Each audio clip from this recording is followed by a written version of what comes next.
When you're curvable stuck in space, so you're trying to get to the MSC race, one man has all the clues to help you solve your blues.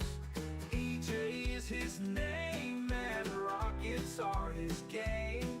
Bolder than any man, crazy creations are his plan. Cities, Kerbal, and workers, they all are at his command. Oh God, that's all I can think of. Chat bothers him all day and night, but Eej always puts up a fight. Weird impressions, internet memes, EA is always so extreme. I'm not a good songwriter as you can.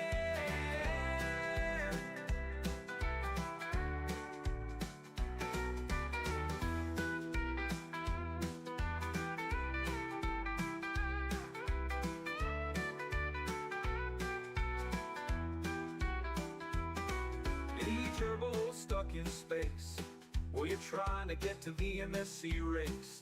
One man has all the clues to help you solve your blues. EJ's his name and rockets are his game. Bolder than any man, crazy creations are his plan. Cities, Kerbal, and workers, they all are at his command. I don't know if that's all I can think of. Chat bothers him all day and night, but Eej always puts up a fight.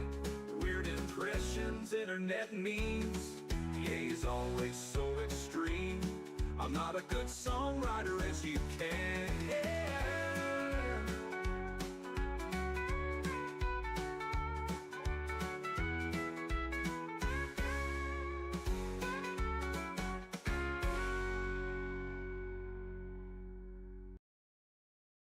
I'm not a good songwriter as you can. I'm just going to end more sentences in prepositions. Never end a sentence with a preposition. Is this whose pad in which they were launching? No, the rocket whose pad they were from launching. The rocket whose launched they were launch padding it. No. Right. All right. What's going on, everybody? All right. We get our fresh air after the political poo-poo sandwich that we just ate. You guys got to get some fresh air. Got some time to got some time to digest. Yeah, good. Yeah, good. Hopefully, you know, it's good.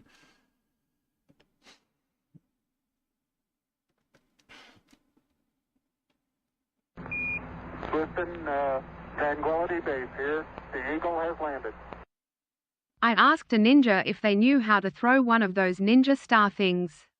They said, sure we can.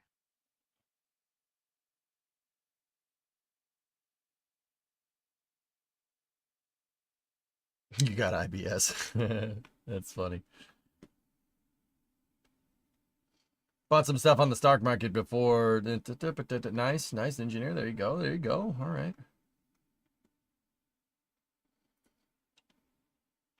Started watching you yesterday. I think I'm hooked. Oh, thanks, Peter. I appreciate you, man. Thanks for watching. Yeah.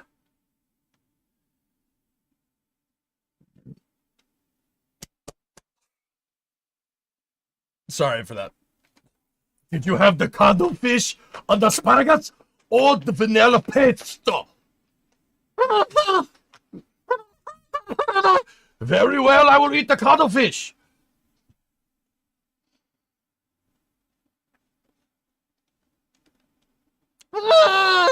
Sorry. There. Get it, buddy. Cheers to 6 up. Listen, Tranquility Base Oh, no. here. The Eagle has landed. Where do trains go to play video games? The PlayStation.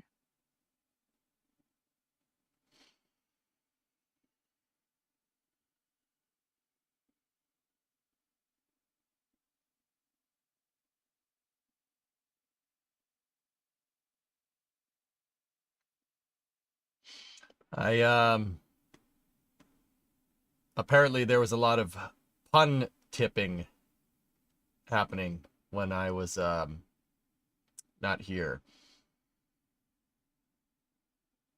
Discovery, go at throttle up. 78-month resub. Thanks, man. So you guys are saying 15 is on 15? Wait, 15's on the move. That chat's going fast. Refresco.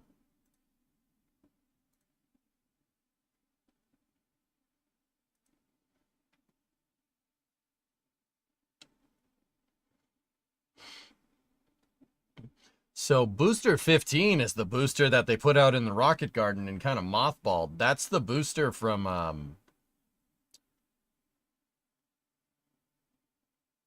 Flight 8. Flight 8. I saw that thing land.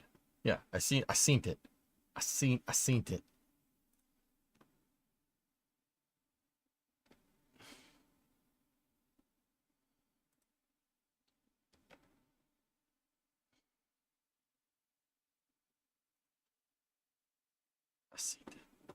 They're just, don't mind me, just taking my booster out on a walk.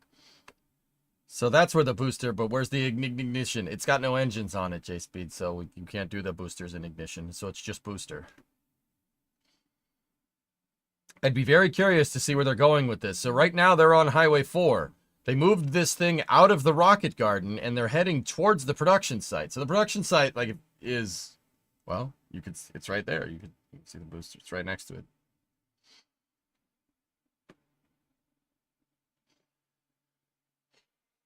Launch site? I don't believe Booster 15 has any motors on it, Blue Benji, which is very curious here.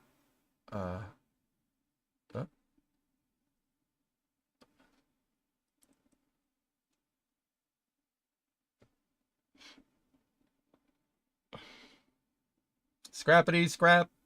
Hey, don't talk back. SVO.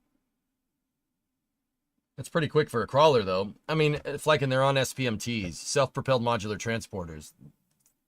The SPMTs can move pretty quick.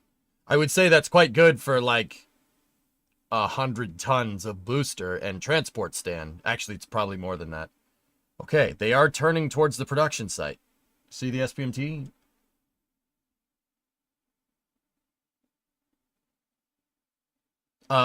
The other thing is, Fleck, and you want to hear an interesting thing, those are hydraulic motors. Yeah. SPMTs use a hydraulic motor. Yeah. So think of like an impeller, they pump fuel into it, it spins the, or pump fluid into it, it spins the impeller, and then fluid goes out the other side back to like a return line. Think of it like a, kind of like a power steering pump almost. That's what's powering the wheels. Yeah. SPMTs make the weirdest noise. I've stood right here and heard this thing go by. It's like, it sounds like the Jetsons or something, dude. I'm in Philly, stuck on 476. That sucks.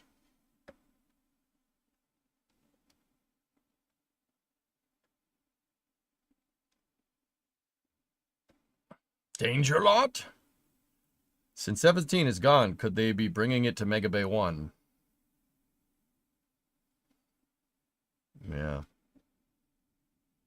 I'm guessing it's going in Mega Bay 1, yes. Listen, Tranquility Base here. The Eagle has landed. I showed my damaged luggage to the lawyer and said, I'd like to sue the airline. The lawyer said, you don't have much of a case.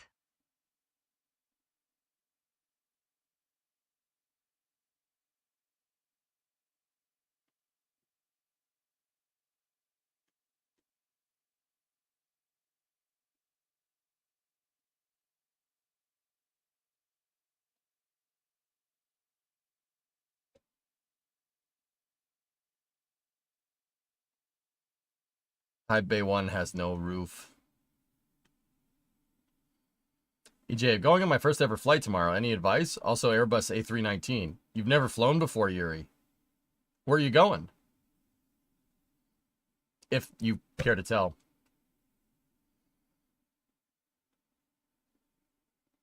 Tell me when I need a laugh. Right now. Laugh track. Backhoe.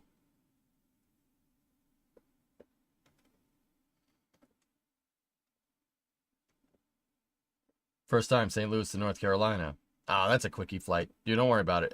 Yeah, dude, flying is cool. You got a window seat, right? Hopefully you got a window seat. You got a window seat, look out the window. Trust me on this one. You'll be like, what the frick? What is that? That's down there. You don't know if you have a window. Okay. Yeah, try to get a window seat. Believe me, it's worth it. Looking out the window and seeing a roll, like looking at the world from 30,000 feet is pretty cool, man. It's pretty sick. I still enjoy it every time I fly, man. Takeoff is the best, dude. Adversity, you know, you can call me basic as hell. I don't care. Like, when I hear those turbofan spool, I still get a little bit of a rush. I'm like, like I'm still like, yeah. All right, let's go. You know, gets me fired up, man. Just makes me want to yell out, shake and bake. Do you clap during the landing? No? Like, yeah. It's pretty cool.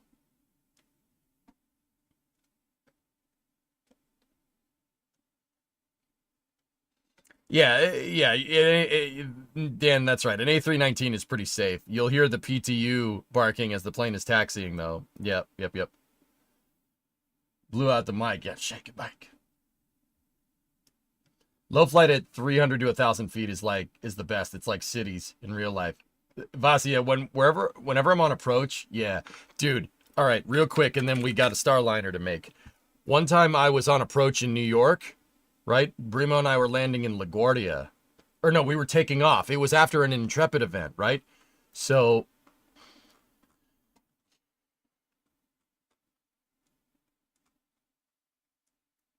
LaGuardia is right here, right? We took off this runway, went down here, and the plane was flying out over the Long Island Sound, right? And we flew over the Cross Bronx Parkway right here. That's the Cross Bronx Parkway. That's a big road. All right, that's all you got to know. It is a big road. And I was about to say, when we flew over, I saw a traffic jam forming on the Cross Bronx Parkway. And it looked exactly like a traffic jam forming in cities. It blew my freaking mind. I saw it from about maybe this high off the ground. Like, people were getting towards whatever that thing is, that roundabout, and I saw the traffic piling up. And I saw everybody stopping. I saw everything slowing to a halt. And I was like I said, you call me basic as hell, but I was like, what the hell is happening? That looks exactly like cities. That's weird, man. I was like, what? Maybe I just don't get out enough. That's entirely a possibility. Like, but it was pretty cool. I'm like, oh man, those people are stuck in traffic. Hell yeah, you know. How about when landing in crazy choppy crosswinds and the airframe is all over the place? Still chill? Yeah, I don't get nervous on airplanes. No, absolutely not. You have an aisle seat. Yeah.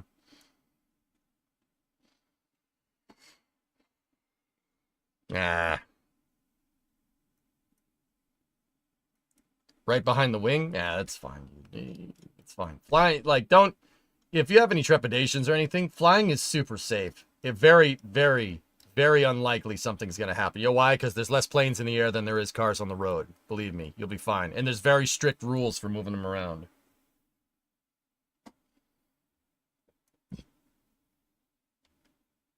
And it looked like SimCity or Transport Fever. Exactly, Nuss. Yeah, that's it, man. I like, once again, that's the kind of stuff that makes me happy. Like, I get it. Traffic jams are bad. I've been stuck in traffic. I've had to commute in traffic. Frick traffic. But it's cool. It's cool to see that. Like, I was like, oh, man. That looks exactly like cities. That's really neat. Bro, it's an Airbus, not a Boeing. I know I'm fine.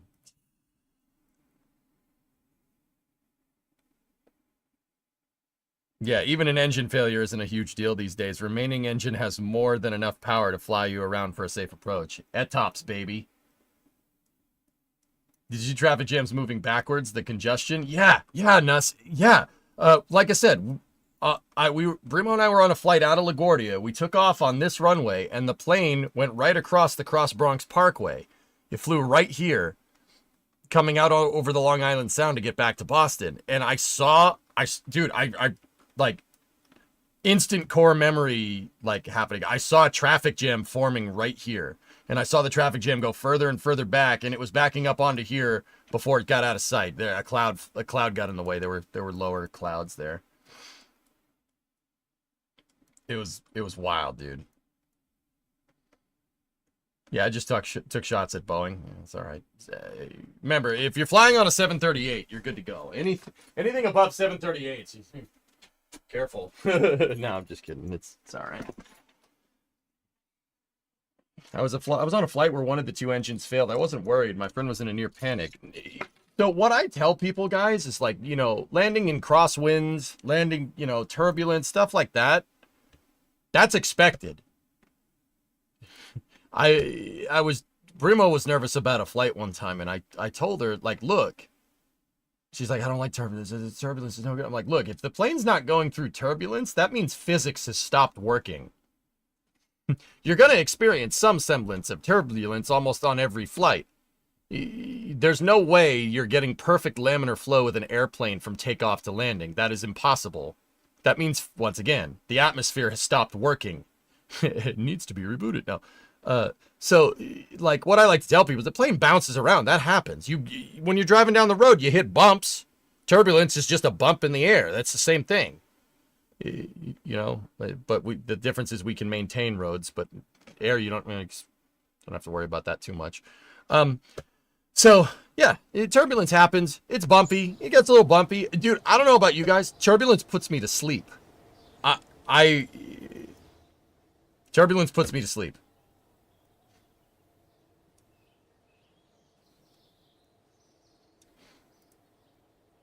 As a pilot, I've lost 13 engines over my career. Landed them all without a problem. It's not something to worry about. There you go. Yeah, turbulence.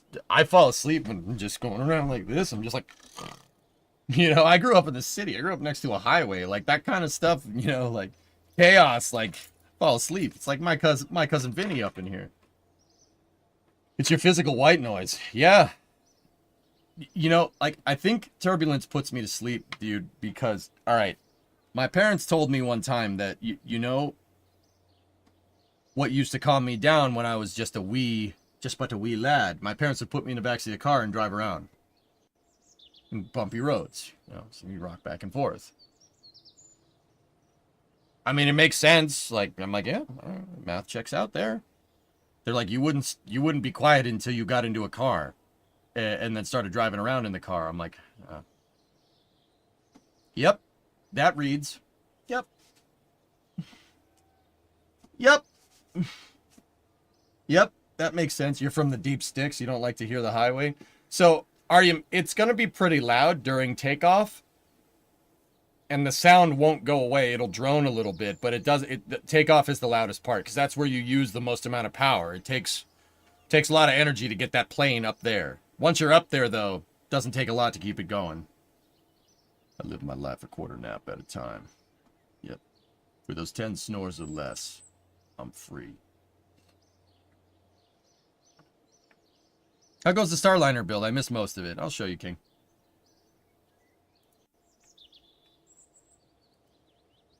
You ever seen this dude? What's this?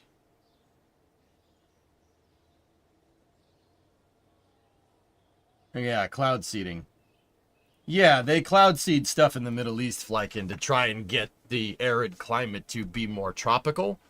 And then a monsoon happens, and it floods everything because they live in a desert and they don't have the proper drainage to deal with flooding. Oops. There's something about turbulence that calms me down. Engine noise is the core memory that claimed Little Nipper. Who'd have thunk it? Passing, I mean, it makes sense. It makes sense. That took a turn. Yeah. River, yeah. Dude, look it up. There are shots last summer of Dubai, and all the highways are underwater because they did too much cloud seeding. And they put too much humidity into the atmosphere. And if you put too much humidity into the atmosphere, anybody in Florida knows that all that hot air will rise all up. And if the clouds get too saturated, they bloop. Dun dun dun dun dun dun dun.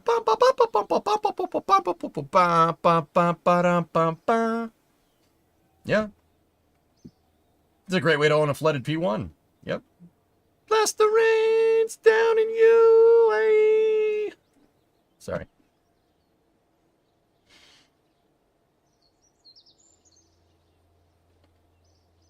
But yeah, Artyom, it's yeah, dude. Flying is cool, man. It's cool. You're probably not gonna have the best experience in an aisle seat, but yeah, dude, you gotta get the window. Like, dude, even somebody that flies a lot, I hate the aisle seat. I can't stand it. You get people bumping into you and stuff all day. I like the window seat.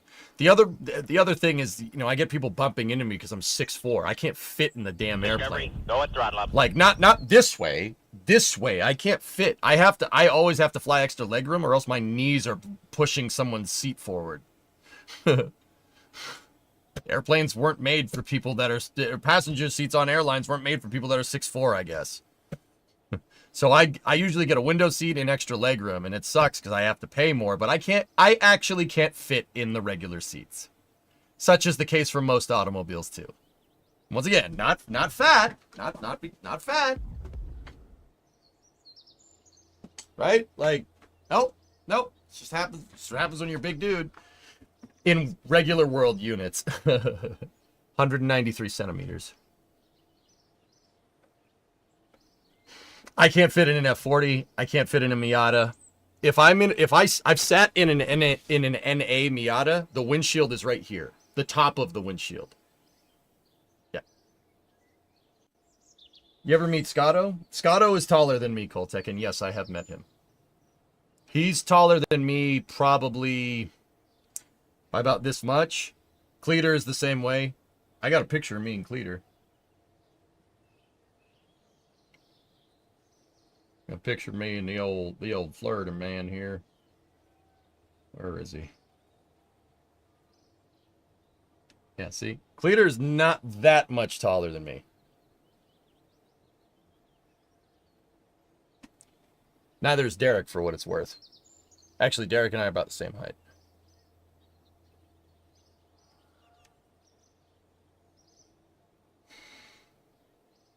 So wear a bike helmet then?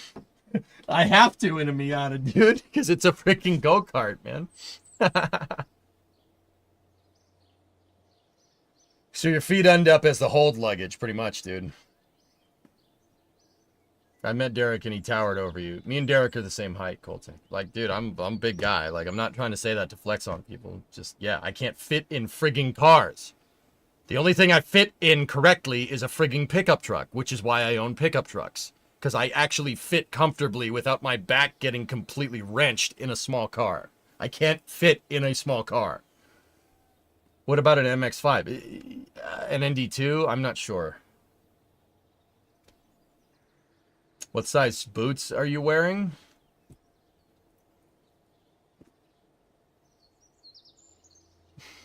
This is my shoe. This is a regular water bottle. I got size 14 foot, man. I have flippers. Frigging flippers, dude. If somebody just popped into this stream right now, just now, they're going to be very confused. Like I said, just a big dude. I can't fit in cars. Like, it's not because fat. I can't fit in frigging automobiles. I'm too big. I've driven an MG. I've driven an MGA, caveman. Once again, the windshield was like right here.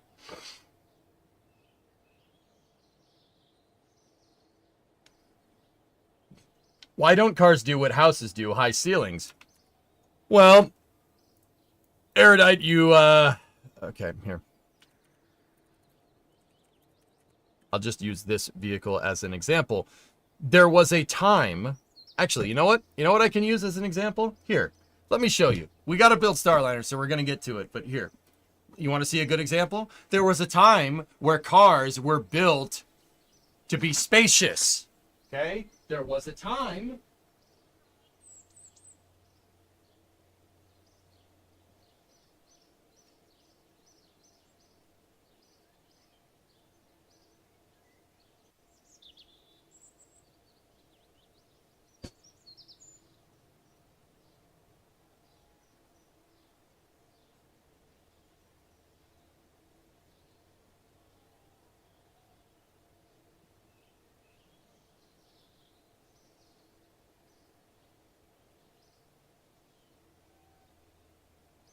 Was a time where cars were built to be spacious.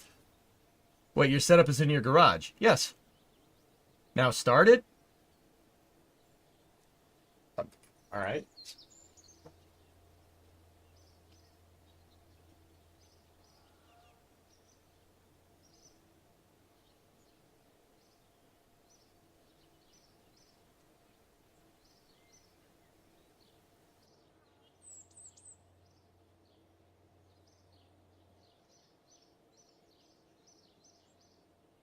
Give me one sec.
You were saying?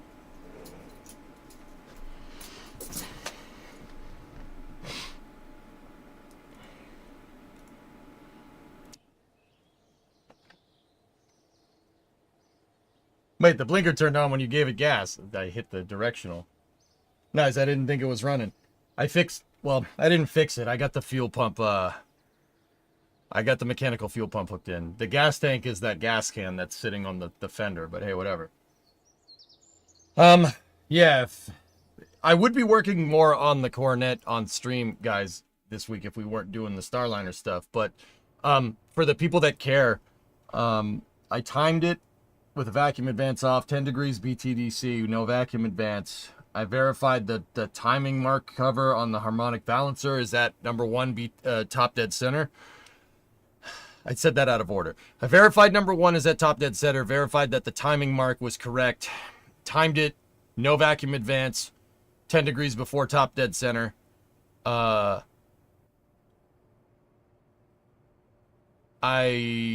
checked the ignition.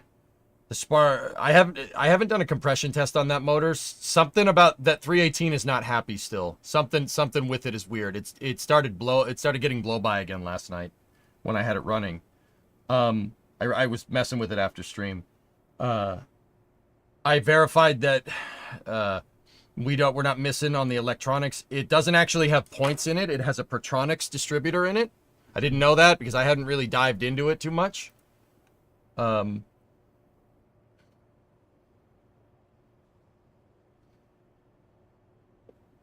Can someone clip that? Yep. And then after I verified timing and verified that all the spark plugs were spark plugging, I adjusted the idle fuel mixture and then the idle speed screws on it, and I got it running pretty good. weird thing though, guys. It wasn't getting blow by until it started to warm up. And I'm not sure if this is what's happening, but I would be remiss in not saying it. So, okay, I'm gonna speak car for a second. I apologize. I'll load up the capsule while I'm speaking car. So I noticed a couple of things. The breather on the valve cover was quite oily. I mean, that's kind of expected with positive crankcase vent pressure. Also, I have a heat gun where you can, it's an infrared thermometer that you can kind of push, point it at things and it'll tell you how hot it is.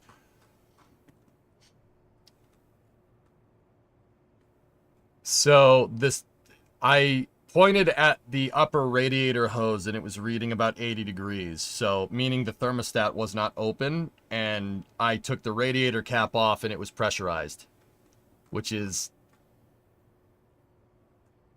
not the best sign. That either means one of two things. One, there's not enough coolant. Could be that this cornet's been stored outside for a little while. It's possible that all the water in the coolant evaporated. Entirely possible. The other part is that if you're getting pressure in the radiator system before the thermostat opens, it could be the head gasket. Don't forget to disconnect the battery. Oh yeah. So yeah, if it's the head gasket, we got.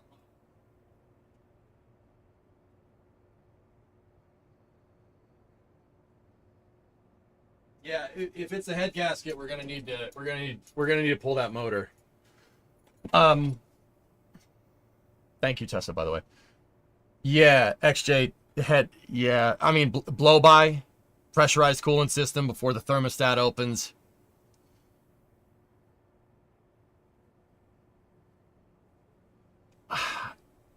Yeah. I've never had that motor apart, Doom. No, I bought the Coronet in 2013, and you guys didn't really see anything of it until probably about 2017. I had it stored not at my parents' house, and then I brought it to my parents' house, so I started working on it there. The problem is, Doom, is that my knowledge of cars and how old cars work, and just cars in general, in 2017 is nowhere near what it is in 2025. I know a lot more about cars, and there's a lot of things I didn't do that I should have done when I bought the Coronet first. Like timing an engine. I didn't know how to do that in 2017. I mean, I had an idea on how to do it. I never did it. I didn't know how to tune a carburetor. Didn't know what a Protronix ignition is, verifying, power at coil, etc., etc. I was telling Ernok, we stand on the shoulders of derricks. Vice Grip taught me a lot, dude. I learned a lot from that guy. Like I said, it's nowhere near what I know now. So there's not a lot that I know. I have to basically treat this like I just bought it because there's so much stuff that I just didn't bother looking at. Is the frame good enough to keep? There's no frame. It's a unibody.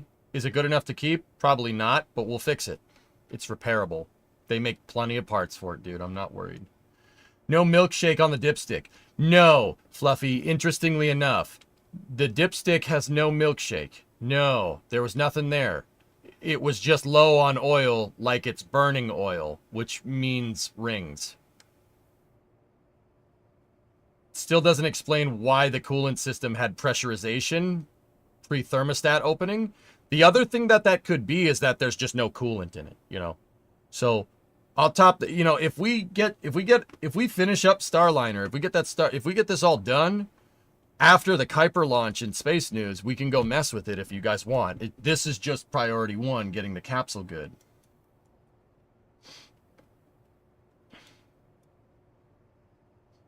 Make the list. Repair cost versus worth. Son, I want to be 100% clear. It is absolutely 120% not worth restoring this automobile. It's a 318 car, 904 transmission, 7 1/4 rear end, 4-door B-body Chrysler. There is no cost-benefit analysis here. Any money that I really put into the Coronet, would be towards making sure the parts on that specific car that are valuable stay intact. That's it. There is no reason to restore this car. Like no cost reason. But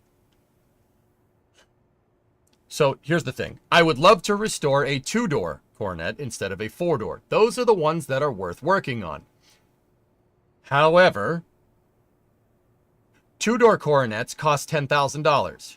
Shells of Coronets cost $10,000. This is just the shell of the car, nothing else, just the metal. That costs 10 grand on the used market right now. I paid $1,400 for that car. I'll take 4 doors and less value for $1,400. That's fine. You like it, that has value. Bingo. Spend your time making the truck cherry or get serious about power in something. Spend your time making the truck cherry or get serious about power in something. No, I don't think I will. I want to fix the Coronet because I want a cool old car to drive around that I don't need to worry about people getting up my tailpipe about not being period correct or something. Long story short, this is the easiest way to get into a car that's relatively similar to something like the Dukes of Hazzard and having some fun with it. I don't give a frick if it has 4 doors. Maybe I want that car to have power, dude. Maybe it needs a 440 cubic inch plant.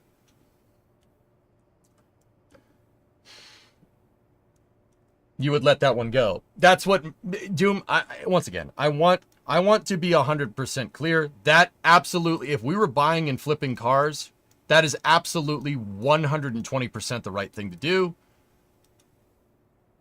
With that being said, I like it and I think it's cool, and I can make money off of restoring it because it's good content for the stream, so I'm going to do that.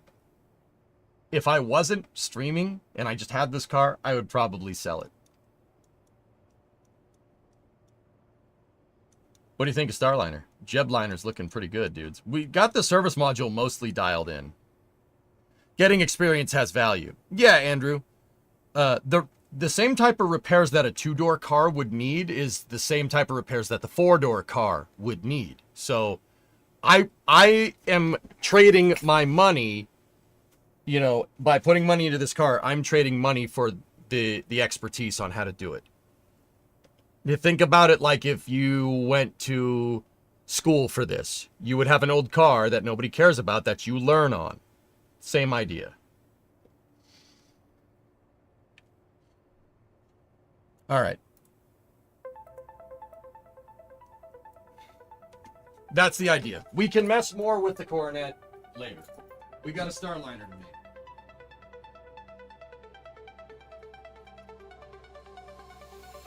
Gen 357 Hemis are cheap and affordable. Now you're speaking my language, Doom. Yeah. What I want with the Coronet is not something crazy. A big block would be good, dude. I'd be into that. But what I really want, my expectations for this car, 300 to 400 horse. I want it very streetable because it has 4 doors. It ain't no race car. I want it streetable. 300 to 400 horsepower, pretty decent gas mileage, but still enough to have fun. Something that you tool around in the summer. You know what I mean? And something that you could put car seats into. Don't read too much into that. I'm planning for the future. Have you decided which launch vehicle? No. What year is it? It's a 69 Coronet, Chris.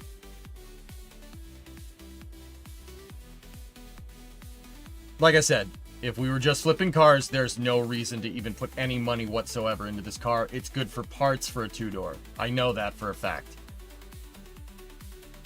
But I also have things that I need this car for that I think could be cool.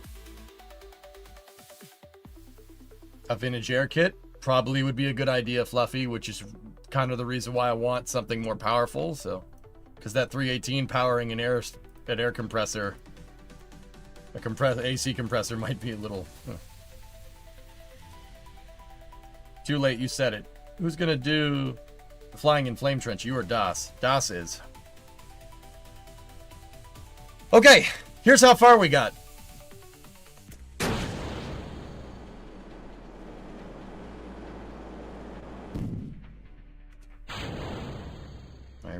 like that it does that during SM jettison. All right.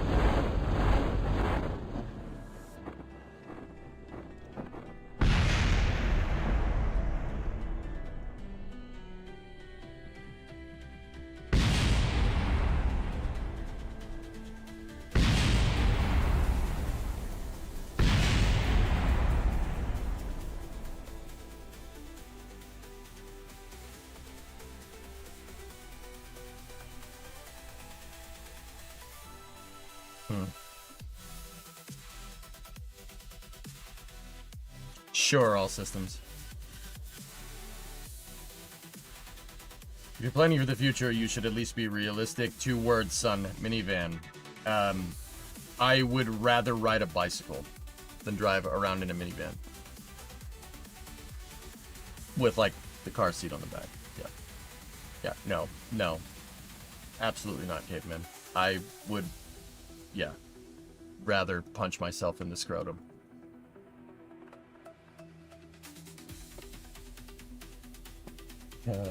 Mudasar. Retrieved ad time. Alright. What, we didn't go off the rails enough? Now we gotta do it with ad time? Alright.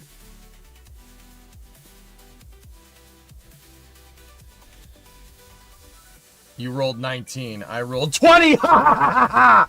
Yeah! Nat 20, son. No ads for you. Boom. Okay, so the problems that we were facing last time with the Starliner capsule, we're building, let me bring everybody up to speed. We are building a high fidelity Starliner capsule because I bet Das that he couldn't get this thing to dock to a space station with the thrusters that it lost, the thrusters on it deactivated, on it that the real one had deactivate during docking operations. For the people that don't know, the Starliner capsule on the CFT-1 mission experienced a phenomenon during rendezvous proximity operations and docking to the ISS called 6-DOF LOC. 6 degrees of freedom, loss of control. What was going on is the thrusters on this were getting too hot, and because of that, instead of having damage done to the thrusters, the computer shut them off. The computer started shutting down thrusters, and it started shutting down thrusters to the point where you could not maintain attitude control with the capsule anymore. Rendezvous proximity operations, docking to a space station, is a very RCS intense task. That's very important to understand. It is a very intense task. It's something that is very, it's involved with your thrusters, and you need 6 degrees of freedom. You need to be able to go forward, back, left, right, up, down, yaw, pitch, and roll. If you can't maintain all 6 axes of control, docking to the station becomes insanely hard. Das and I had a conversation last Flame Trench. All right, that's John Galloway over at NASA Spaceflight. We had a conversation on the last Flame Trench on Fridays. That was last Friday, saying that if you gave me a high-fidelity Starliner capsule, right? You gave me a high-fidelity Starliner capsule and you put it near a space station in Kerbal and you disabled the thrusters that it actually disabled, I could get it to the space station. So I said, all right, I'll take that bet. So what we've been doing over the last 2 days in KSP is building a very high fidelity, at least for Kerbal's sake, replica of Starliner, which is what you see here. I call it Jebliner.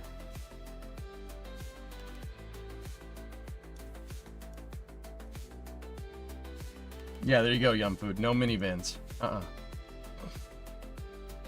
They didn't all systems. We're going to have to go look at the footage. How does real Starliner not end up landing on top of its jettisoned heat shield?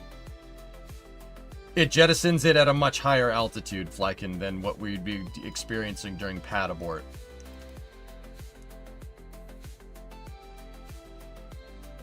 So, we put together this capsule yesterday, and we got a lot of it done. It looks pretty dang good. It's not the best looking Starliner, right? Like that we could make, but this is good enough for demonstration purposes. The problem that we are running into is our center of mass is no good. My capsule is actually too heavy, and believe it or not, my service module is not heavy enough. Estates are the way to go to like the CTSV wagon. Or a mid-sized car from the 60s, bro.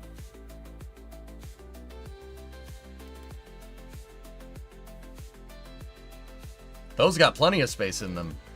More space than a minivan.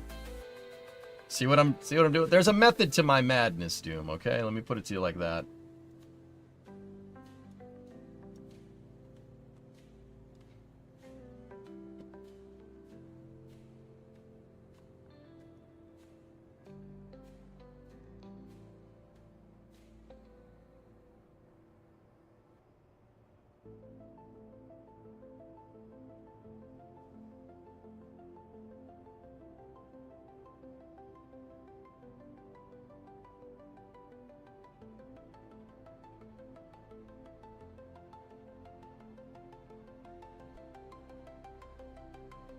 I gotta move these slightly back. They are actually clipping with the heat shield. We'll move them 10 centimeters back. I was wondering, my heat shield separation was no good there. It freaked out a little bit. Now it won't freak out. Okay, so the other thing is that this capsule, when it lands, the fuel tanks explode. The capsule fuel tanks explode when it hits the ground. So we got to move these just one tick forward, and that should help us. We don't have any airbags in Kerbal like the real one, but there you go.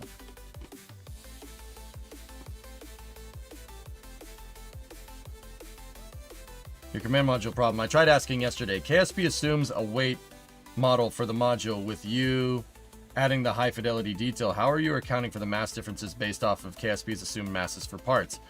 Yeah, there's a reason why I didn't answer it yesterday. Figure it out. There's a reason why I built the capsule, the service module out of like 2 fairing plates and a bunch of fuel tanks. The fuel tank placement on the service module is completely unrealistic to where it actually is on the real one. But that's because the masses are different, you know. Kerbal has different ideas about what weighs what. Like batteries don't weigh anything in KSP, when in real life they're one of the heaviest components. Which is why, Engineer, where the batteries go on Starliner, I did put a battery down there, but I also put an ore tank down there. For very good reason. It's because the RCS blocks are made out of ladders. 95? So now, once again, the other thing is that we have to build some structure into this. What I was thinking we could do...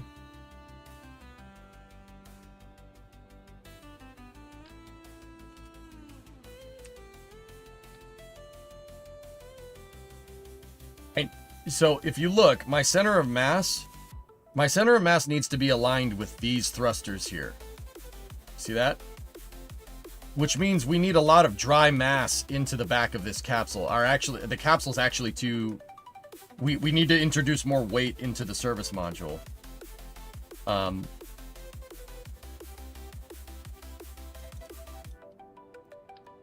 Now, to give you a good understanding of how much weight we need...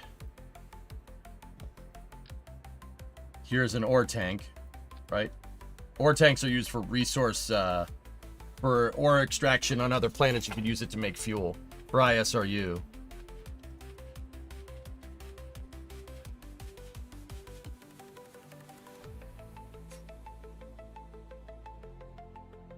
That is where I need the center of mass to be.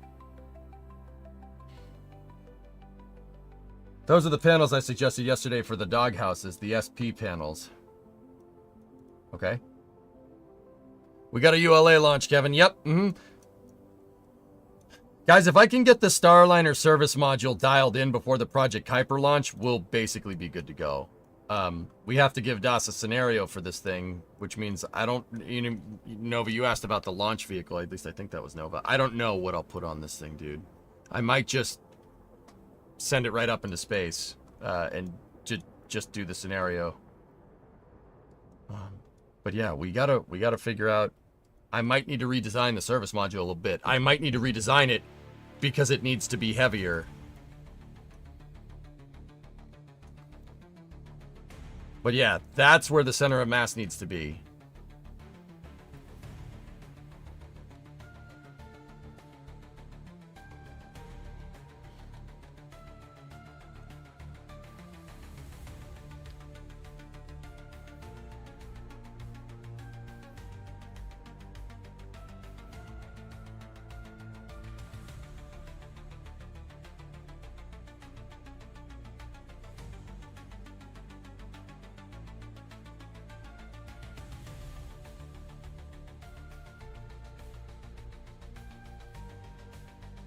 These cylindrified monoprop tanks have a higher dry mass. They're 30 kilograms by themselves. So what we need to do, I'm going to get rid of using the small tanks, guys. And what we can do is go in here with these large tanks, right? So before, I had 12 of these tanks flying. We had 6 and 6, right? Which gives me...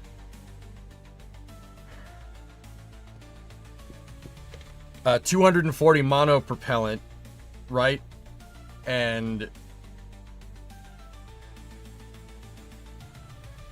basically about an extra 100 and no point. It's 20 kilos times 12.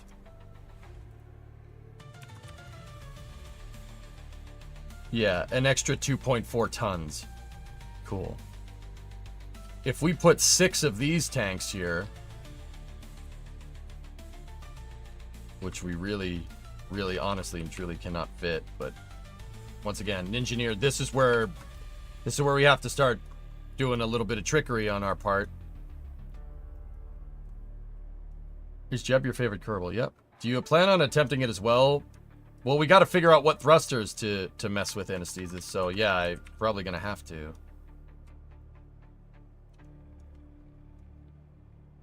Once again, there is some tank clipping there, but that's okay.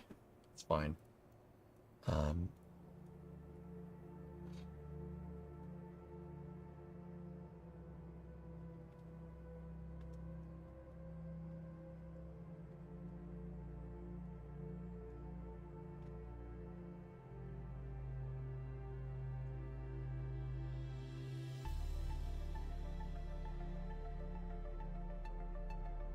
Removing the heat shield ablator reduce mass. Of course it would reduce mass, but it would move my center of mass slightly biased in the wrong direction.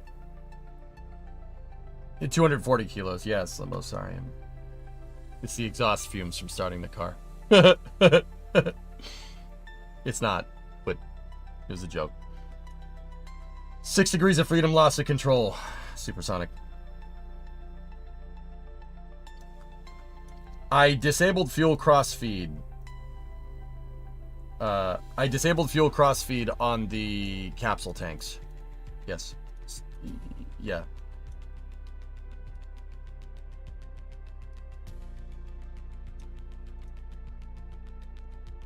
Honestly, we should just shut these tanks out because sometimes RCS can pull from them.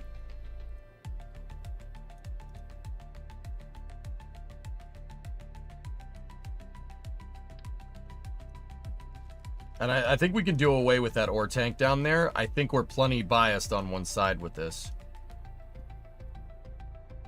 Do you know if KSA will give you the option to define the density of weight?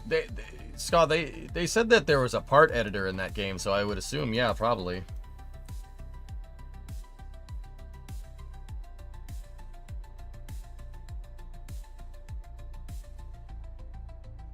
Does Das know you're doing this? It was his idea.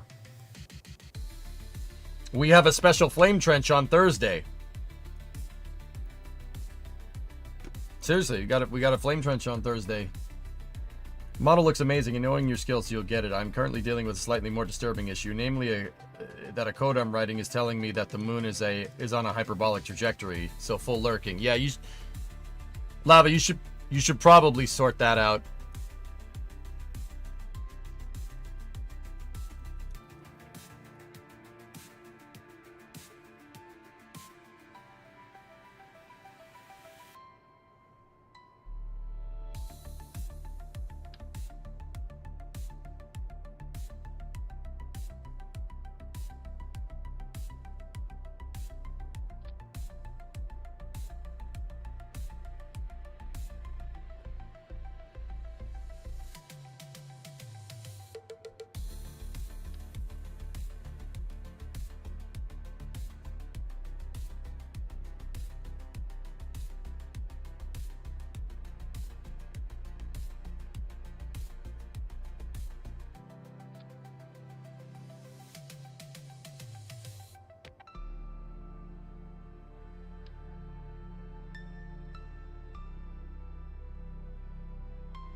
What I'm messing with here is seeing if we can add some quote-unquote structure to the fairings, right, for our service module to get that center of mass bias back.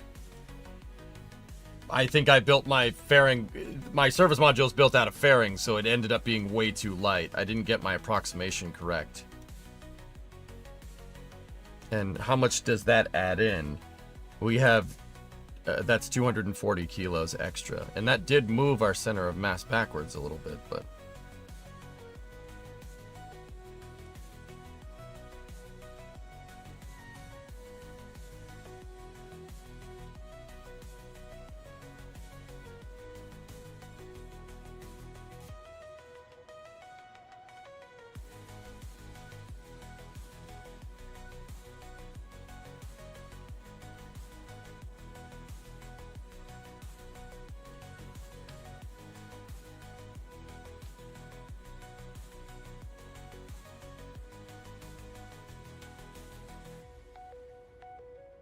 No.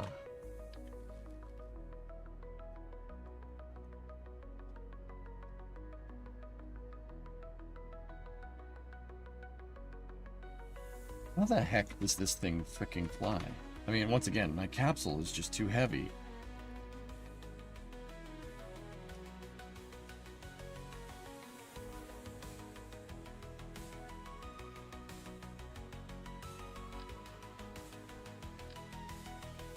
I usually don't like just anchoring stuff down with parts like this, dudes, but yeah, this is more about getting the simulation right.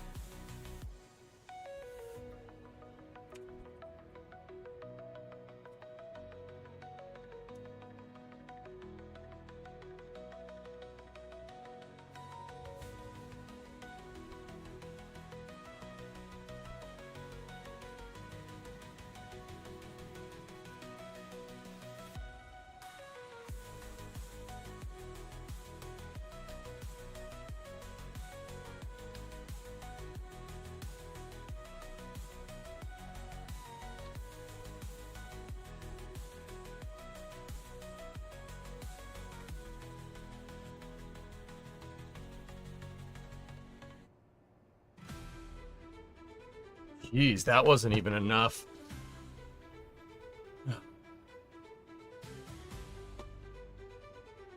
Can you make the window eject during landing? What? Why? Wait, I'm confused. Why are we doing that? How much do solar panels weigh in this game? Solar panels have extremely low mass, 5 kilos.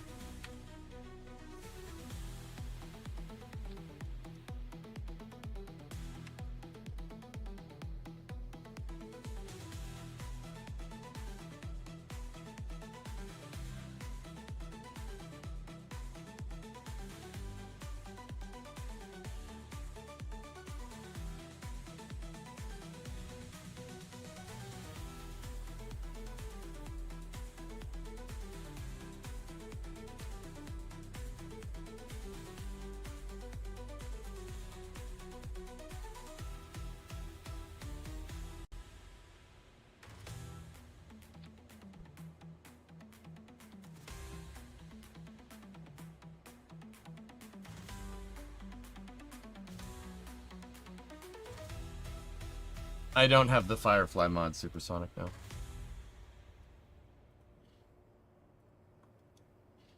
All right, let's I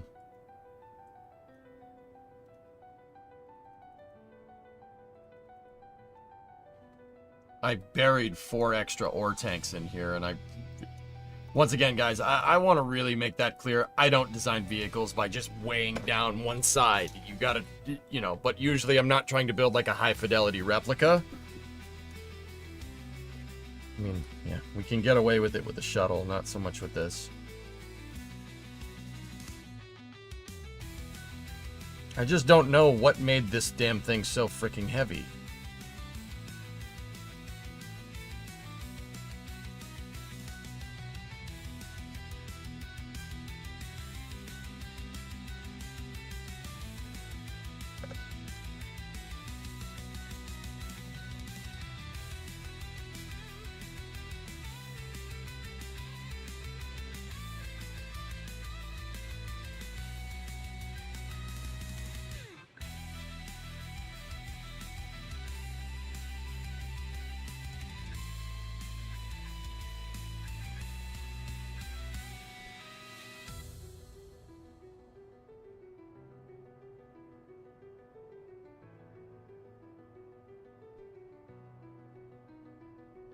Fuel in the capsule?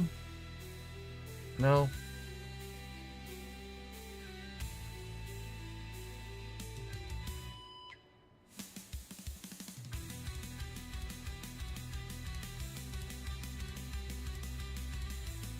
Are there heavy science parts?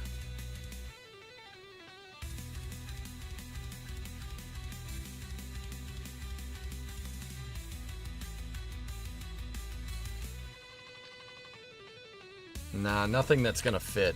You know what? Let's do another flight test. I want to see how this thing works with the changes that I just made.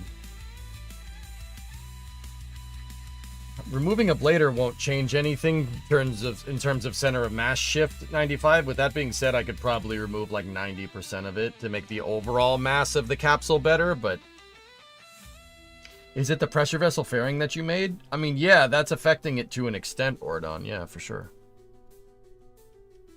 All right, ready?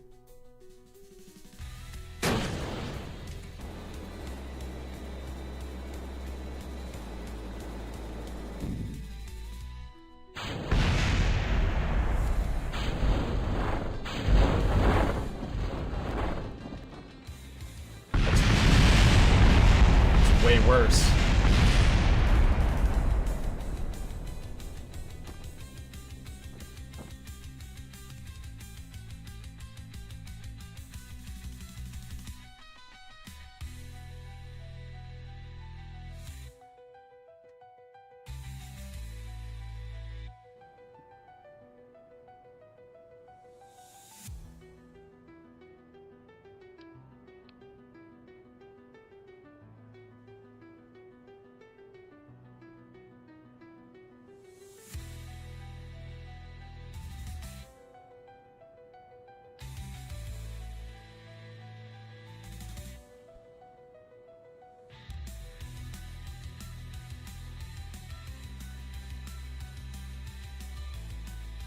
I don't know how putting an empty ore tank there made this thing work better, but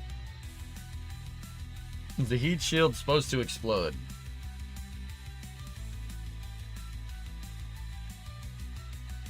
I gotta redesign the service module.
Happy to see nothing has changed.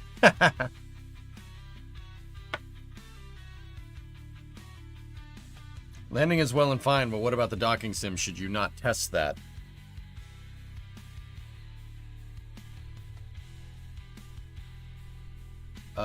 I want to follow Starliner's testing regime as good as I can for 2 days, you know what I mean?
I want to see if adding more sides to the service module fairings fix this problem. I think they will. That was an interesting observation. Coffee break? I might need some coffee, dude. Off topic, two-parter. You don't work for the press, do you? Talking about orbital mechanics a few days ago, you were talking about plane changes, and I think you said something that is slightly wrong. You may have said it to simplify things, though.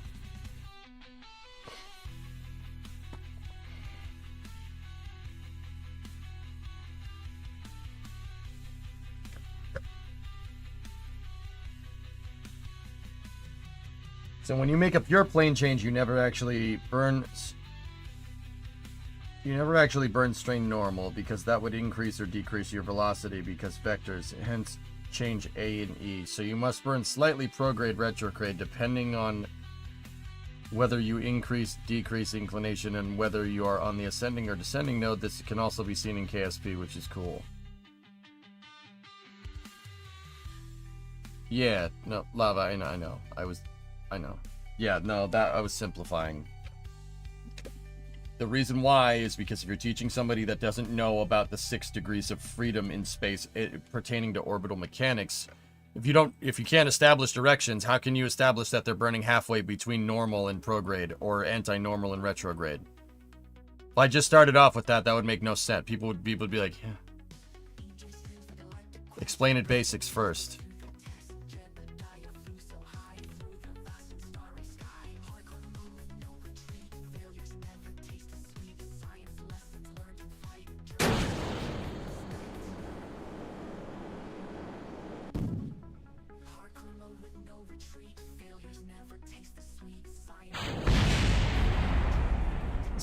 Frickin' thing, dude.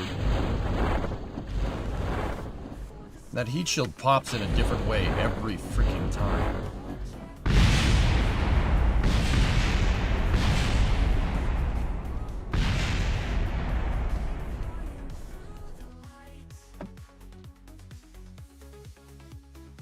Why is it doing that? Why is it doing it? Why is it doing it? The heat shield is susceptible to aerodynamics. Oh. I know what's going on. Hold on.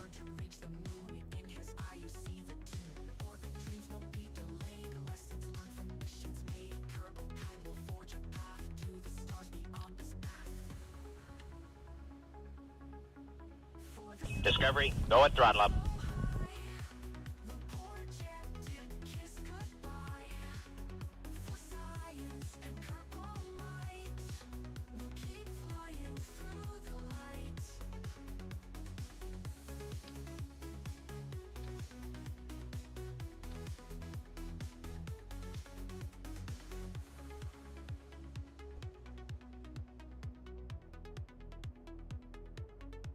There we go. The heat shield's wobbling around because it's on those docking ports. If we strut it up, it should be fine. Alright, let's see what she does now.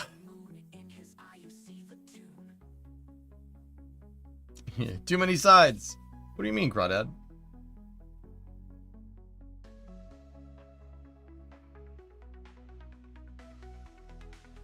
Alright, let's see if it separates clean now. How about now? How about now? Actually, I'm going to put on a pot of coffee. We gotta get the coffee going when we play Kerbal.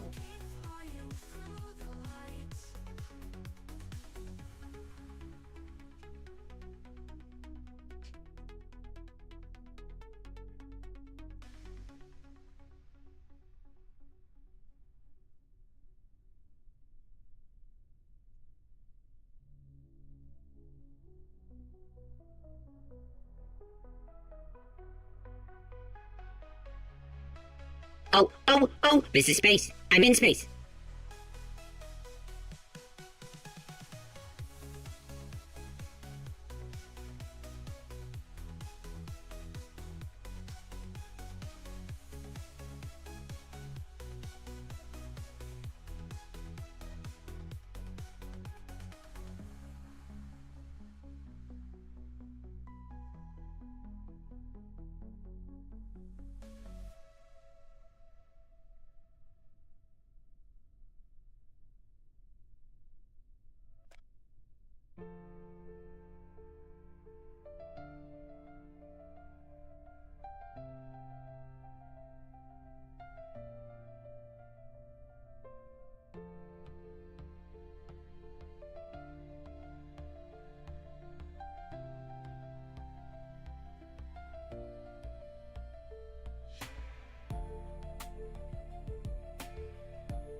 You know, I was sitting out there making coffee, and I mean to talk about cars again, guys. Well, we gotta test the spacecraft. I was sitting out there, I was looking at the damn car, and I'm like, you know what? You know what that thing needs? It needs like a, you know, I think Hellcat Chargers are really cool.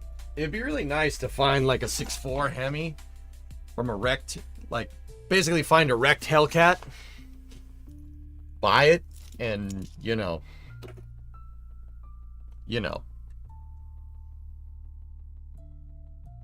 That thing could do real good with like an SRT8 motor or something, 6.4 Hemi, 6.4 supercharged. Maybe not a Hellcat engine. It doesn't need 700 horse. That would be kind of cool, but you know. And then, you know, Hellcat Charger has 4 doors, so why don't we make a Hellcat Coronet?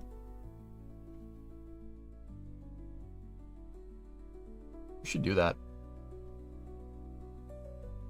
That would be good because it would be paying homage. Paying homage. All right, test it.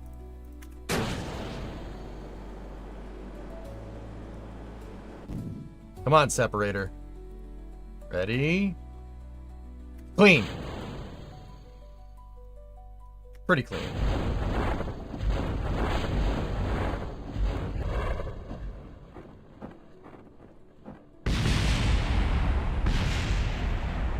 The struts definitely helped.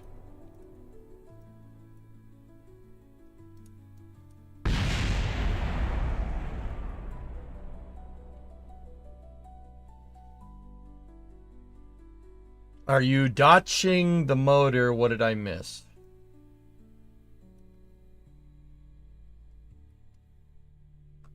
I don't know what that means, but all right. Some sort of support happened while you were gone on the Twitch side. Yeah, Novaraptor gifted a sub to I Spilt My Coffee. No, Pogo, this was just me thinking about stuff. I'm not ditching the motor, no.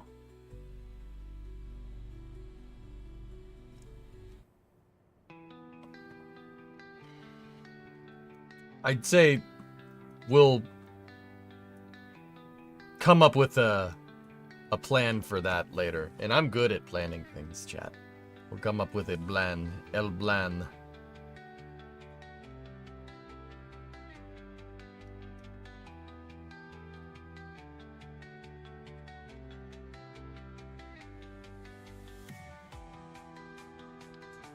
Alright, where's our center of mass right now? That's actually pretty dang close. See, Starliner has translation thrusters right here. See that? See what I'm talking about? Those translation thrusters need to be lined up with my center of mass. And ideally, our fuel tanks need to be on that line too, because as we drain fuel, we don't want the center of mass to change, because that'll change the maneuverability of the capsule in space. We don't want to do that.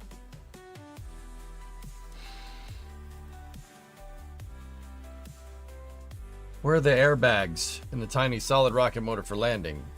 I'm trying to take mass out of the capsule havocs, and I have 2 days to engineer this. That's where they are. They're in the square hole, man. Because the FCC won't let me be, or let me be me, because without me, they try to shut me down on MTV. Yeah. Dude, I was doing it too. I'm not even kidding. Pinky rings. What? Dude, that guy would have a pinky ring. You would have a pinky ring. Like, just, of course you have that. Why wouldn't you? Like, it's just, like, bruh. Bleh.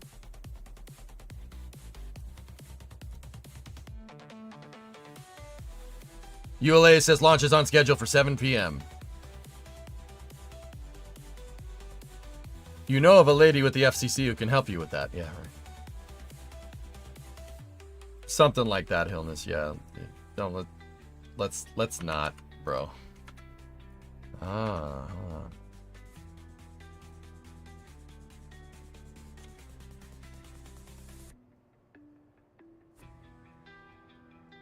Almost there.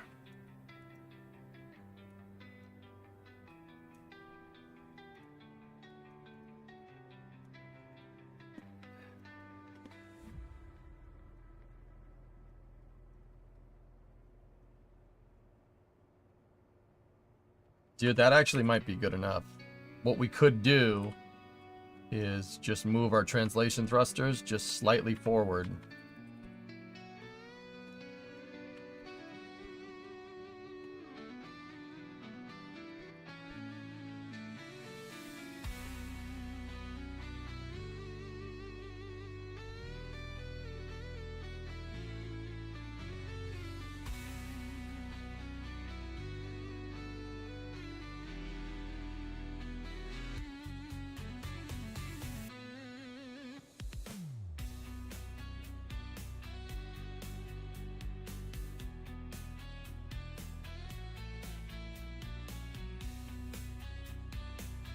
That gets us pretty damn close.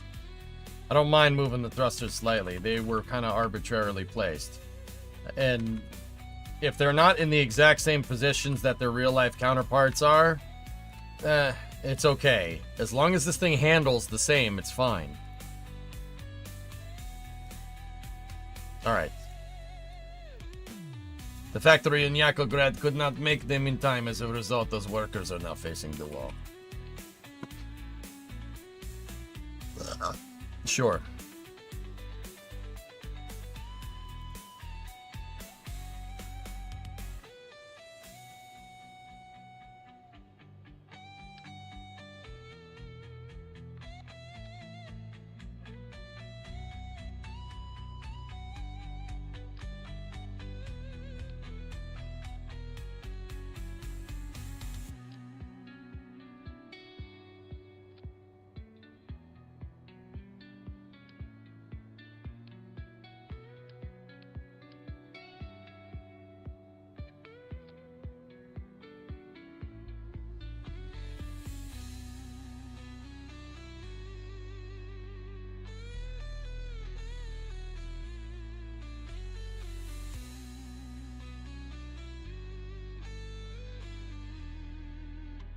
Okay.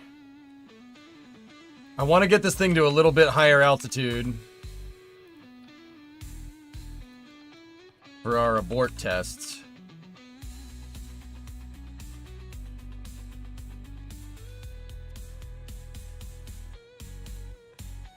Yeah, good enough. So we're going to give it a little bit more of a kick here. Okay? Get this thing higher up in the air, and then we fly.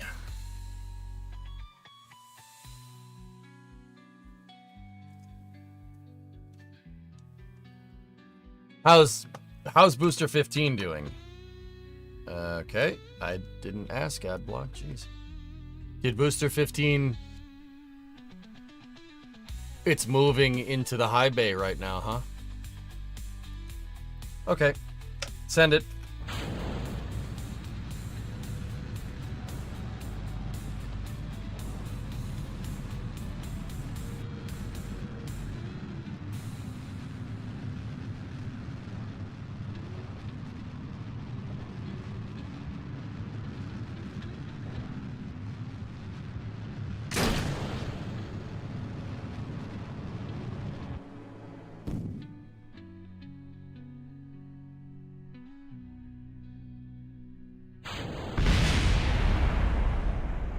Frickin' thing.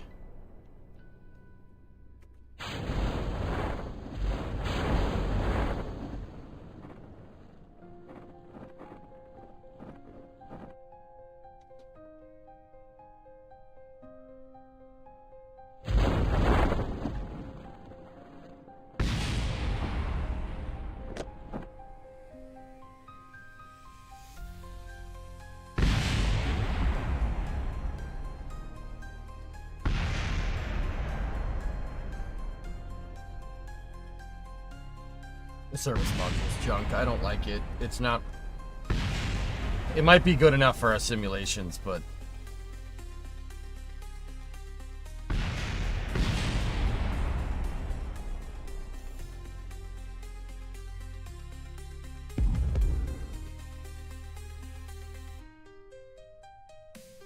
It's part of the service module, Pop. Yeah. Hydrate. Okay.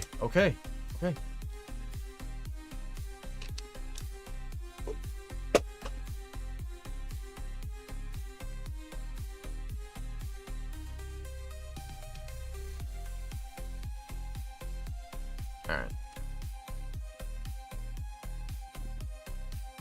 What explodes after the service module separation? The service module fairings are colliding with the heat shield. Yeah, that's what's going on. Do you see this? Hold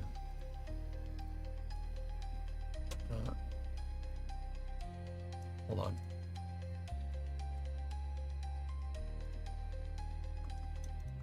This fairing. It's colliding with the... Huh. I was gonna say, it could be the thrusters, but there should be no collision there.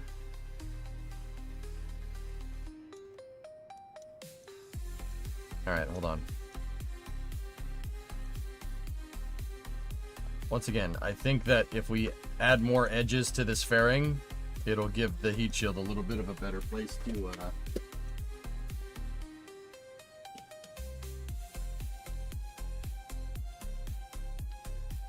Oh, you frickin' frickberry. I didn't click on that. Maybe in 0G it won't explode. Aeroforce is working against it right now.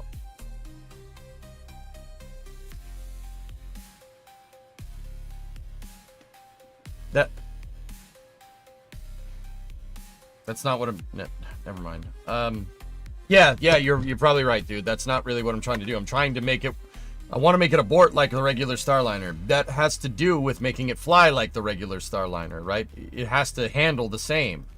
And that even means every facet of it has to handle right. Because if we can make it abort correctly, that'll definitely help us make it fly better. Space. I'm in Space space. Boat gifted 10 subs. Thank you. Thanks, man. Bless this trench.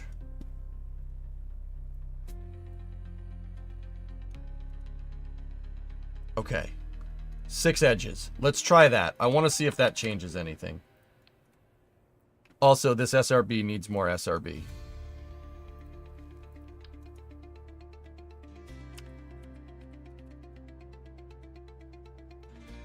Good enough. Discovery, go at throttle up.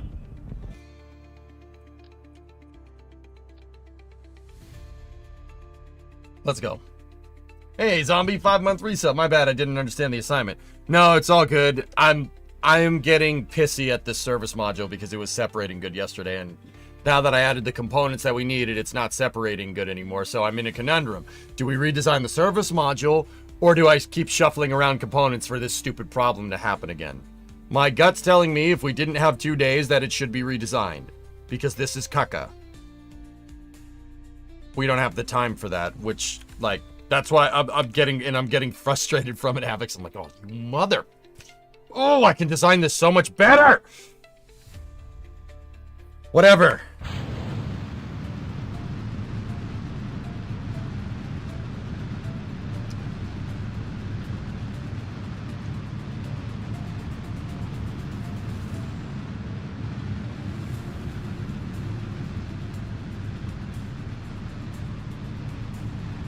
Looks cool, though.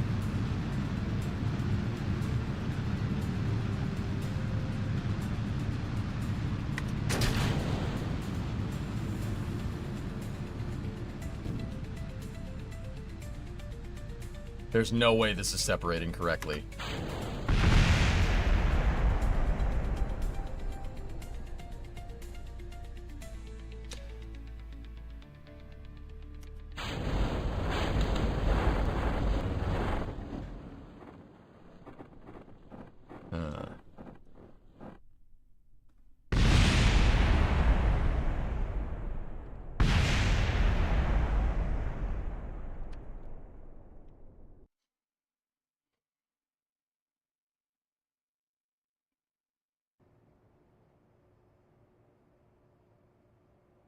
Yeah, I know, Flecken, I know what's getting caught. Wait a minute, did I not put that thing in port? Oh, you've got to be kidding me. That strut was supposed to be in time symmetry.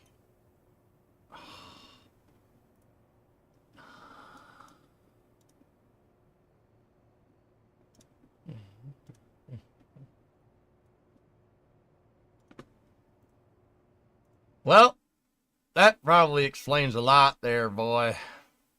This is what happens. This is why this right there is why spacecraft engineering takes time. It's that in a nutshell. Yeah. I'm going too quickly.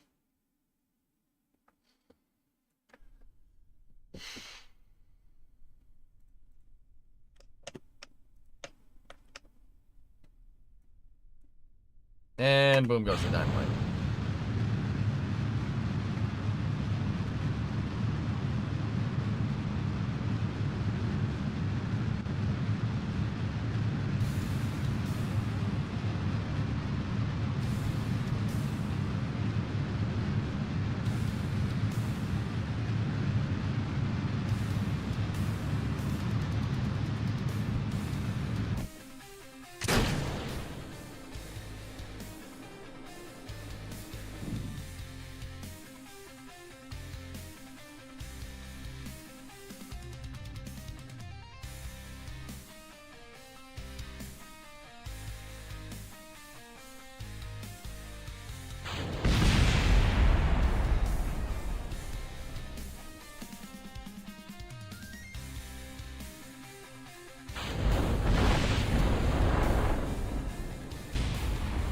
No good.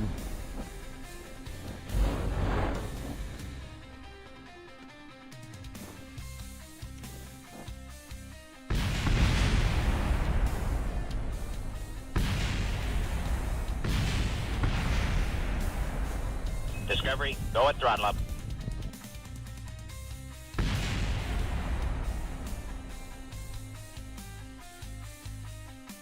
Hey, Sethron.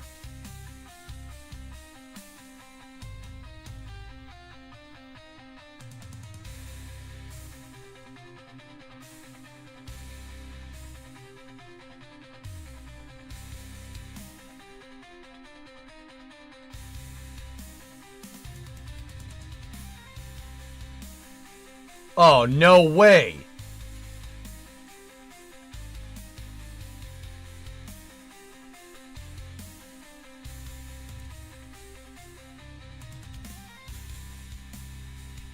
The SM's still attached in a pad abort scenario.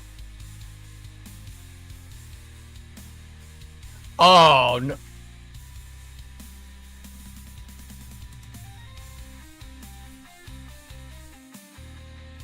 No wonder this isn't working right. I'm not doing this. I'm not doing what they're doing. That's kind of important.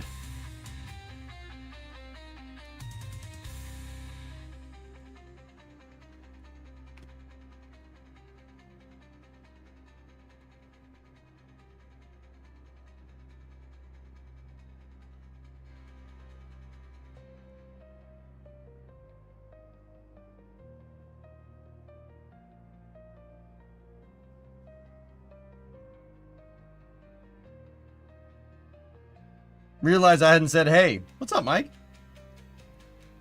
So how the heck do we... Okay, so what we got to figure out...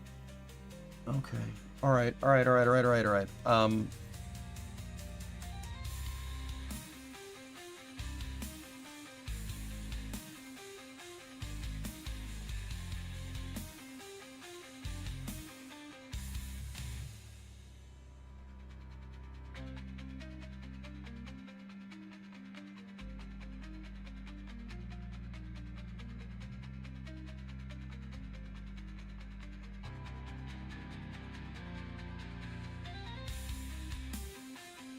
Weight, Milo.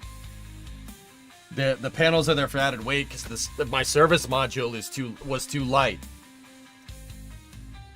Are you gonna include the issues that Starliner had too? Yes. When we get to that point, I gotta make the capsule before I can figure out what thrusters to disable to get it to fly as poorly as it did.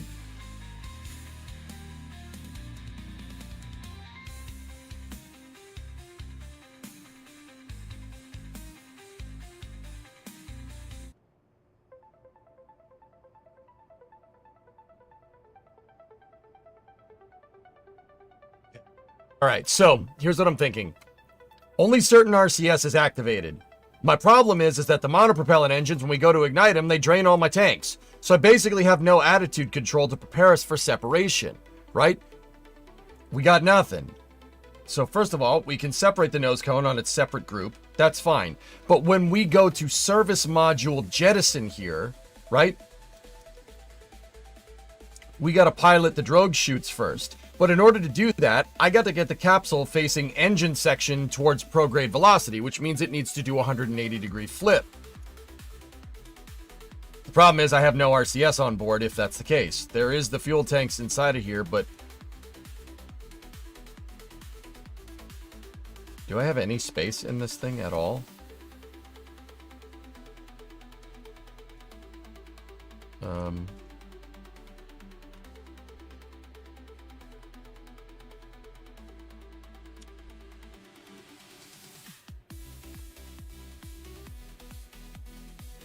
What I'm going to do is that I'm going to install a set of tanks here. And I'm going to have those tanks shut out.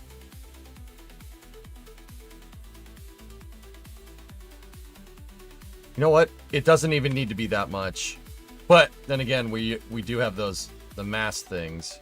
Yeah, you know what? I'll just leave them. We'll leave them shut. For our next pad abort, because you can't enable a tank with an action group, right? You can't do that. I'll have them open as action windows, right? And that'll give us RCS power.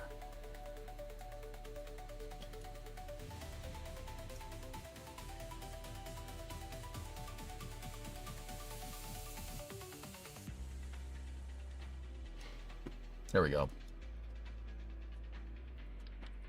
All right.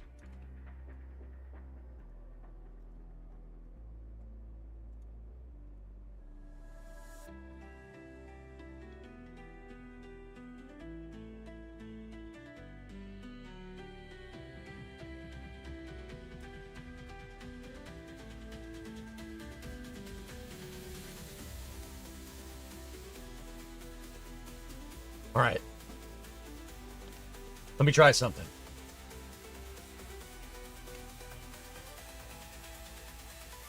Das owes me a case of beer for all this work.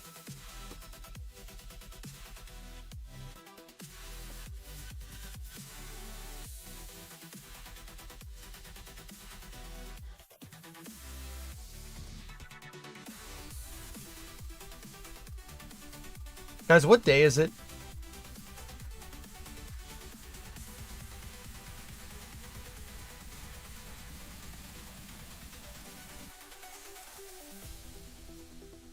Wednesday?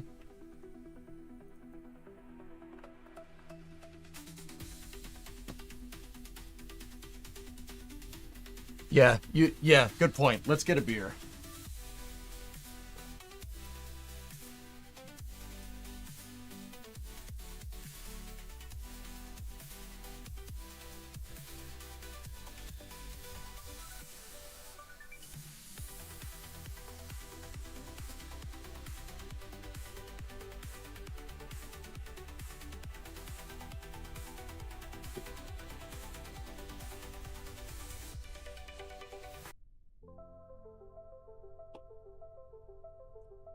Tasty. It is Wednesday, my dude. Chat. Hold my beer.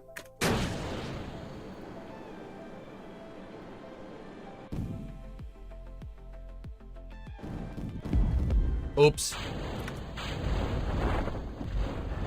Didn't do that right.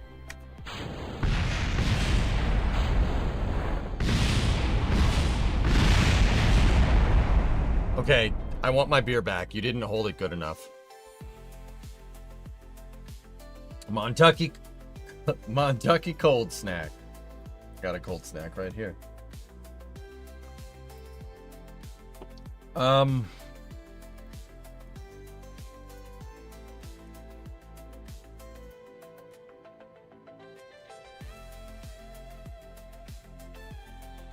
Okay.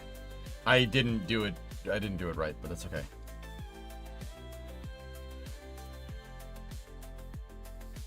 We're from your neck of the woods, right? Right. You're from Ireland, right? Because I got me a nice Guinness here. Oh, tell you what, I love this stuff. I'm freaking addicted to it. But the weird thing is that not Irish, not at all. Not Irish at all. Love Guinness. I chalked that one up to Boston. All right, cool. Hold my beer again. This time do it right.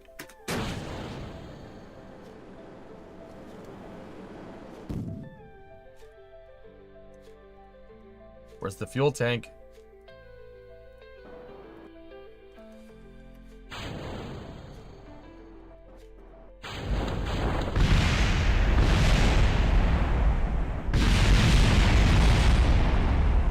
Oh, the pressure vessel's still good, but yeah, we're not getting high enough up to do this sequence correctly. Yeah, Irish adjacent. Yeah, so are you, passing. Because you're closer to them than I...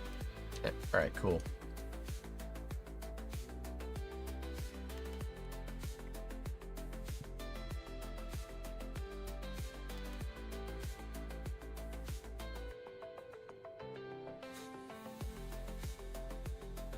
Physically, yeah. Okay, cool.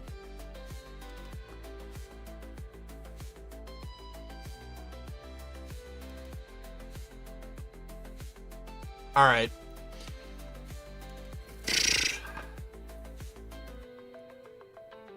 Let's just move to getting this thing working in space, shall we?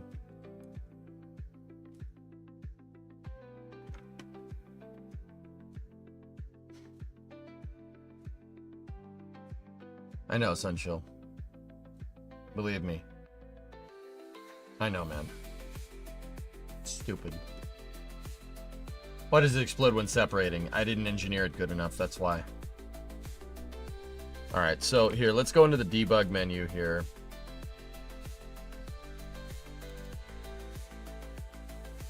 Oh look, we're in space. That's cool. Alright, so let's figure out. We don't need the emergency abort roll thrusters.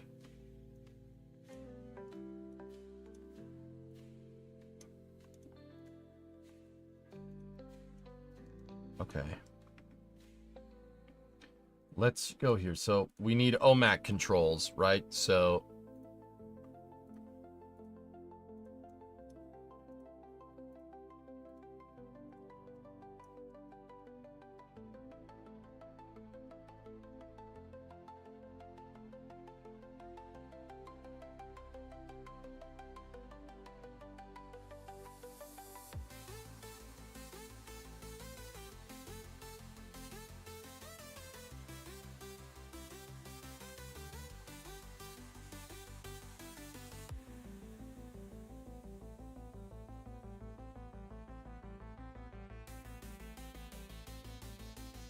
cut off the OMAG. All right.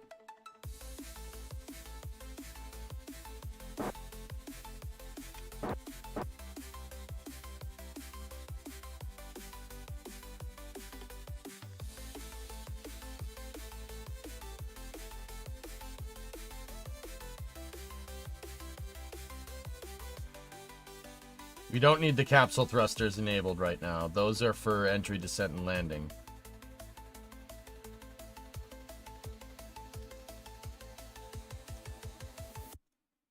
All right, let's see how she handles.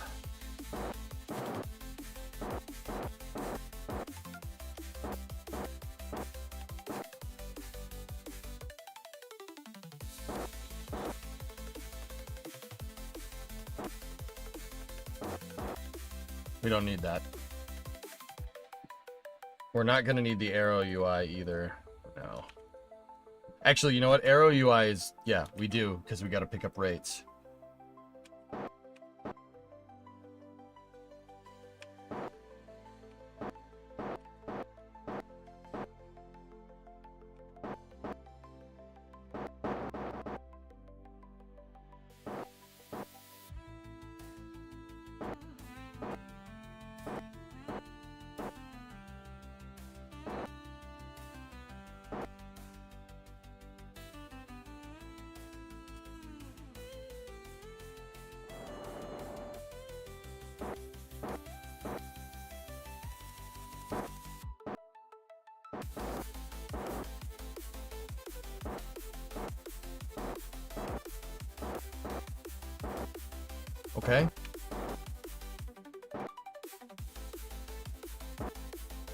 We have to work on all the thruster toggles to make sure the thrusters are firing when being commanded correctly.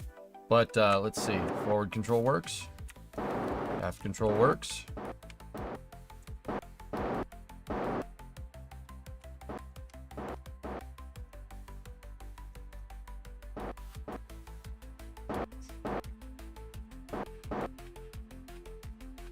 Do I have anything up here in this save? Let me go into map view. Anything up here we can get near? No, nothing. Okay.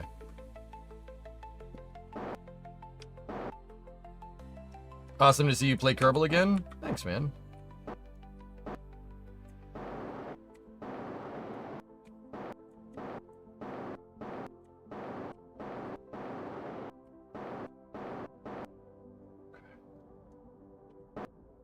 So, I don't have SAS on, guys. Discovery, The go reason on why I throttle. was so insistent about getting the center of mass correct and doing that all right is because when we go to do translation, so check this out. Our center of mass is pretty much lined up with our translation thrusters. Look over here. If you look at our pitch rate, okay? Let's just time warp. Zero it out. Okay, so we're at 0. If we translate, see how it barely introduces anything into the pitch rate? The 0.02 degrees a second radian. It's barely making us pitch a little bit. But for the most part, we're translating. See how this doesn't affect your rates at all? Same with yaw. If we do not yaw, translate. Right? If we do that, our heading doesn't change. See? No rates are introduced. This is the rate that the capsule is moving. If you have a pitch rate, if you have a positive pitch rate, it means you're moving up. The higher that number is, the faster you're moving up. Okay? Capsules in spacecraft use rates like this all the time. Rates are measured in degrees a second radian. Now, if we roll, see our roll is increasing our roll rate. If we zap it back, we can, for the most part, zero it out. Perfect. Does the nose get jettisoned? Yes. Do we know what acceleration on the thrusters of the actual Starliner apply? I don't have the time to do that analysis, J-Speed. I have to hope that this is good enough.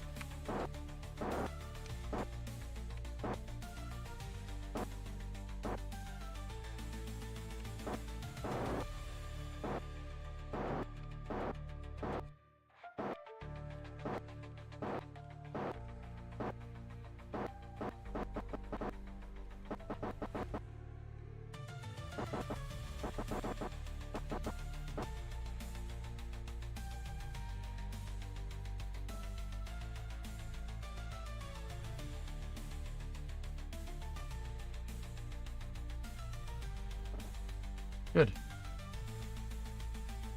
Nice, Mike.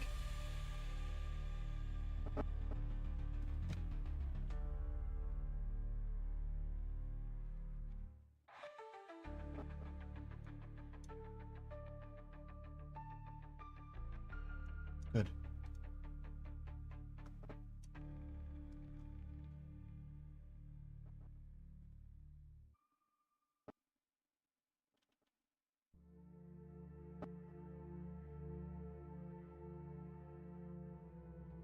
Excellent.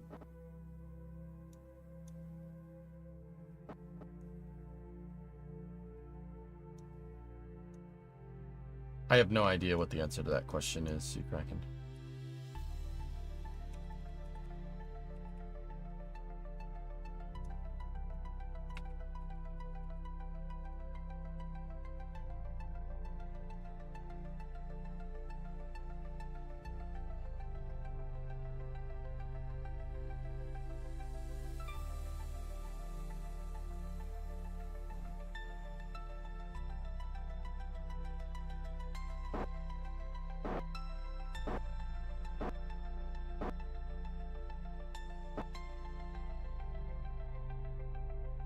Let's, just for fun.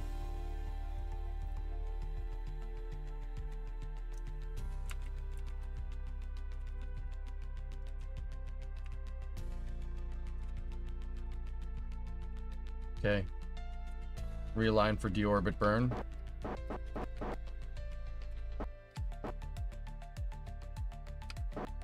OMAC thrusters.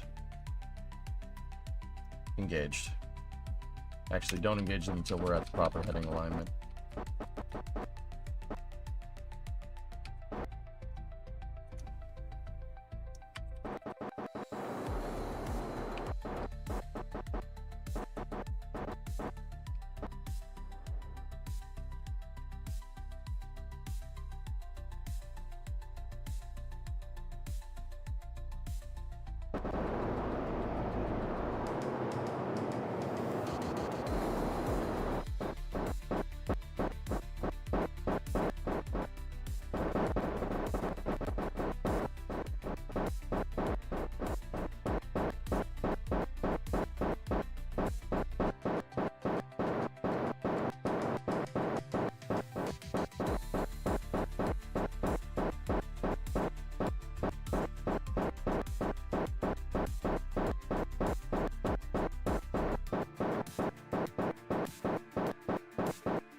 Okay, we're deorbiting.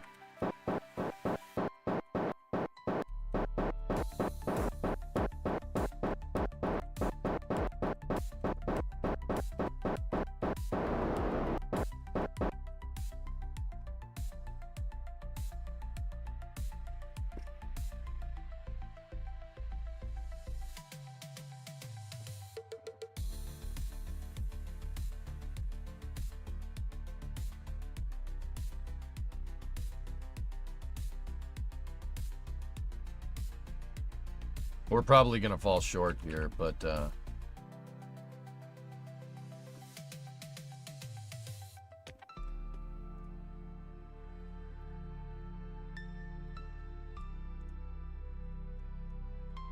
activating capsule monopropellant systems.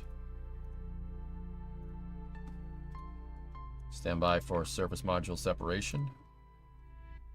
Where's that phantom force coming from? Oh, Aero. Okay. Here we go.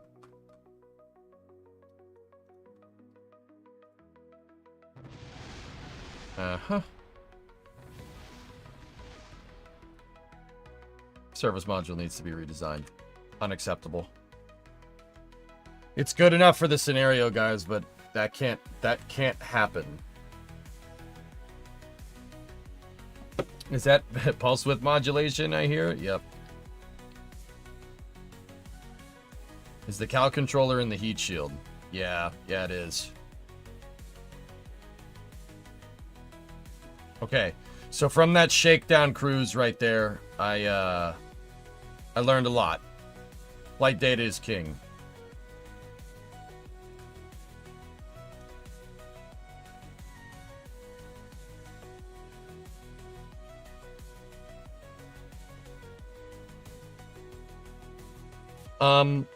Okay, so we have to do axis toggles.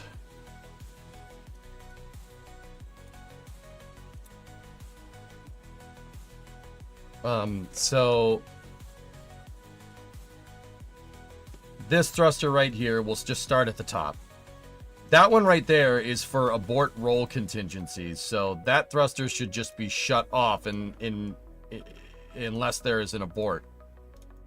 Same with that one. So shut them off. But if there is an abort, it'll be, those are used for roll control.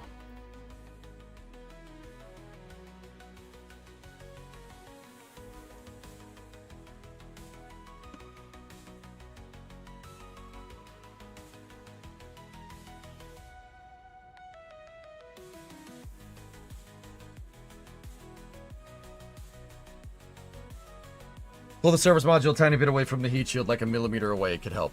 Yeah. Or just don't bury a cal controller in it.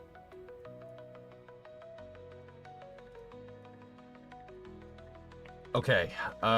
So these thrusters should be disabled out of the box. These are entry, descent, and landing thrusters, or EDL thrusters.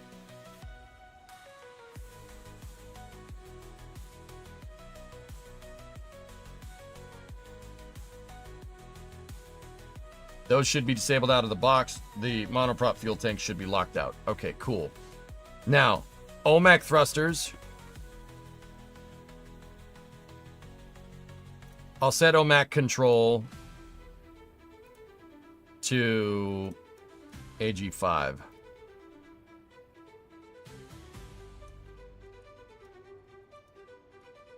So the orbital, those are your like course correction, course adjustment correction.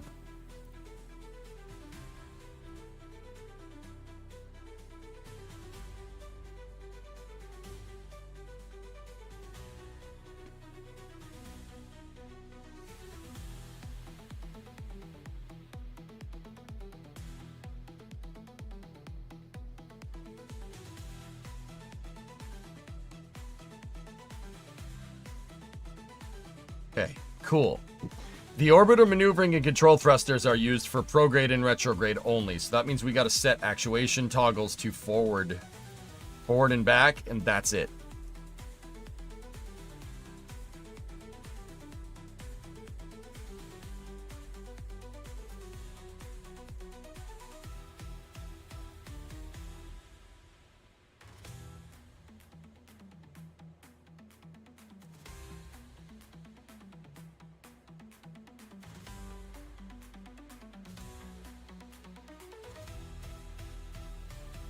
Last, no.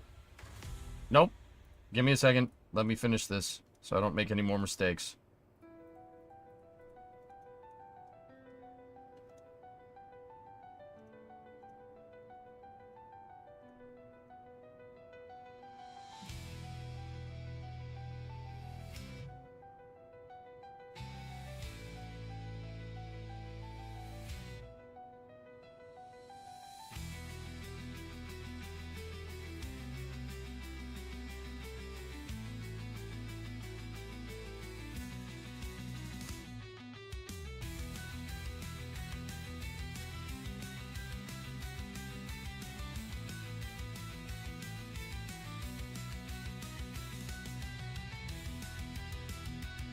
OMAC thruster control is bound to AG5. Good.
Give me 1 second, guys. I'll say what I'm doing in a second.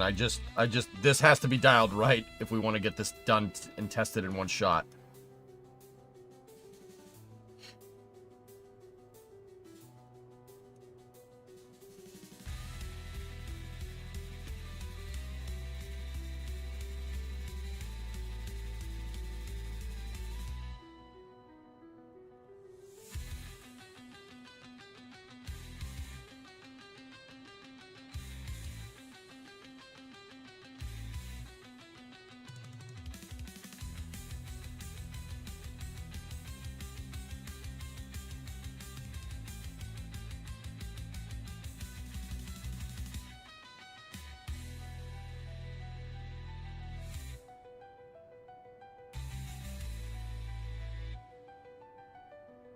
I'm just making the thrusters work with the cow controller correctly.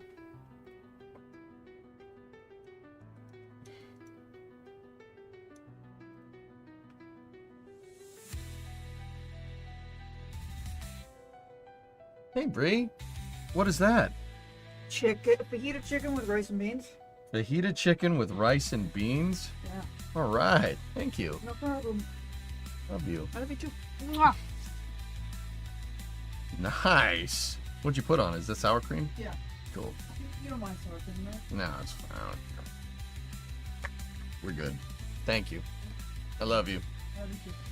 It's Chat- spicy, so you need the sour cream no matter what way you cut it. Okay.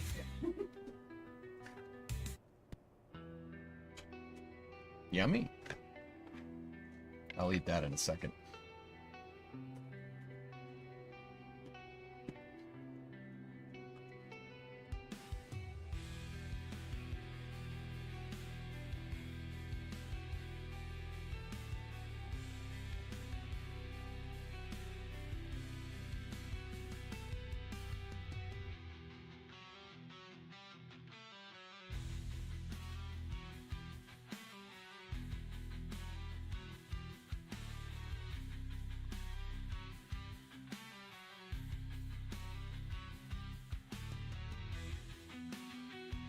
Pulse with modulator. Watch, Archie.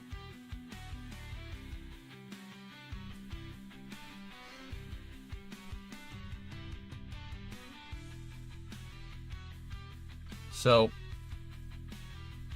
the OMAC thrusters, if I hit AG5, watch.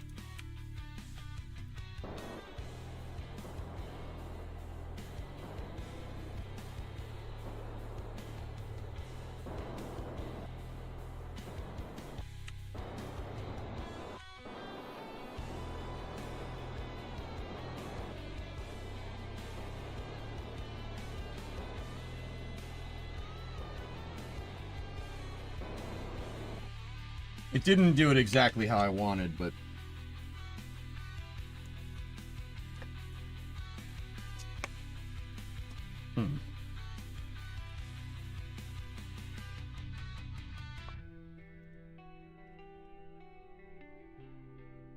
yeah, that's okay. It didn't do exactly what I wanted it to do. I wanted it to alternate, but I can get that to work.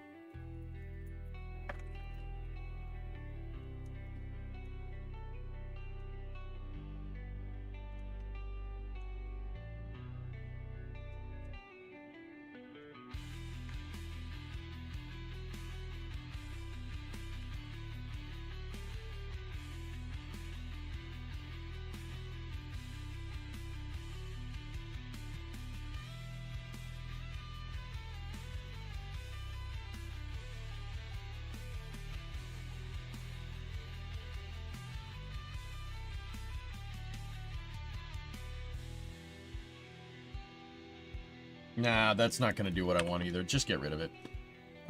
So OMAC toggle is working. I wanted to see if we could pulse with it, but it didn't do what I want. We could probably dial it in, but once again, I don't have the time.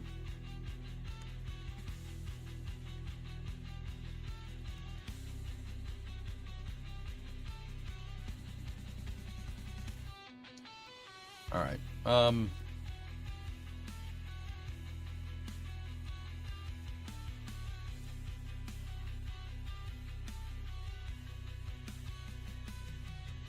All right, so now let's set axis here.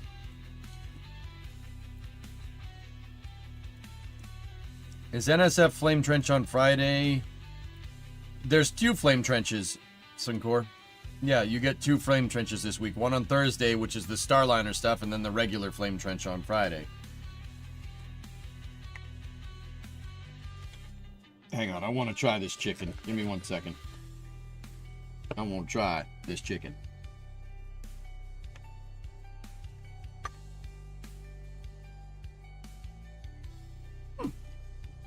Pretty good.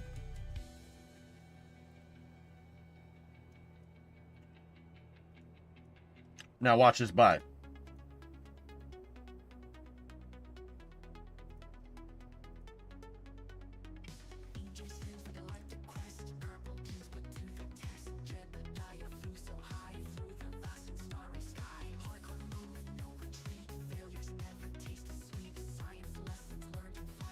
So 9 is capsule RCS.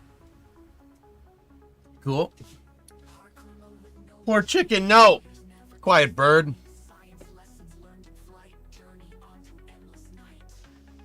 Have time to check last. Yeah, what's up? Why did Boeing decide for Starliner to carry around its launch escape system for the entire flight?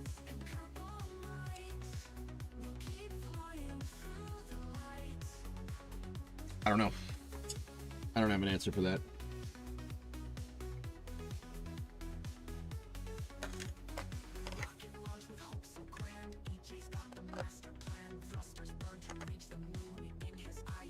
So does Dragon. The reason why Dragon carries an integrated launch escape system, Coltech, is because it takes it home. It brings your LES back. Your LES is reusable. Even if it fires, it's still reusable.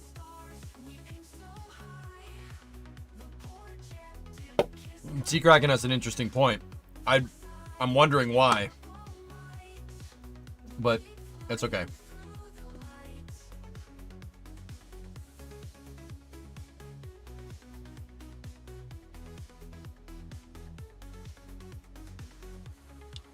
So these thrusters are used for yaw and fore aft, right? Same with these. Yaw, fore aft.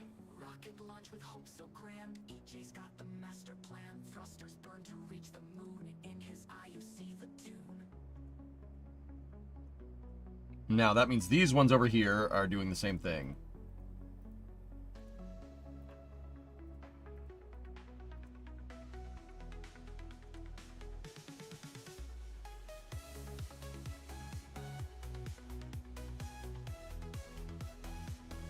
Okay.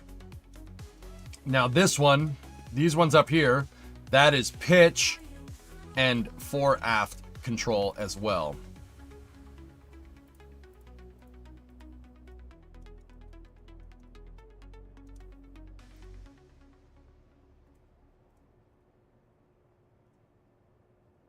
Optimizing your RCS to control certain axis of control only will actually make this thing use less RCS if you have like a heading lock on. It won't just start pulsing every single freaking thruster. Working on the actuation toggles is very, very, very important. That'll, for like just building spacecraft in Kerbal, it's very, very useful. So this would be pitch and fore aft as well.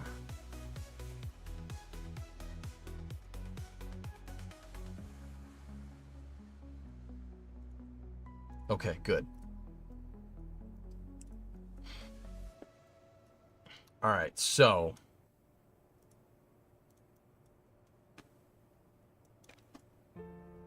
I've been just double checking. EJ is going to be constrained. DAS is going to be constrained to the same mission parameters as Starliner. Yep. Mm-hmm.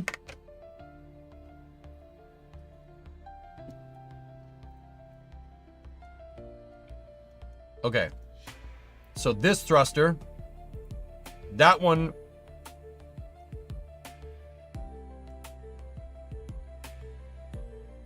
would be port starboard, and that's it because it's a translation thruster. Same with this one.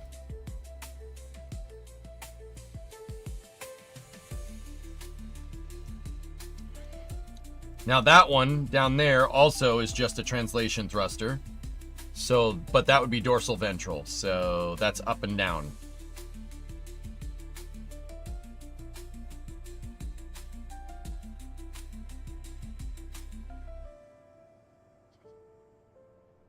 I don't know, Ewok. All right, so what thrusters do we have left? These left-right thrusters. So this one right here is used for port starboard, but that's also used for roll control as well. That one right there is used dorsal ventral, but also used for roll control. This one right here is used for dorsal ventral and roll. Okay. This guy right here, that's port starboard and roll.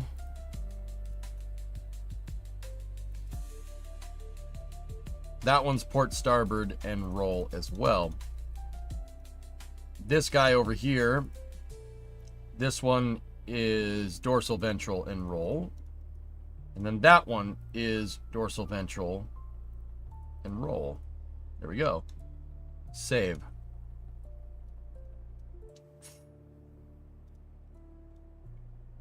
Okay. All right. All of our thrusters are configured. AG9 is turning on the capsule thrusters. AG5 is turning on OMAC thrusters.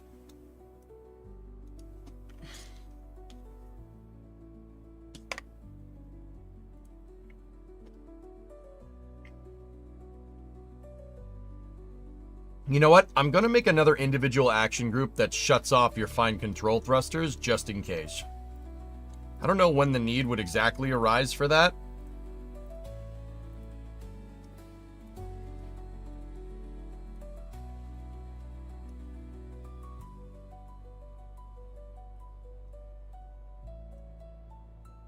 But I'm going to build in that capability because we're here and we might as well.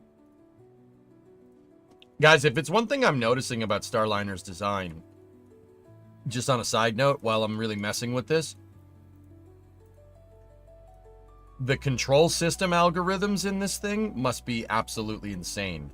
This is a lot of thrusters to control.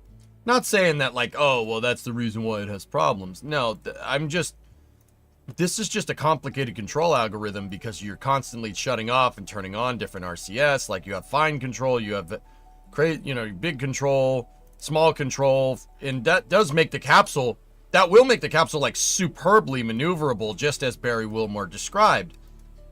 But also, you are trading, it's a trade-off. It is super maneuverable, and that's great, but it's also a complicated control system. It's a more complicated system. Now, like, I'm not saying that this, SpaceX is gospel here, right? But SpaceX has Dracos. The Dracos are used through all phases of the mission. They have one type of thruster. And they could just shut them off and turn them back on and cluster. Like, there's a lot less going on a Dragon capsule. Like, this is an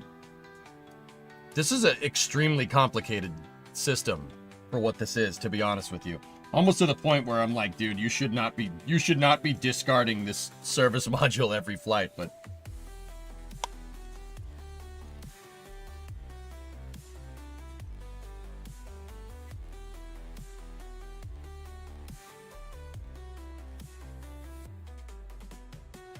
Boeing decided to add an extra bit of safety by technically using the LES to deorbit and or to get it up to its final insertion if the rocket doesn't have enough translate delta V.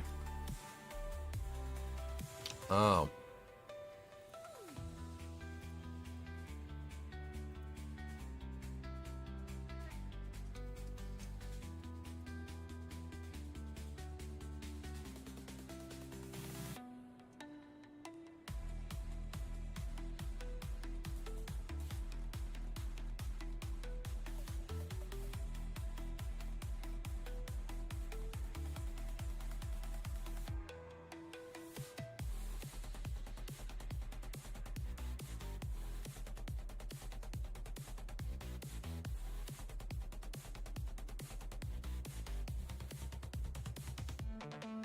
Like, guys,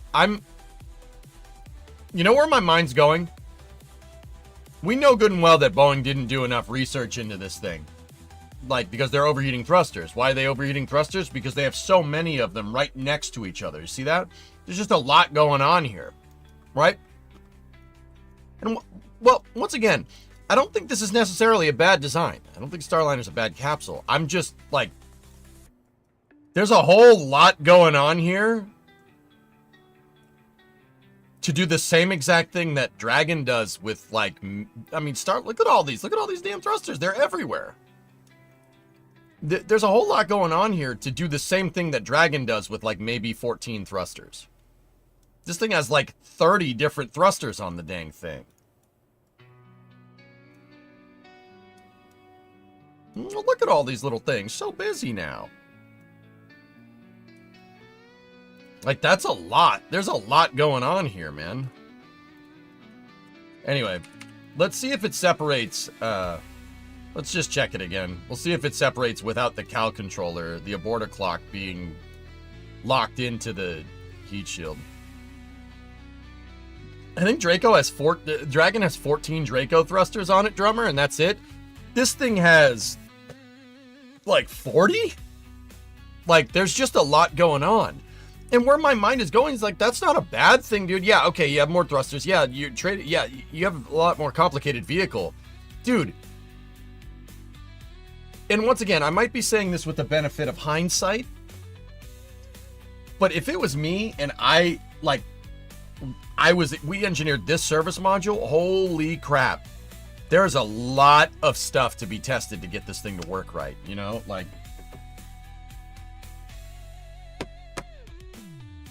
I miss Rebel Galaxy, but, all right.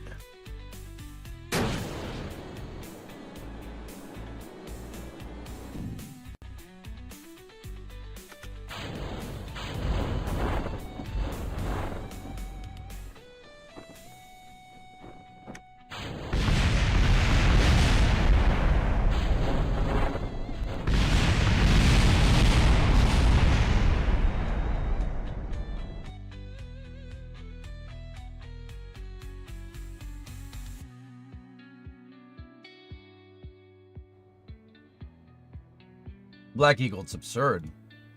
I miss Rebel Galaxy. You miss listening to Rebel Galaxy soundtracks.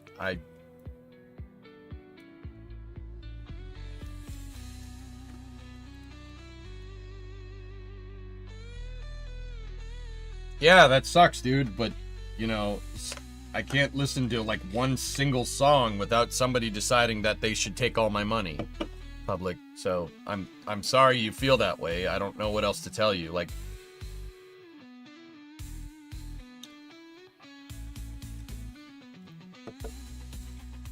I know, dude. Yeah, me too. That sucks. Like, I don't know what you...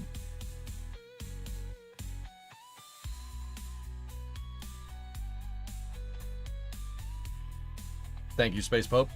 Space Pope has messaged me to certify that I have poured a beautiful pint of Guinness. I haven't poured it, but yeah, thank you. I appreciate it. And I appreciate ya. All right, let's try going back to the 2-segment service module design.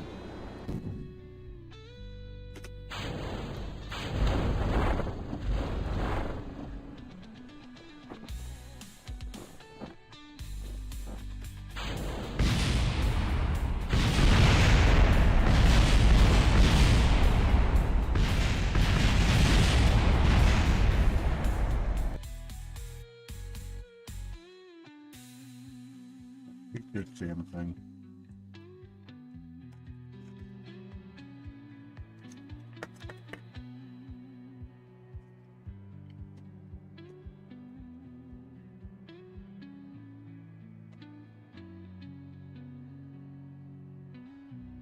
My separation mechanism is not good enough. You know what? Let's get rid of that and see what that does.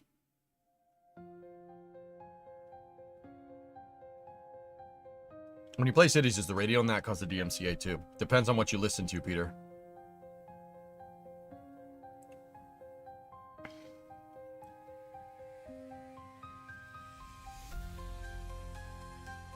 Yeah, an interesting abort procedure.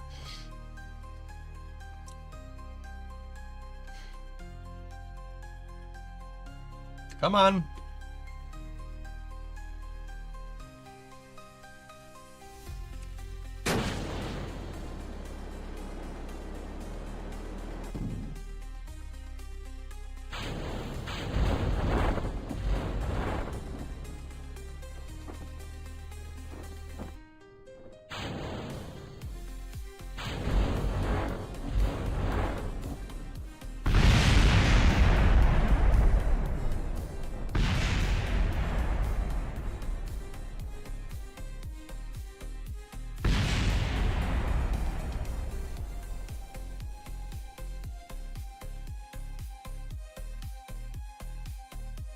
Let me just make sure. Let me make sure. The struts. I made it too strong. The heat shield has to be able to have some end play to get out, to liberate itself from the fairing there. Let's see. Let's just make sure it wasn't a fluke. Do the test again. See what I mean? See all this testing that we're doing? Now keep in mind, like, it's Kerbal. I get it. It's KSP. But you see how much testing we're doing just to make sure we get this right? Like, Boeing didn't do a lot of flight tests. They did a lot of ground testing. And you know what, dudes? Like, I don't mean to be a jerk. And once again, I'm only critical of Starliner because I want it to succeed. It shows. Yeah, it shows that you didn't. Like,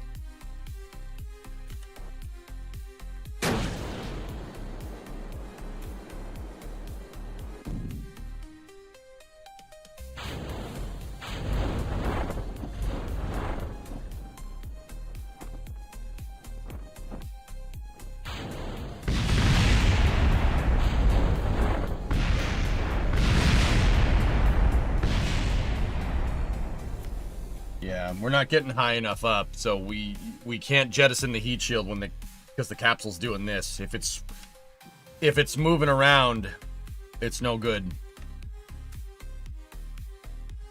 You're supposed to test like you fly, which means in Boeing's case almost never. Yeah.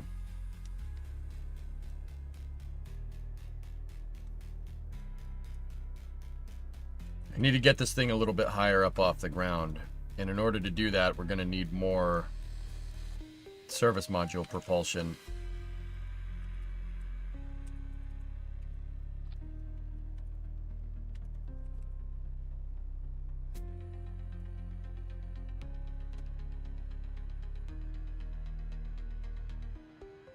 Oh boy.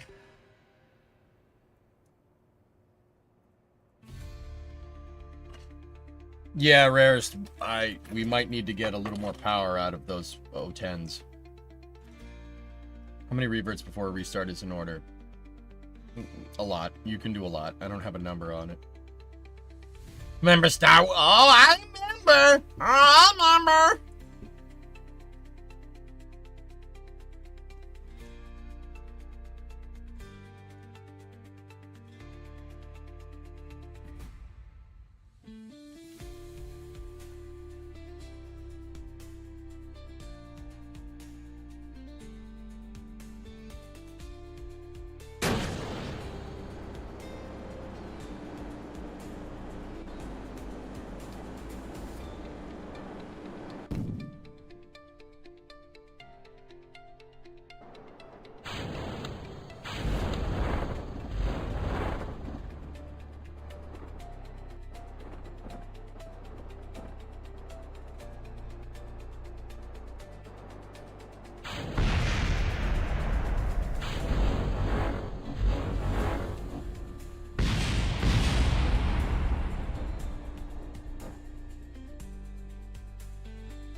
The capsule jiggling around like that is no good. I mean, such is the case in real life, guys. The capsule has to be straight when it separates, or else you could run into exactly the problem that I'm running into. What do those tanks do to the center of gravity? They probably move it backwards a little bit, Fluffy, but we have way more margin.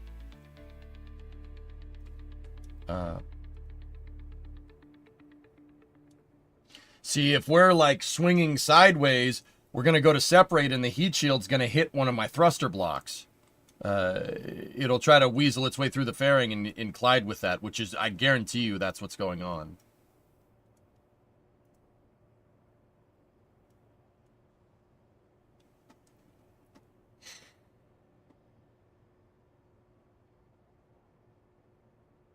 Maybe can't see me.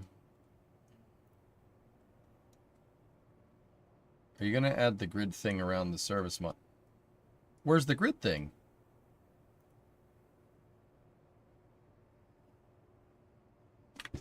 Where'd the grid thing go?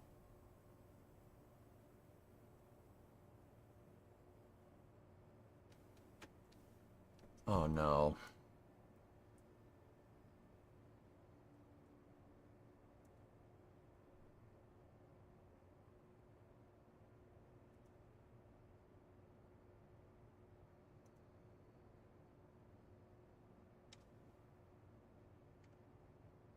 I must have loaded the wrong file and saved it incorrectly.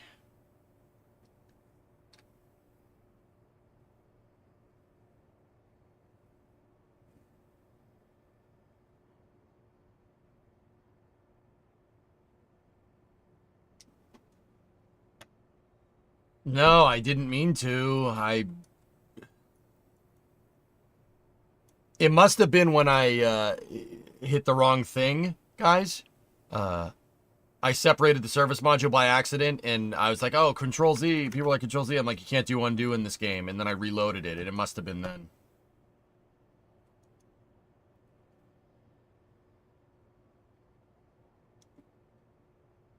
Yeah, it's gone.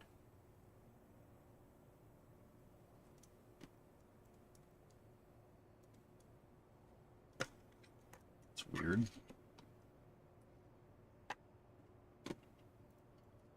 Have I ever played Resize? No.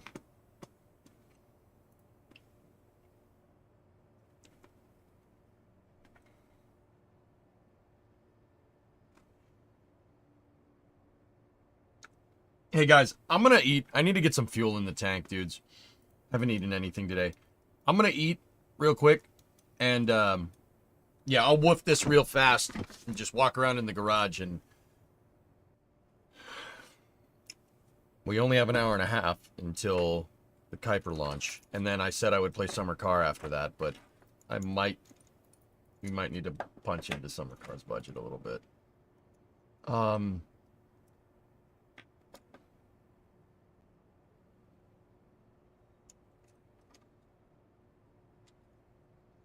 Creeper, we're gonna do space news after, like, during the Project Kuiper launch, guys. Dude, I only have 2 days to get this. I gotta get it. It has to be done by the end of this stream. It has to be ready. I'm not streaming tomorrow, guys, except for the Flame Trench thing because I have some prior obligations to do. So it's gonna be an only space news day tomorrow. So I don't really have a lot of time to dial this in. All right. Hey, Ian, what's going on? All right, let me woof this. I'll be right back 1 second. And then I've been changing the service module too quickly. So, all right, here. I'll be right back 1 second. I'm gonna woof this.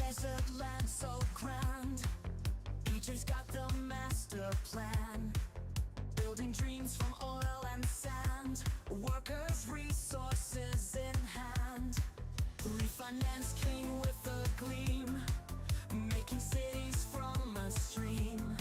Sweat and grit is how it seems, living out his wildest dreams. Heat is on in Pakistan. We're building oil towers like a man with EJ at the helm. It's all in hand. In Pakistan, we stand.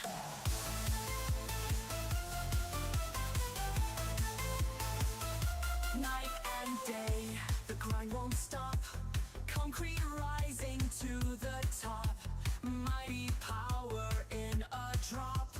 EJ hitting jackpot non-stop, streaming live. His empire grows in every borough, every close. From dusty plains to finance shows, EJ's name everyone knows. He is on in Pakistan.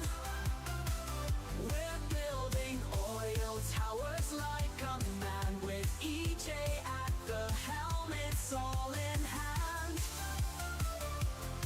In Pakistan, we stand.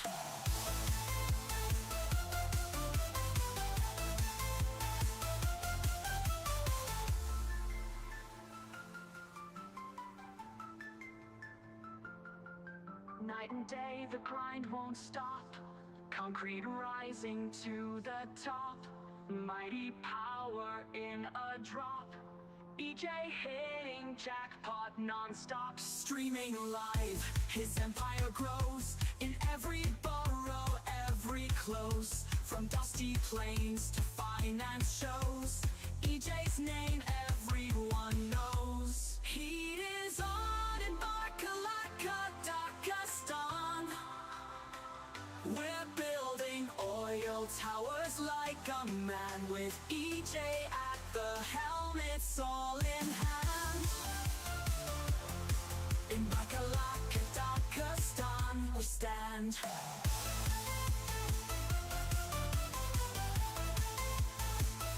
We stand.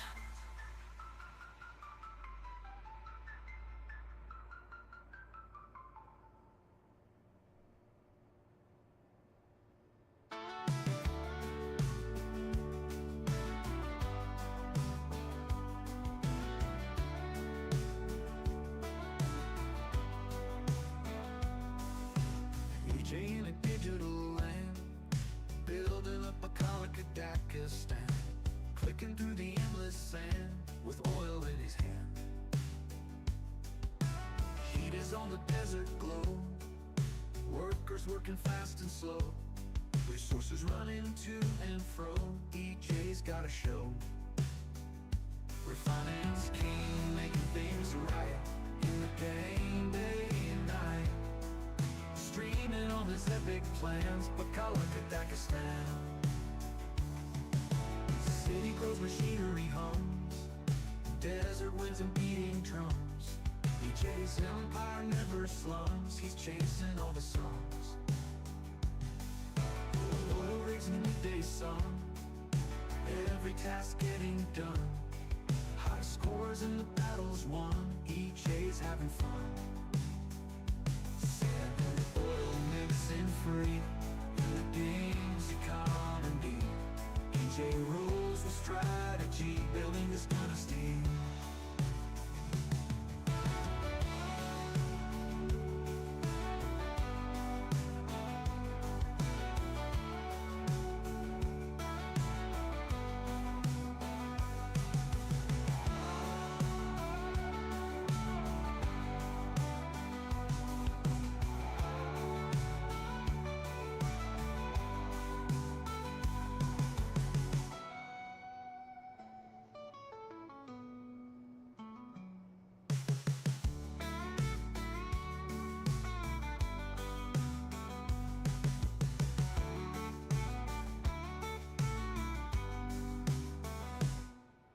City grows, machinery hums, desert winds and beating drums.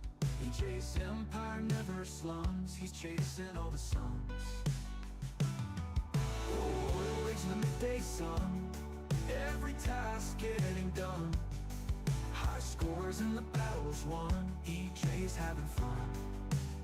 Sand and oil mixing free in the game's economy. EJ rules with strategy, building this dynasty.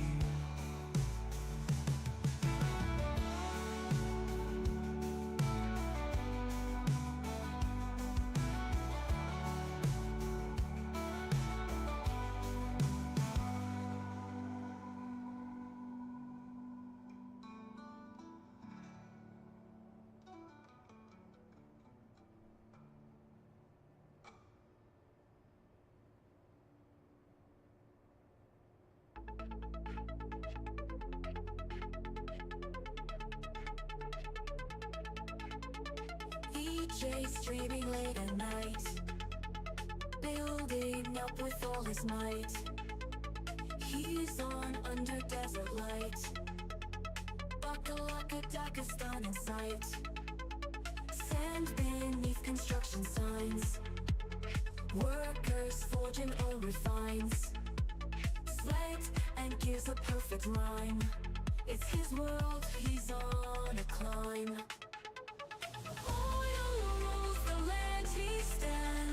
Mogul now with steady hands, from the sand his fame expands. EJ's dreaming foreign sands.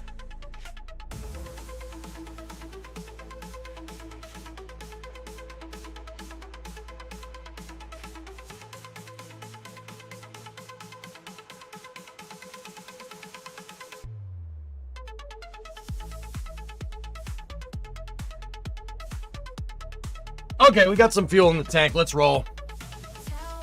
All right.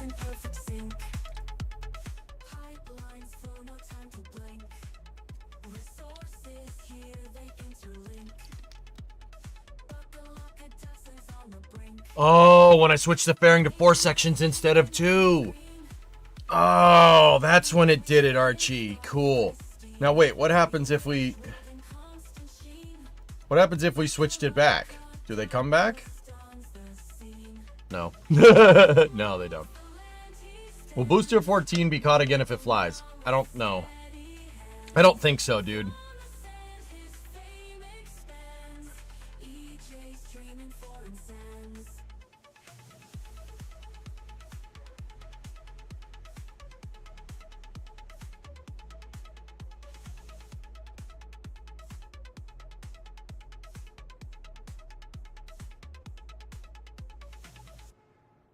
All right. Well, I will reintroduce the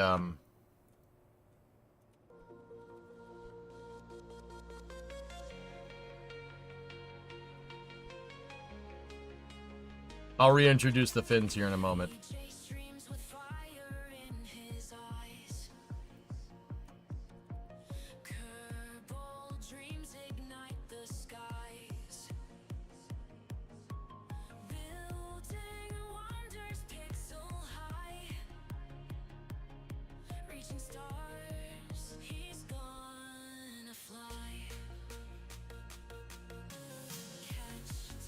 Their AI.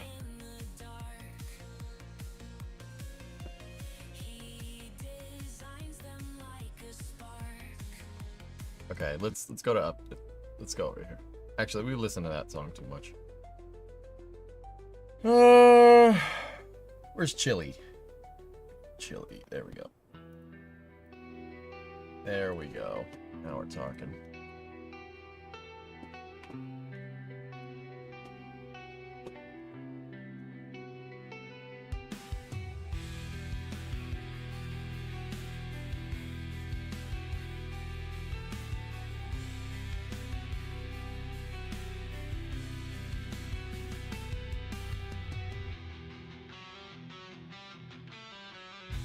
All right, what have I crammed inside of this thing?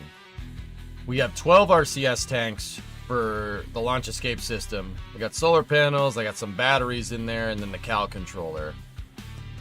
That's what we got.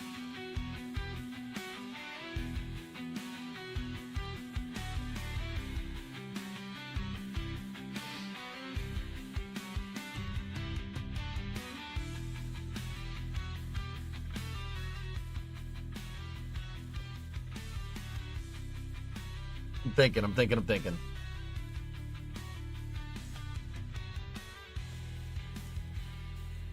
Of course, Pi.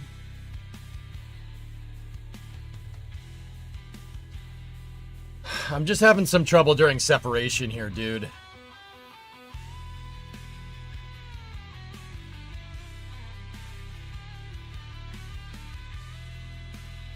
I gotta put the fins back on, so... All right.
Give me 1 second, guys. I just don't want to... I'm not talking because I just want to make sure I don't make another mistake.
That sucks so hard, dude.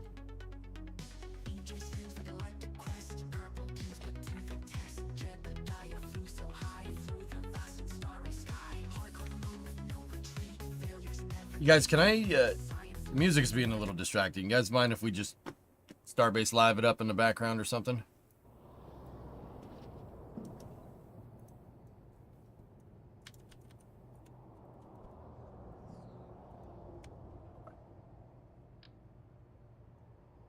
Cool. Thank you. All right, so how I made the fins last time was I just moved the flags up like that initially, so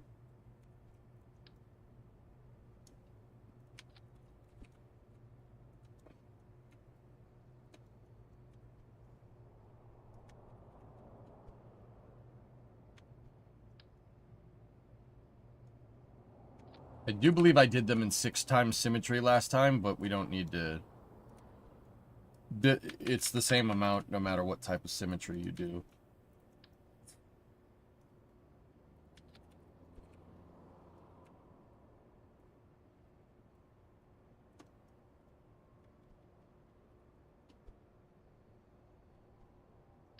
What the hell's VSR 3 mean?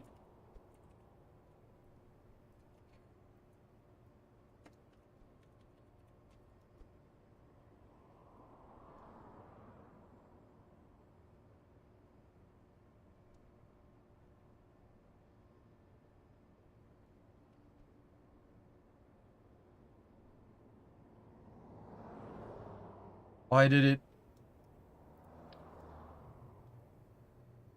did it switch to 6?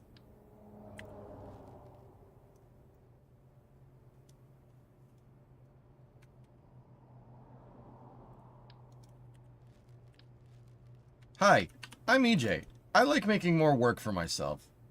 Oh, that's good.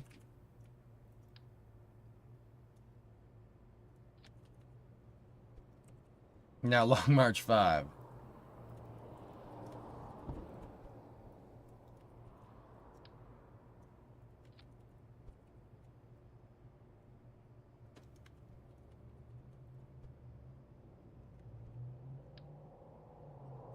You're making it on time. I don't know.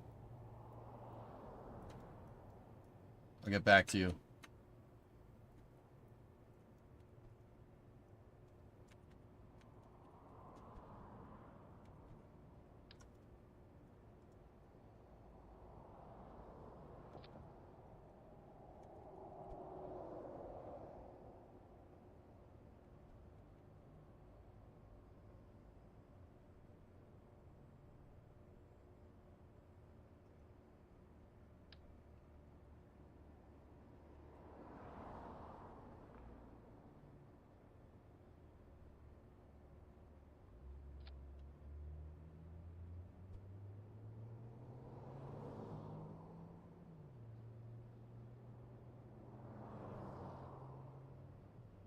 Okay.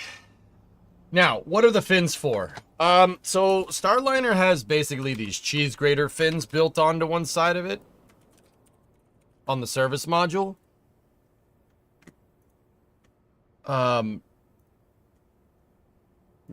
Ours.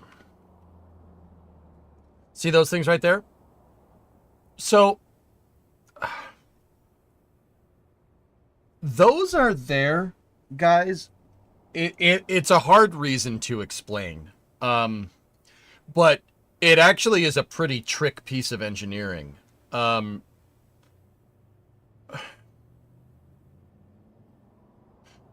Okay. Let me explain. I'll explain it in paint. Say you have your capsule, right?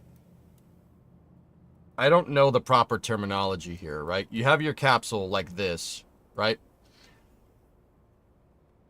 And you have air coming at you at, I don't know, let's just say 760, yeah, that's T68, 768 miles per hour. Let's just say you're getting transonic speeds, right? The air is going to go off the capsule like this, right? You're going to get laminar flow coming at you, right? The air is going to move, and then it's going to go sideways. Now, your fin is right here. and right here, and it goes around the horn. There's your dog houses, etc., etc. What we're really focusing on here is this right here. So at this point on the side of the capsule, you're getting what's called flow separation. It happens. So but the angle at which that actually shoots off, right? The angle that air keeps going, the air will go around like this, right? The angle at which that air will like try to come around and try to fill in this gap right here is very important for how Atlas N22 flies. If we look at what Starliner launches on, the Atlas V N22 variant, right? So look at it. That's a Lego. Look at it. It's a very strange looking rocket. So you have an Atlas V core stage with 2 solid rocket boosters on the sides. And then you have a conic interstage adapter, Atlas V 400 series conic interstage adapter, and then a Centaur 3. So, where that aerodynamic wake goes is actually super important, okay? It's very, very important. The reason why is you never want that aerodynamic wake to go down here. Why? Because if the air turns, the air is going to turn, right? If you have the air turning down and getting into this area here, it's going to shoot off the conic interstage adapter, right? It's going to shoot off there, and then it's going to shoot it back out again. So your air, like going around the rocket, will do this kind of hourglass thing where it shoots off the capsule, and then it goes that way. That's going to move your center of pressure really far forward on the vehicle. That's really bad. It's bad for the same reasons why putting fins up at the top of your rocket is bad. Like if you think about like a prototypical rocket, you have fins at the bottom for stabilization. Fins at the top destabilize things, right?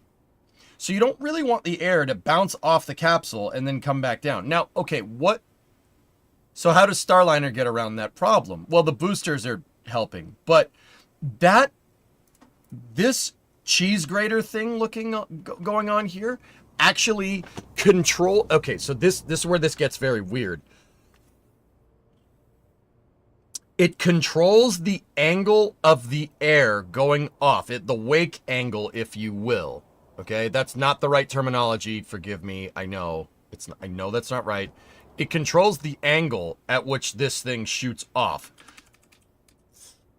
It controls it in such a way that it basically tricks aerodynamics into basically staying out here. It shoots it off at an angle where it basically will meet up back here, down with the core stage, essentially making this a lot more streamlined. Like it'll basically, it makes the air behave like this area doesn't exist. Like it's just one solid shape, not conic in, up, out, conic in again. Because, yeah, once again, you don't want to move your center of pressure too far forward. It controls the wake angle coming off of Starliner to make it so Starliner flies the exact, its behavior throughout its aerodynamic transient during ascent stays the same no matter what. Yeah, it's really, really trick stuff. It makes it basically, that little guy forces the air out so it doesn't come in here and make the vehicle less aerodynamic, or aerodynamically stable, I should say.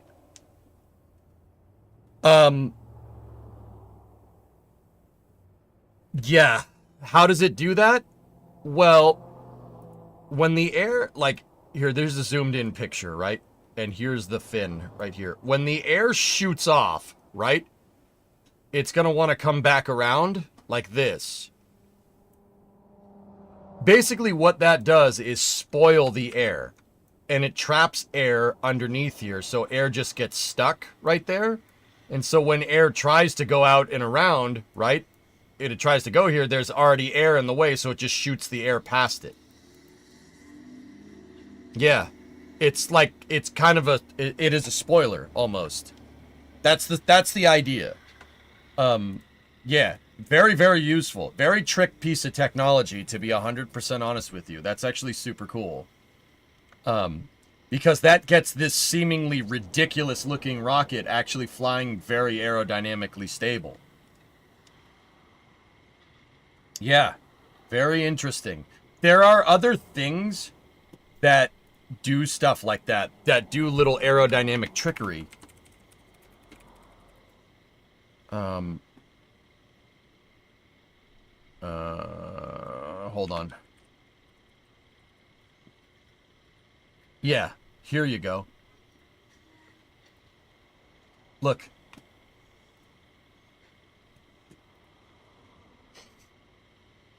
This is a Trident missile. It's an SBLM, a submarine launched ballistic missile. Look at the front. It's doing the same exact thing. That little dinner plate up at the very front of the vehicle is actually having the same aerodynamic effect as a pointed nose cone. A pointy nose cone.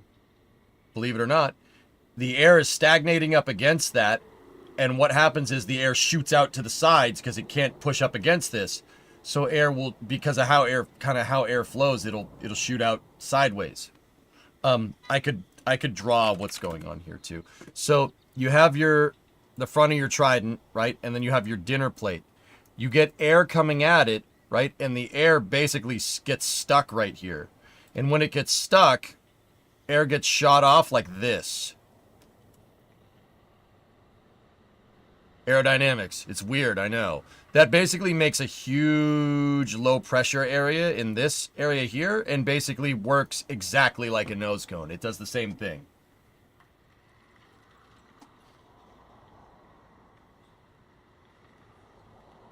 Yeah. Aero is very strange like that. Why did they... Now, I know what people are asking. Why did they do that with the Trident thing? Why did they do that with Trident? Why not just make a nose cone for it? Because it doesn't fit in a submarine, that's why. This is actually deployable. It pops out the front when it launches. Yeah. It's a really trick way of making a much more aerodynamic nose cone without making an aerodynamic nose cone, without changing the size of the vehicle. Air does not like to turn. That's right. Sounds good, but can you make it more pointy? This is actually the most... That is the most pointy you can make it. And believe me, the Trident missile did instill fear into its enemies. How are we supposed to instill fear into our enemies? It's not pointy enough. Is there not a video of a wind tunnel test to show this? Oh, I'm sure there is, Max. Yeah, You know what? Cleater might... Hold on.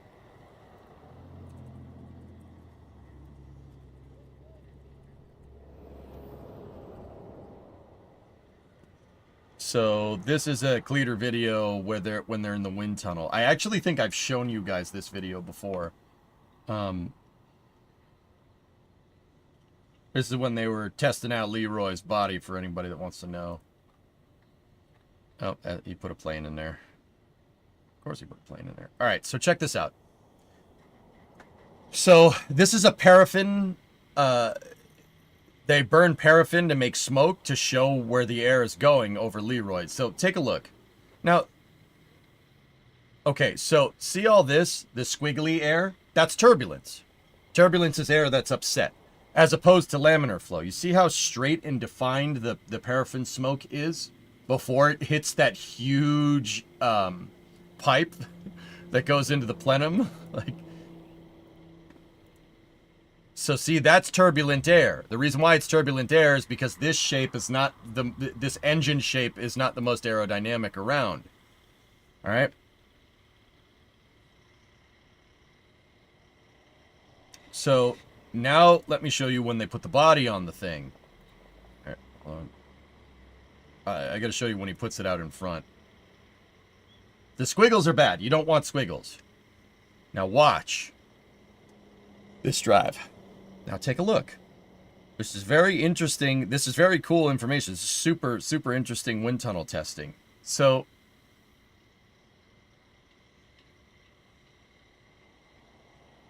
now what can you tell me about this? Let me see if I can pause it at the right angle. Look, what can you tell me about this? Look at how defined that is right there. Did you guys notice that the paraffin seems to just go up for no reason? But it's not going up for no reason. There is air that is stuck against the front of Leroy's body here. See that? It's all stuck. And this goes around it. It seems to push the paraffin up and over the hood of the car. See what I'm talking about? Look, it pushes it up and over, and then it goes. Shouldn't this paraffin smoke be touching the body of the car? No, it's not, because air is getting stuck there. Well, it's a stagnant point. That's the right way to say it. But check this out. If you hold it to the back of the car, where the body is, look, right there. See? Or not the back of the car. This is up at the front. Look at the paraffin take the left-hand turn. See what I'm saying right there? Because air is getting stuck right there. It's getting stuck up against the air dam, the splitter. So your air, you have a huge stagnation point here, which does cause drag. But in this particular case, on the car, that air load on the splitter is going to push your front tires into the ground and give you more traction. That is induced like that on purpose. But do you see how the paraffin never touches the front of the car? See what I'm talking about? That's some trickery right there. Starliner is using a phenomenon very similar to that to get Starliner to be aerodynamically the same at 1,000 feet, 10,000 feet, and 30,000 feet. The rocket flies exactly the same aerodynamically. It's the same stability no matter what, because it's stuff like that. Isn't that cool? You see how the air takes just a huge left-hand turn before it even gets near physically touching the body of the car? Check that out. It's turning way before it, like there's stagnant air here. Well, yeah. Atlas does that. That's what that cheese grater is on Starliner. That's what it does. It's there to push the air out and around so air doesn't get in this area right here. And it basically acts like there's a huge cylinder right here.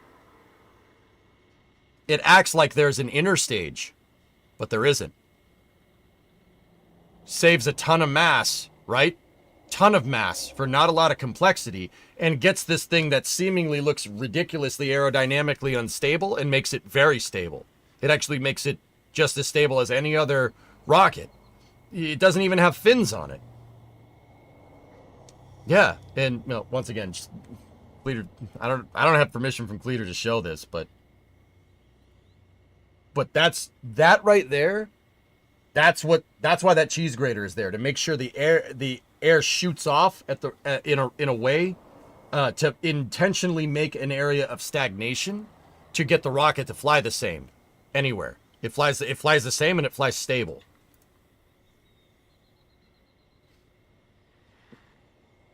Now, the interesting thing is, you see, look, turbulent air. See, because the air is pushed out of the way, it gets very turbulent. It gets upset. You don't want that. That's drag visualized right there. See how the air gets squiggly? That's drag. Now, once again, in this particular case, the splitter is helping to push the front tires into the ground to get you more traction. That's why Formula One cars have that big, huge honking mustache of a front wing to get those tires to push into the ground so they can, when they go to turn, right? The car actually turns. Fun fact, with a Formula One car, you actually have to drive faster to get the car to handle better, which is very counterintuitive, right? Because you think, oh, I'm going to slow down. I'm going to be more stable around this corner, right? If you take the corner at a slower speed, it'll be easier to go around the corner. No, with Formula One cars, because of stuff like this, it's actually more stable if you put your foot to the floor. The car will go through the corner, but you have to train your mind to tell you that it's okay to put your foot through the floor going around a corner at like 200 miles an hour. Yeah, it's a really hard thing to tell your brain to be like, yeah, this is good, just send it, like, Isn't that cool? Now, see, when I watched this video, I was a little bit worried here, but now look what happens when he puts it over the turbo. I'm worried that the turbos are going to get a little bit of stagnation, right? Because these are intakes. Those are the intakes for the motor right there. It's a turbine blade. Now look what happens when he takes the paraffin and puts it over that turbo right there. See that? He puts it over the turbo, and the paraffin does not go into the turbo. It goes around the damn turbo. So that means there's stagnant air right in front of your compressor. Your compressor is not getting laminar flow, especially at higher speeds. Yeah, that... I'm wondering if this thing is going to run pig rich when he eventually takes it down the track. But the compressor isn't spinning either. The compressor will cause a vacuum, Kilroy, for sure. But during spool, you're running into... I guess... I'm going to go ahead and guess... Well, he sends it with a two-step, so I don't think it's... Yeah, that'll be okay. But either way, I'm wondering if you could maximize your turbo, all the air going into your turbo with like an intake, a specialized type of intake on the front. Right? Give Leroy some ram air intakes. That's what I'm trying to tell you. Or a ramped intake, like on an F-15. You can get way more air into those turbos. I mean, I hear what you're saying. I don't disagree. I'd like to see with the engine on. Yeah, they're not going to do it with the motor running, but yeah. What about an aero spike? Spiked intake is not necessarily what you're going to... Are they going to race this thing? Yeah, Cletus McFarland, shameless plug for that guy's channel. He's an excellent, he's like a race car driver. He races dragsters and stuff. And him and his boys do really fun things with cars. Kind of like a redneck Top Gear almost. But see the paraffin? See it turn? It turns before it touches the bumper. Aerodynamics is, that's what it does. Anytime you have something, you're running at something, right? Actually, here, let me tell you, Aerodynamics 101, one of the first things they teach you is about what's called non-dimensional equations, okay? Or a non-dimensional problem to solve. Basically, so you understand that, you know, like, let me give you an example. Coefficient of drag. Coefficient of drag is a non-dimensional formula, meaning that you kind of do the math in an ideal thing, like you do the math in an ideal scenario. Non-dimensional is what it's called. Like in a perfect, say your aerodynamics are perfect. That's how you take into account coefficient of drag, right? It's called the non-dimensional equation. That right there is the first thing, one of the first things that you learn of how a fluid, a pneumatic fluid, right? Pneumatic fluid being the very technical term for this. How air interacts with things is how much air is being pushed at it, and the shape is very dependent on what the air does. That's like, it's Aerodynamics 101. I mean, obviously, when you speak it out like that. But non-dimensional equations to figure out coefficient of drag and stuff is one of the first things that you learn, right? Dimensionless quantity. There you go. That's what it's called. Sorry, I know I'm not using the right terms, dude, but yeah. So, Hoonigan-esque? Yeah, Tron, yeah. Cletus does more race car stuff than Hoonigan does. Like, this is a dragster that he's working on. That's Leroy the Savage. Now, once again, dudes, you want to see something very interesting. I want to see if we can get a shot of it at the roof here. There's George doing his thing. See, look, even at lower speeds, the sucker is still... The air still turns right before it gets to the bumper. Come on, show us. Now, okay, you want to see what's interesting here is when it gets to the windshield, right? This doesn't happen. Like, it's floating up over the windshield, but when it gets past the windshield, look at how close it is. Look at how close it is to the roof of the car. See that? It's practically hugging it. The reason why is because the nose broke it pushed most of the air out of the way, so to speak. Once again, going back to dimensionless equation.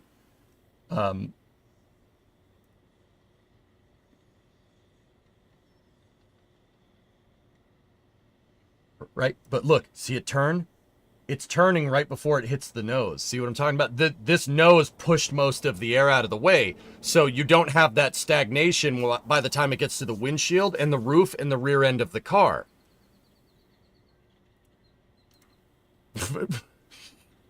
Okay. Yeah. So it had a total of 342 pounds of downforce at 200 miles an hour. That's 82 up in the front, 424 down in the rear. Oh. Hey. That's a lot of power. See how much of a difference that makes? That's, once again, that's why, like a Formula One car, you have to go faster around the corners to get the car to handle better. If you don't go faster on the corners, it'll actually drive worse because of all that pushing down that front wing does on the front tires. Now, the trade-off, engineering is always about trade-offs, dudes. Your trade-off, we get it, you vape. The trade-off here is that you make a ton of drag, but, well, it's better than not having anything. This is the same car, guys, without its body shell on. There's actually some really pretty damn good engineering here, because they showed what the car is doing, right, without its body, and then they showed it with the body. It's pretty good testing. Now, remember what I just showed you, dudes, with the body. Look, do you see the air taking that turn at all? I mean, maybe a little bit, but look at how turbulent it gets pushing off the oil cooler right there. Or no, that's the fuel tank, excuse me. See? Look at how turbulent this air is. Imagine how much swirling, how much squiggles all this stuff sticking out is causing. What engine is that? It's a 427. I mean, your turbos are going to get tons of laminar flow. Look, he got one of the turbines to actually, or he got that to actually spin by putting the paraffin into it. But see, look at how turbulent that air is. See, it's going all over the place. At the windshield. Remember what I was telling you? At the windshield, it's going everywhere. Now, contrast that with the body here. Look at that. That still is a little bit turbulent, right? It still is a little bit turbulent, but that's a lot smoother.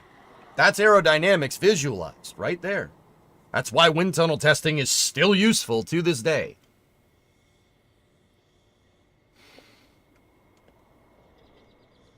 The modal interaction of magnetoreluctance. Yep.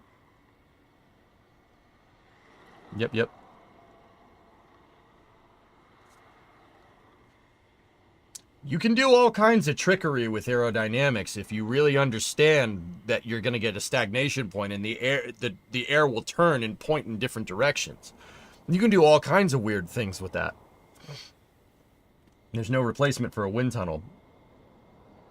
I would argue that flying is better, but, you know, you got to make sure it flies before you get to that point, huh, Pi? NSF is on in the background. Might have to do something about those turbines. Yeah, Kilroy, that's what I'm saying, man. You're getting a huge stagnation point over, like, right in front of your turbine. That's... You see? The air is going right over it. Now, don't get me wrong. It's not... The turbos obviously aren't spooled or anything. If they were spooled, it'd probably pull the air in. Now, here's what I'm wondering. How much drag does that actually cause? You're putting a huge vacuum right here. You're putting tons of low pressure over the top of the car. Believe it or not, that's actually super aerodynamically unstable on a car. You don't want low pressure over the front of the hood, because if you have low pressure here and the vacuum induced by your turbos creates a lower pressure up top than the pressure of that stagnated air on the bottom, well, guess what? You have a wing now. You have lift. Yeah. Race cars have made this mistake before. Not necessarily with like turbos, not necessarily with turbos, but yeah, here's another reason why wind tunnel testing is a good idea. So watch what happens when you have lower pressure over your front tires on an automobile that's going quite fast. Pay attention, it's quite subtle.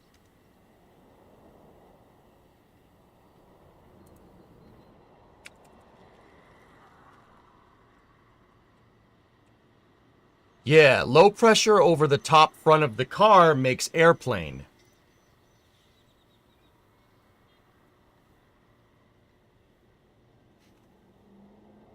Guy walked away from that, by the way. Believe it or not.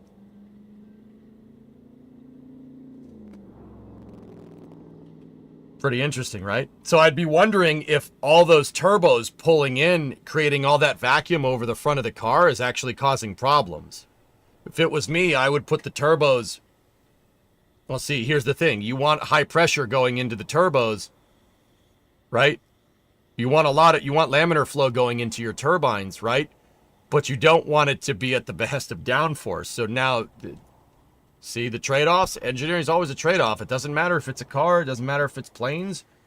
You know, creating a lot of vacuum up here could potentially lift your front wheels up off the ground at higher speeds. Hopefully, the amount of downforce that the air dam makes is enough to combat the vacuum, because those turbos are moving a lot of air when this thing's going 200 miles an hour. They're moving a lot of air.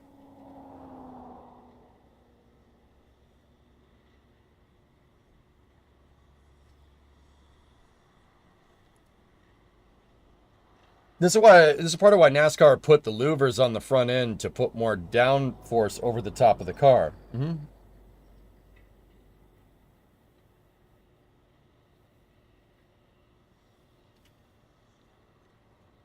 Really scripted.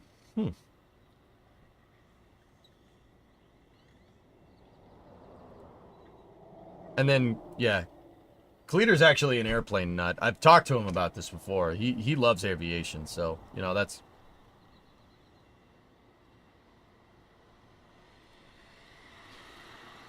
Just remember, dudes, ground speed means nothing with an airplane. Airspeed is the thing to understand with planes. And the air doesn't move at the same speed as the ground. So, in a wind tunnel, if the right amount of air is going over your RC plane's wings, it will absolutely fly.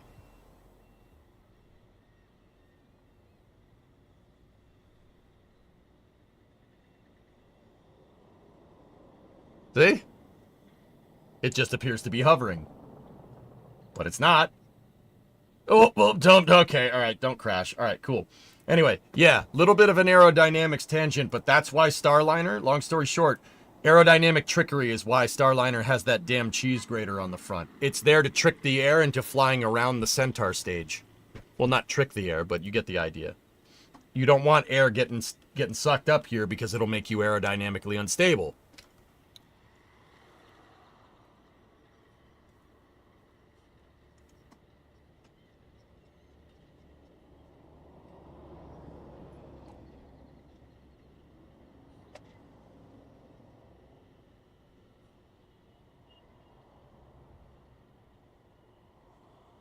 Sorry, Jack. Somebody asked me about a cheese grater, so I didn't make it in time.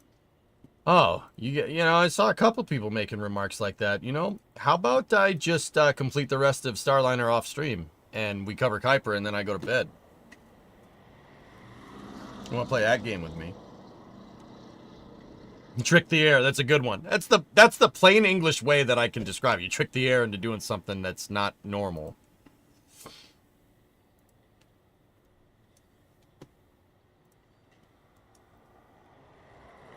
Anyway, that's why it has that.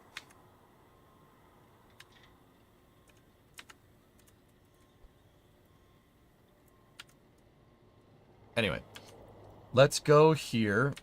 Let me finish working on our fins. So the first thing I'm going to do is make sure that these all have the right texture from my flag pack here. I have a wing texture that we use for the flag pack, and make sure it's set to white panel.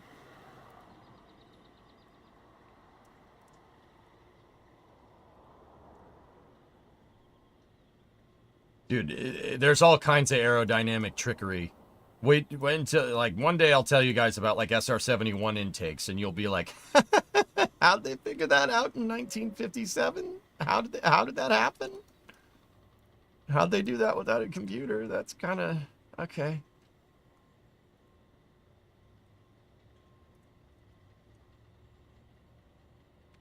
Pi, it really is. a ridiculous rabbit hole of awesome.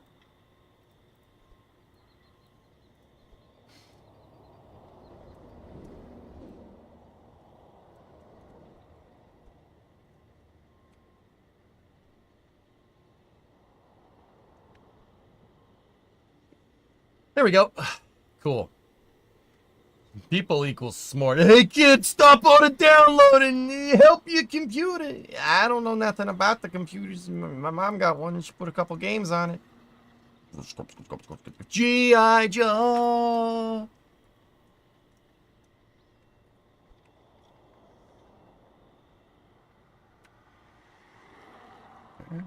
And one of my favorites was the XB1 XB70 surfing on its own sonic boom. Oh yeah. Pi, that's a good point. Check this out, dudes. You want to see something nuts? Talking about aerodynamic trickery. The XB70.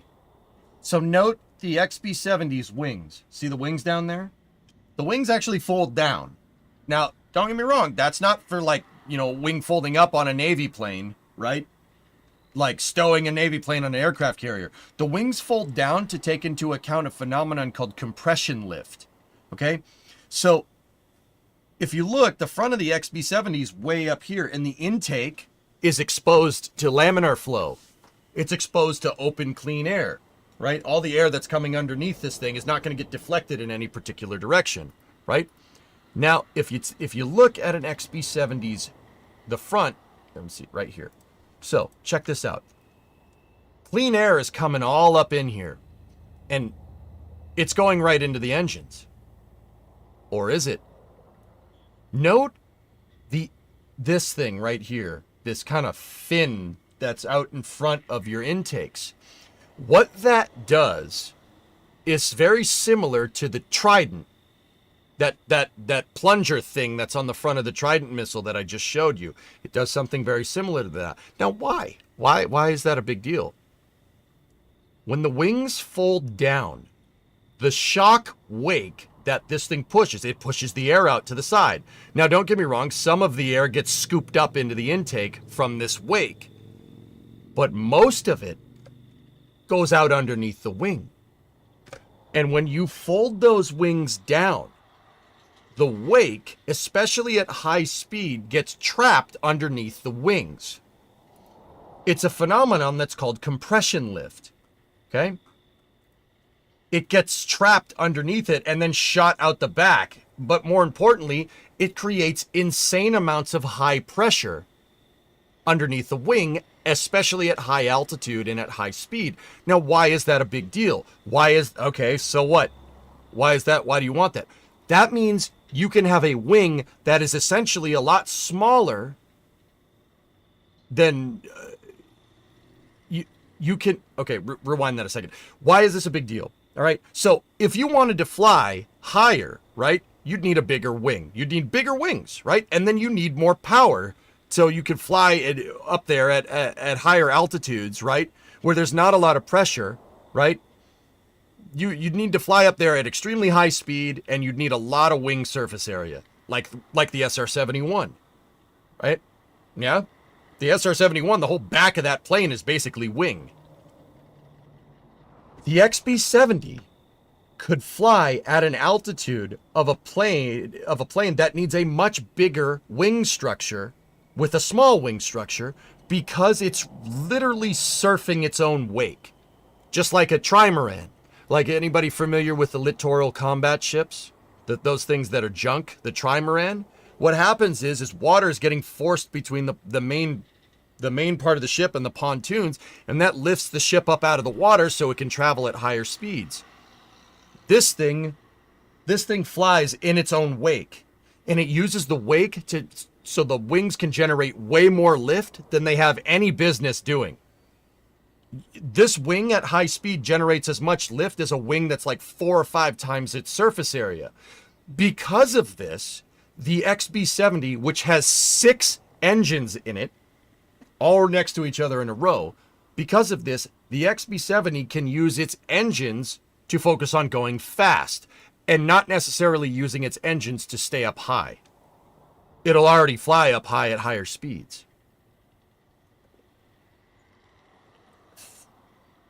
It's a phenomenon called compression lift. The XB70 tricks the aerodynamics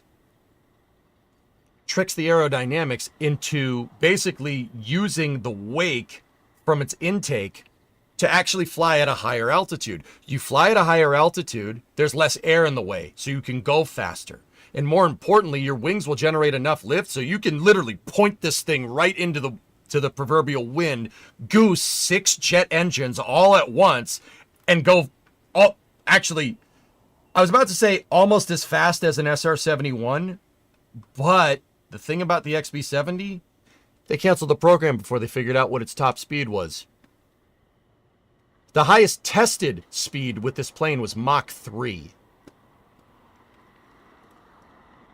That's 2,100 miles an hour in change. This was in the mid to late 60s. Are those canards? It needed canards. It needed canards to take off, Silent. That delta wing, yeah, you need canards with that delta wing. It's one of the only times I will ever excuse canards being used. And keep in mind, guys, this is a bomber. The XB-70 was a bomber. We're talking about carrying as much payload as a B-52. That thing theoretically could have moved 80,000 pounds of bombs at Mach 3 at 60, 70,000 feet. They never tested it. The program got canceled before they could realize its full potential. And then NASA crashed one of the prototypes, but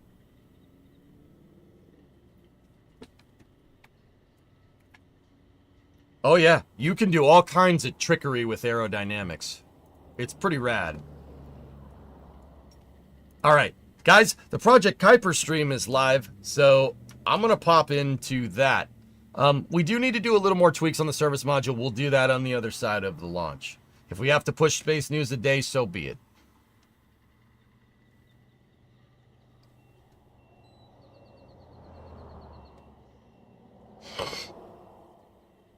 Spending so much money when high altitude missiles exist. It lost to the B-52. Somehow I don't know why. The XB-70 could just outrun missiles. Missiles would run out of fuel before it could catch it. That was the same thing with the SR-71. Because a plane knocked off its vertical stabilizers. Yeah, F-104s. You know, Ninja Guy Dan, I love Kelly Johnson. Kelly Johnson's was an amazing plane designer. The F-104 was a piece of crap design, and I will die on this hill. What a terrible design. Honestly, a piece of junk. Like, dude, just lazy. Relying on, like, 30-degree angle of incidence on your AOI adjustment on your horizontal stabilizers just to get the plane to fly correctly should have been a gigantic red flag that this plane sucks. There's a reason why F-104s are called Widowmakers, because they are nigh impossible to land, because when you have wings that are the size of a piece of paper, it doesn't fly very well. Fun fact.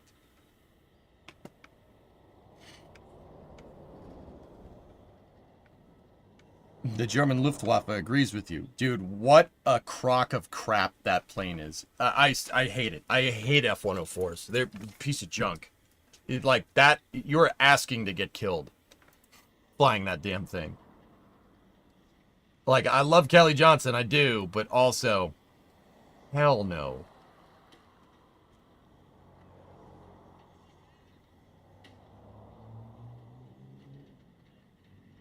Discovery, go at throttle up.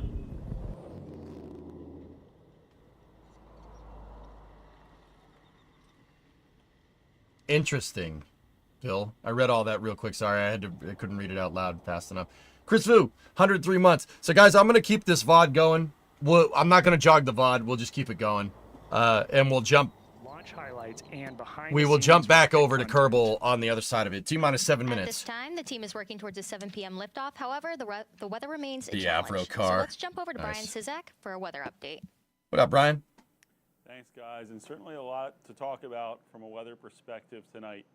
here on the Space Coast of Florida. So Hold here's on. what we're dealing with right now. Here's a live look at satellite with radar data overlaid on top of it. Notice there are these showers that are off the coast. This is thanks to this area of low pressure that's spitting off the Atlantic coast. And notice this convergent band of showers that's kind of setting up and moving right over us. Now, the good news is that this band has pushed a little bit further to the east than the last few hours, but we are currently violating the cumulus cloud rule.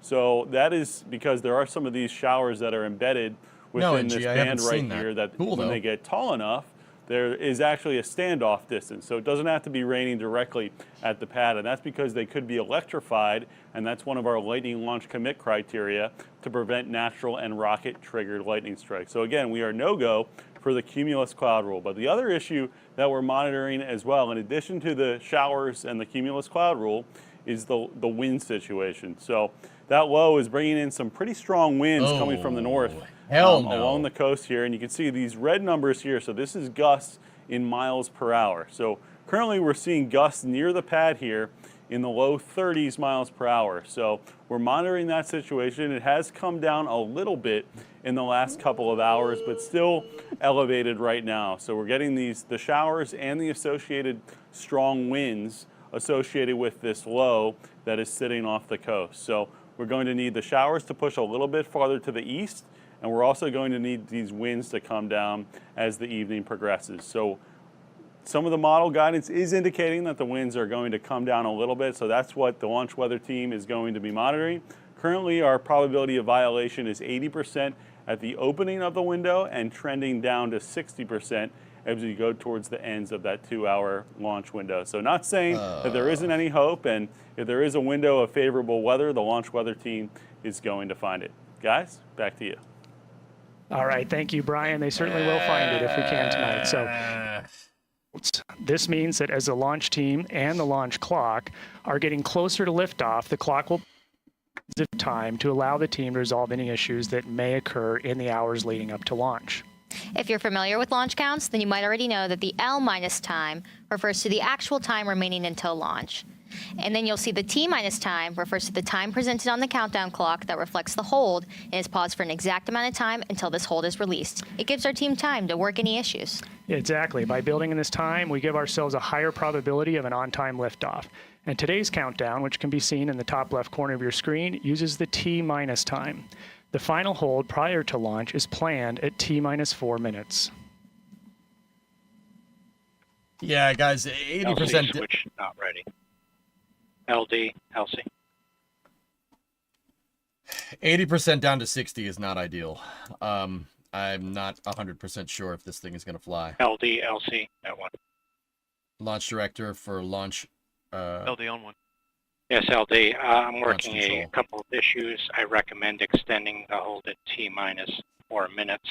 We're going to delay dropping fuel and recommend delaying Dude, look at the light. batteries to Look at how windy it is. Look at the light. So our new T0 can be ported. Concur and LD concurs. Roger. Dude, it is windy as hell out there.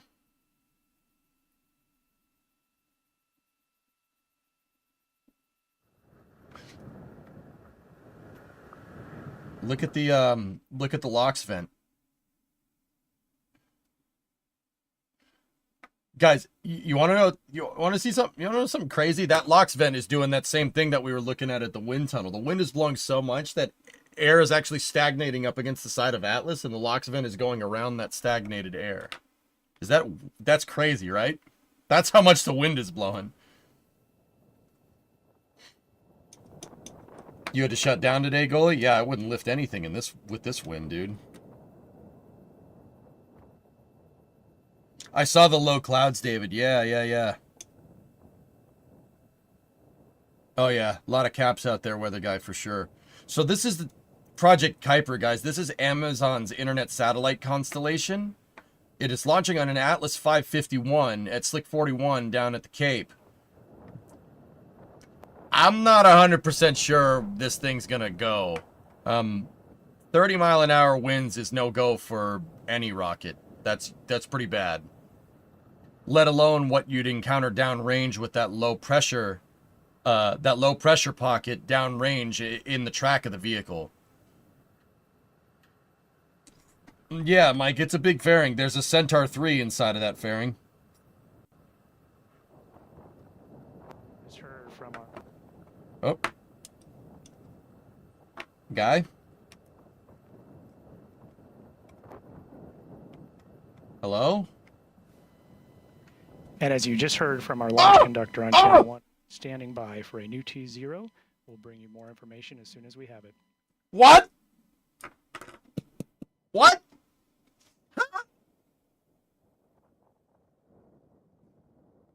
What? That was loud. What? Okay.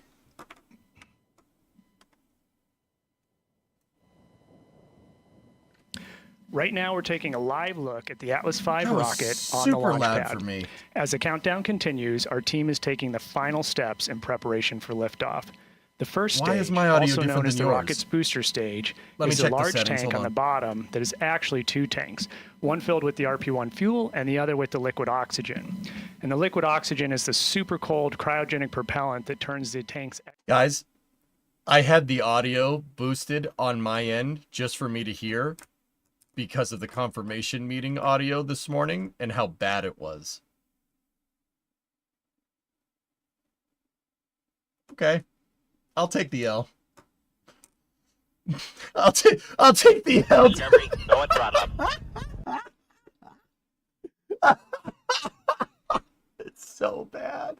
Payload fairing, or PLF as we refer to it, All right. completes the Okay, rocket and that's provides good this for me. aerodynamic shape necessary for the climb to space.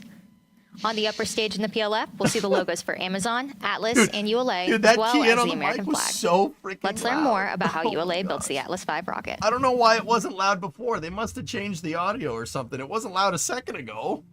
Engineered in Centennial, Oh my Colorado, gosh. ULA's Atlas V rocket is I'm built glad I in didn't Decatur, blow out anybody Alabama, else's and ears. If you launched guys from heard Cape what I Canaveral, heard, you guys wouldn't be watching the stream right now. Once the rocket is manufactured, I it was like, travels no. to Cape Canaveral on Oh, ULA's wait. cargo ship, known as Rocket Ship.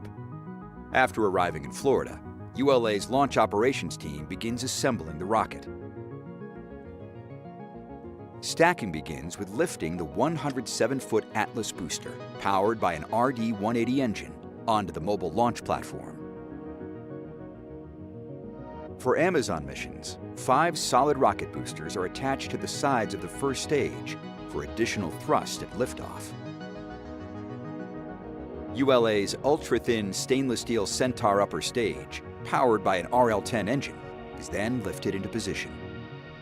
Lastly, the payload fairing, containing the spacecraft, is lifted and mated to the Atlas V rocket.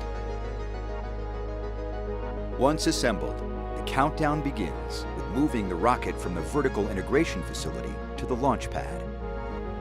The trip to the pad is about 1/3 of a mile.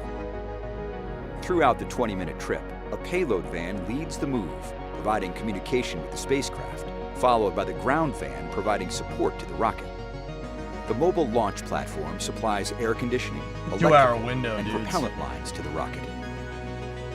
Track mobiles at the rear power the convoy, which includes an environmental control system providing air conditioning to the payload and rocket, as well as a backup generator. Atlas arrives at the pad for fueling and other final preparations, and once fueled, weighs nearly 1.3 million pounds and stands 205 feet tall. And we might double box this depending on what's going on. Let me listen. Today's mission is just the start of ULA launches to deliver Amazon's Kuiper satellites to orbit. Let's learn more about Project Kuiper and what they've been doing to prepare for offering internet connectivity from space. It all starts with a countdown. But a countdown to what exactly? 6 years ago, we took on a journey to build the most advanced and the most modern communication system in the world. There are almost 3 billion people that don't have high-speed connectivity. Imagine if they had the ability to be connected just like you and I do, what they could do, what contributions they could make. This mission is ambitious for a truly worthy cause. It's going to impact communities that cannot be reached with fiber, traditional communications, the solution really has to be from space. You can think of Project Kuiper as a three-part system: the satellite constellation, the customer terminal, and just as critically, the ground network and software that ultimately deliver connectivity. We have set out to design the most advanced satellite network ever built, and we have created the whole thing in-house at Amazon. You need just about every technology area to contribute to build the satellite: the propulsion system, the solar arrays, the silicon, the phaser antennas, the optical intersatellite links. The team has to be innovative, agile, resilient as we're moving very, very fast. Building, testing, developing in-house has been an extraordinary ingredient. When we first proposed Project Kuiper internally, one of the first questions was, can you produce an affordable customer terminal? We knew that was going to be the linchpin of our system. The big breakthrough for us was combining transmit and receive antennas into a single aperture. No one had ever done this in the Ka-band. That let us pack a ton of performance into a really compact, really low-cost design. You sure about that? We're going to build tens of millions of these antennas, and we are well on our way.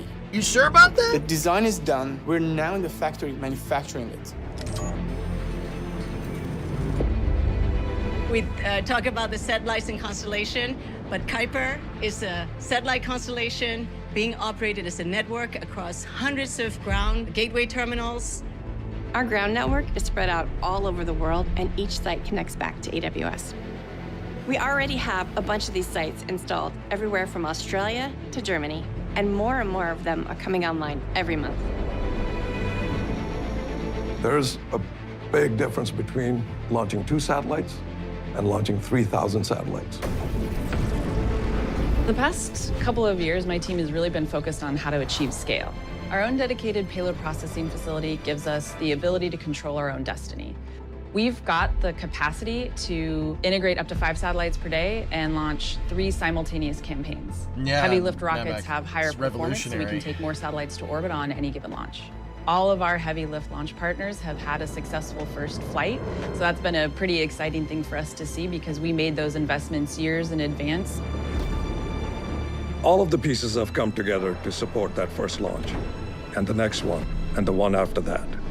It might not all go perfectly, but we have an incredible commitment to this project and an incredible team committed to its mission. All roads lead here, a countdown to launch. And with more than 80 missions planned, we're just getting started.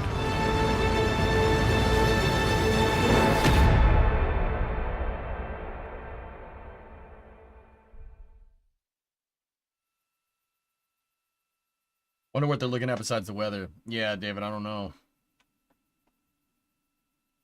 NSF sat L minus 40 minutes. What does that mean? I have no idea what you're talking about. Not gonna lie, happy to see this finally launching. Guys, we kind of sat and had a little... Hold on. They keyed the mics. This is Atlas Mission Control. We are currently in a hold due to weather, and we are awaiting a new T0. Okay.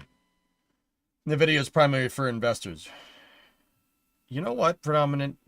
I've seen a ton of promo videos in this regard. You know what that tells me? Investors aren't very smart. That's what that tells me. That's what that tells me. Anyway, you know, they aren't true. 2008 should have told you that too. There were signs. There were signs. Whoever said investors were smart. Nothing. It's not that you know, nobody ever said that, Wiz. It's just, you know, kind of I needed to see that for myself because some investor just said, "Oh, Amazon's is the first internet satellite constellation." They said no one's ever done this before, so it's got to be different than Starlink. Right? That's, you know, some bonehead investor took that hook, line, and sinker.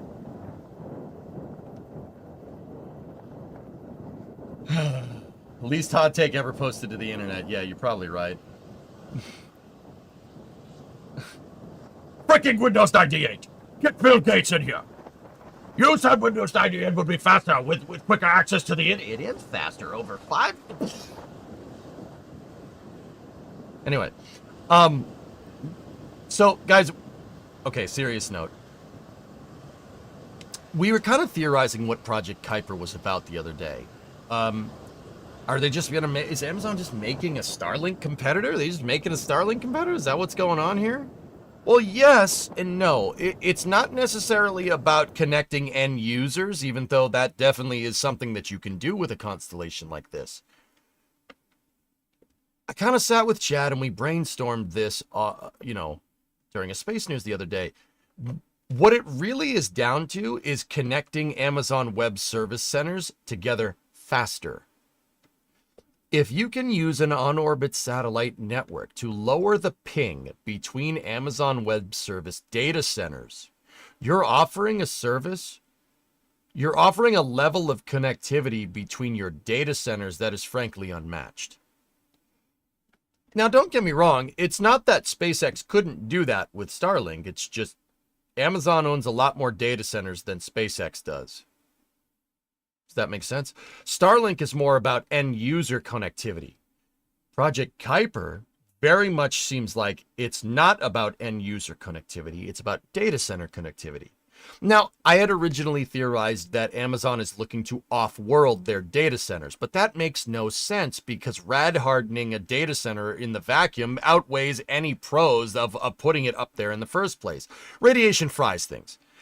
Data centers are about storing data. Radiation fries data in computers, not a good idea. But you can beam stuff faster through the vacuum with an optical transmission system than you could using fiber optics down here. You are only limited by the speed of light up there. So we theorize that Project Kuiper is there to connect Amazon Web Service data centers together faster. If Amazon can improve the bandwidth of information between their data centers, well, heck, that is a huge piece of backbone internet infrastructure. That is let's just say that's a big cash cow. Yeah, that's it. Yeah, bandwidth is big. Yeah, especially between your data centers, especially moving,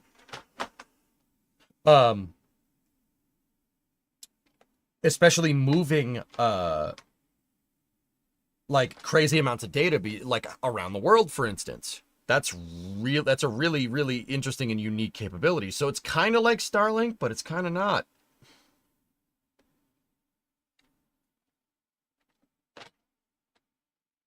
There's a pretty nasty system moving out to sea. Yeah, there's low pressure out there. I see it. You're the first person who I see who actually understands this. It's AWS, but in space. Yeah, it's not. It's actually pretty smart, Idmana. My one thing was like, so we had this brainstorming session, and it makes a lot of sense. That makes perfect sense. That's really smart. That's $1 billion idea all day. It could even be $1 trillion idea all day, right? Like no one will be able to offer data services that can compete with the speeds that Amazon offers with their web services. Like they're basically gonna take a dump on Azure, which, I mean, okay. Okay. Hey, Wolfpack, what's up, man? Like Azure and Google, yeah. Like they're gonna take a huge. Thanks, guys. Yes, and currently what up, brother? We are no-go for the cumulus cloud rule, and we're also monitoring the winds this little at guy? the ground level as well. I would worry about here's this why we're little guy. no-go for the cumulus cloud rule. Notice these showers that are off the coast here. Now they're not directly over the launch pad, which is about right here, but because they're fairly tall, they could hold a charge. And actually, if they get to a certain level, the minus 20 Celsius level, it's a 10 nautical mile standoff. Yeah, there you go, from the from it, launch right? pad and the flight path. So that's likely what we're dealing with here. These are pretty tall showers. So the launch weather team is monitoring this. We're watching the motion here. So notice that they are pushing to the south and maybe a little bit to the east. So The if we pad could is get right these here. to push a little bit farther to the east and get outside of that 10 nautical mile range, we could potentially clear that cumulus cloud rule. Now we're also watching some more showers that are developing farther to the north. Now again, they look like they're trying to push a little bit farther to the east, but again, the team will be monitoring these other showers that are starting to come in from the north. And then if we switch to winds, this is the other weather factor that we're monitoring here tonight. So Yeah. notice the Gusts- red numbers here. gusts So are up that to is 28. the gusts right along these our weather towers here at the Cape and KSC. We're monitoring the wind. So notice that These two are the gusts closest one to are Slick 41. in the low to mid 30s. We're Slick seeing some 41's peaks right miles here. per hour. So again, we're going to need some of those gusts to come down in addition to the showers pushing a little bit farther away from the launch pad. So those are the two factors. It does look like it is improving That's right, marginally Ando. as we go towards the end of the window. So again, the POV currently 80% at the opening of the window, but as we push later, it does look like it improves a little bit. So that's what the team's going to be watching. Again, as I mentioned, if we can find a gap in the weather and if we could find... Jacob, these are wind gusts in miles an hour. If you want to understand what that is in kph, so that weather tower that indicated 28 miles an hour is the one that's closest to that. 28 miles an hour in kilometers an hour is 40 kph winds. That's not good. Yeah, you can't. Taking off in that could be a little bit of an issue. Too much UGA and not enough DUGA.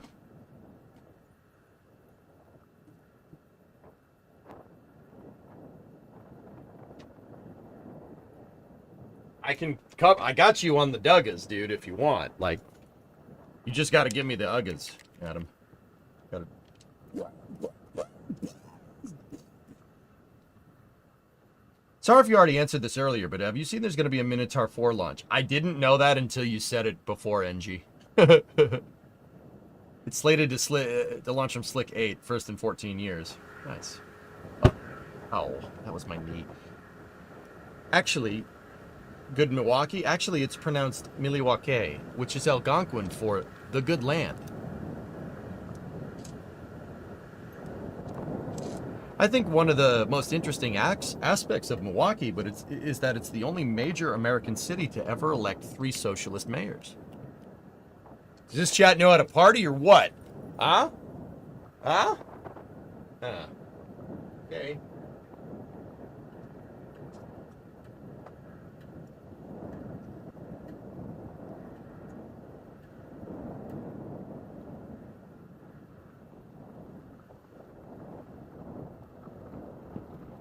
Planned hold flight and they're waiting for the weather. The new T0 is in 40 minutes, guys. We might want to just jump back to Starliner.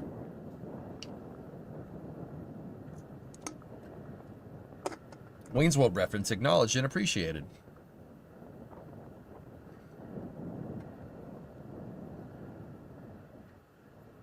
Yes. And it's the choice of a new chatteration.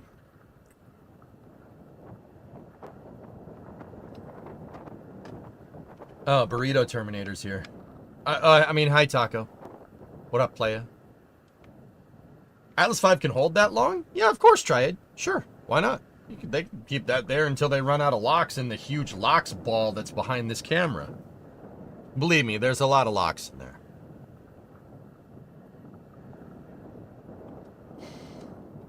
"22 knots, 40.7 kilometers an hour. That speed of wind is bad for the rocket." Yeah, that's not great. In fact, there's the weather tower right there that's picking up the wind speed. That's the one that was indicating 28 miles an hour in the weatherman's forecast. See that? Those are the weather towers. Balls. Yes. Oh, there's the locks ball. See it? See the locks ball? There is, in fact, way more locks in here than there is in there. That's because ULA does a locks topping. They basically they do slow fuel, and they just keep locks topping until that runs out. You know, they could hold it here on the pad for hours. Is that the no smoking ball? Yeah, I in fact would not smoke near liquid oxygen. Yeah, that would be a very suicidal thing to do. Lox makes a great topping for bagels, not for rockets. I mean, well, maybe a little bit for Okay, touche. Last, what do you want? I mean, what's up? Storms are building on the flank. Those might have a higher chance of hitting the pad. You would scrub. Yeah, not great, Bob.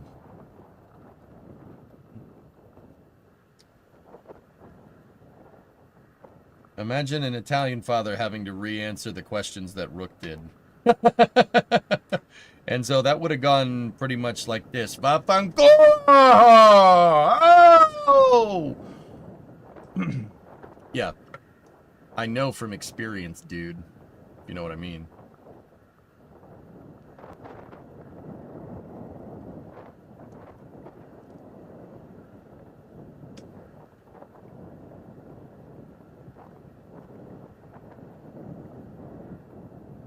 Does a scrub change the Flame Trench special tomorrow? Oh no. Oh no. How did the confirmation go? It was okay. Cheeseburger. I will say I really do think I think Rook's gonna get it. I think he's kind of the right dude for the job. We didn't get into specifics. They didn't get into specifics too much. Long story short, what Rook wants to do is continue with the lunar program, right? But also, LC, this is RLM11. but also go to Mars. So RLM, the 4 Delta P values for LH2 are now back within band. Roger, you have a code to clear them. Active. You might want to check your hydrogen fill rates there.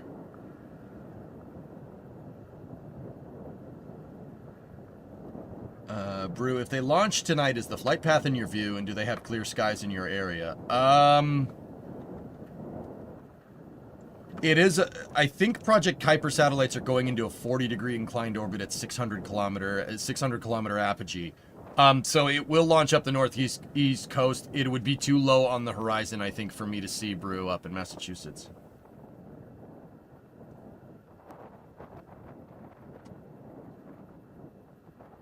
AccuWeather is showing the system tracking south and clearing the flight path in about 20 minutes.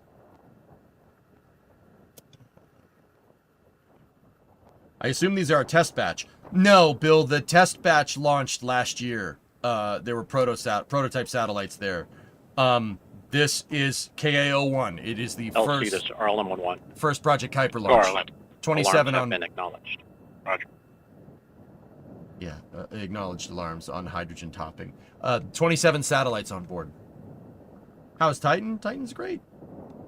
When I took a break, Erudite, after the confirmation, I went down and hugged my puppers. What are these satellites for? That's not great, Bob. Amazon wants to try and do an internet satellite constellation, Oprah, but it's not like Starlink in that Amazon is not using it for end user connectivity, even though you can, and they're certainly advertising that they can.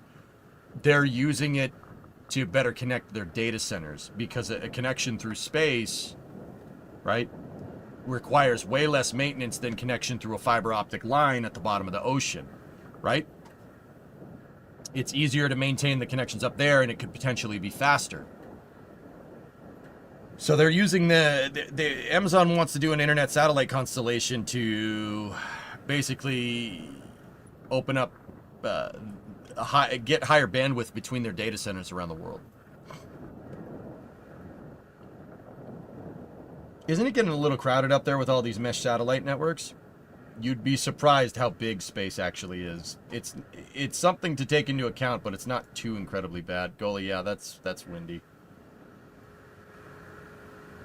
Yeah, the benefits of not having a cable that goes through the water is not having to worry about somebody going up there and cutting the damn cable. Wiz, I agree, but I like the way that I said it. But you know what I mean. So better Twitch streams? I really hope so, Matthias. Yeah, that'd be good. Take the points on the map and imagine you had straight lines between them instead of connecting on the current cable network. Oh. Woof. What's this, Pragongagong? Wait. Does that mean if you're watching in Europe, that I'm at the bottom of the ocean right now?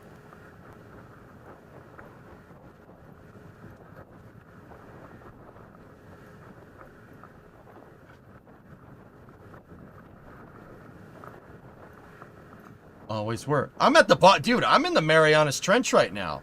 Bro, that's not something that you can say. This doesn't look good, Panther.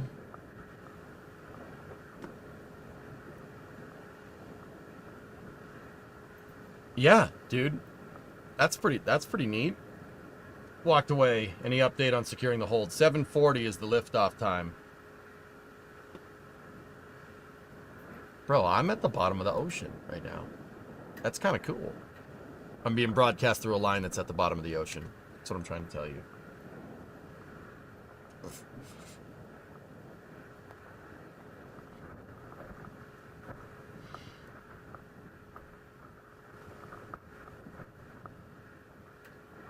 Look at that one.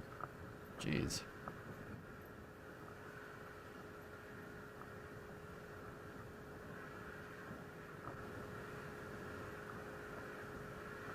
Lynn would have the cable connection. That makes a lot of sense.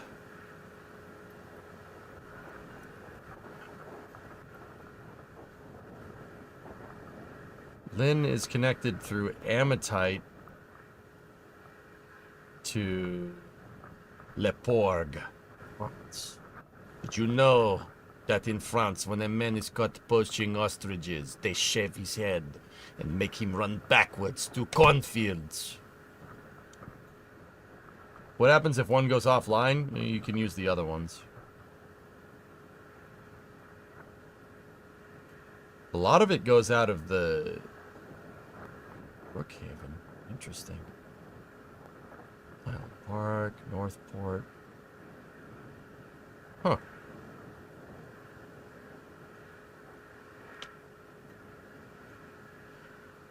Huh. They pull up the lines and fix them. They get damaged sometimes. Yeah, that makes sense. That's pretty neat. How neat is that? I'm on the green line? Ah, crap. I don't want to be on the green line. That thing sucks. Green line takes like the A, B, C, D, and E branches and all combines them into one at Leechmere. That's stupid. If you know what I'm talking about, you know what I'm talking about. It's dumb.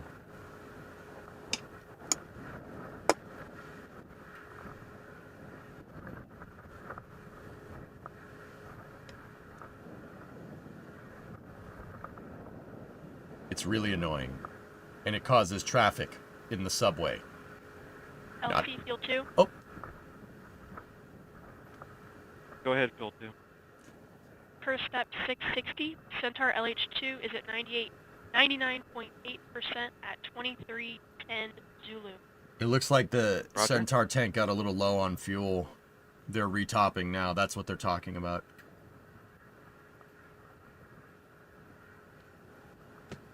This is what they look like? Huh.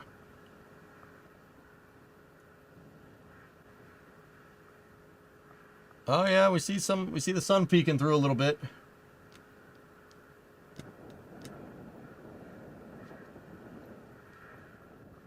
What flame trench special am I missing something? Oh, I'm building a Starliner for DOS to fly, Pat. It's based off of the Starliner conversations that we had on the last flame trench.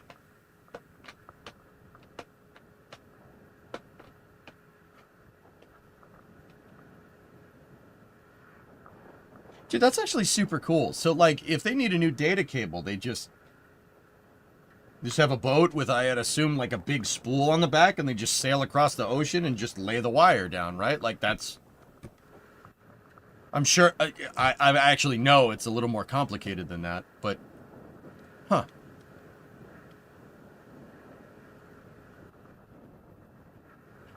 And... Dude's like, when it gets near the shore, I mean, I'm picturing in my mind a cable just coming up out of the beach, right? Like, that just comes up off the beach and then just connects into some, like, data center on the coast, right?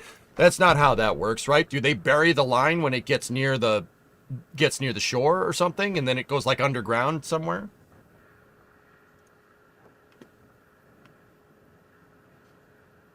Really hokey. Huh.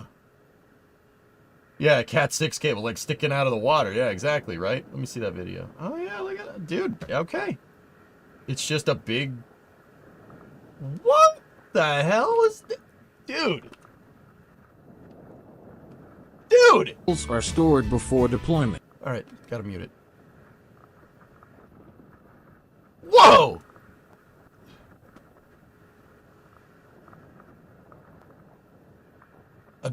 Okay. Yeah, that's what it does, dude. It's just a big pulley on the back and send it.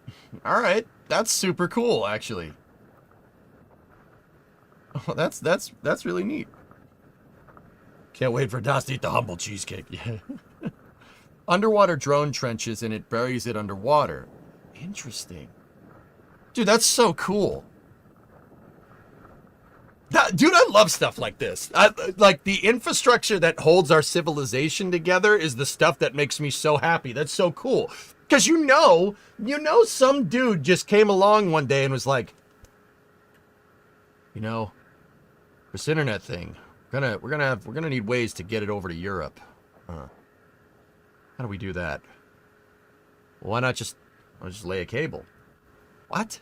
Just lay a cable across the line. We did it with phone lines, whatever. All right. Cool. Like, all right. Yeah, sweet. Let's go. Like,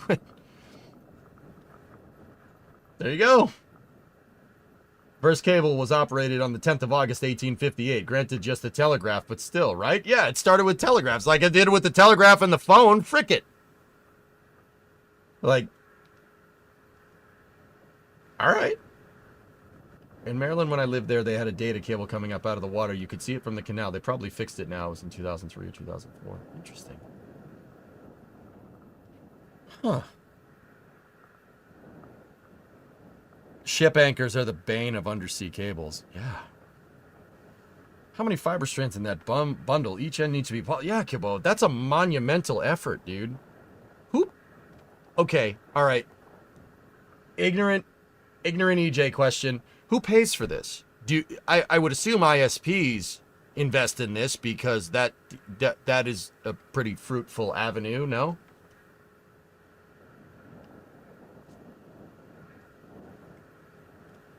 They did that in World War... Fuel 2. Oh, hold up. Go Fuel 2.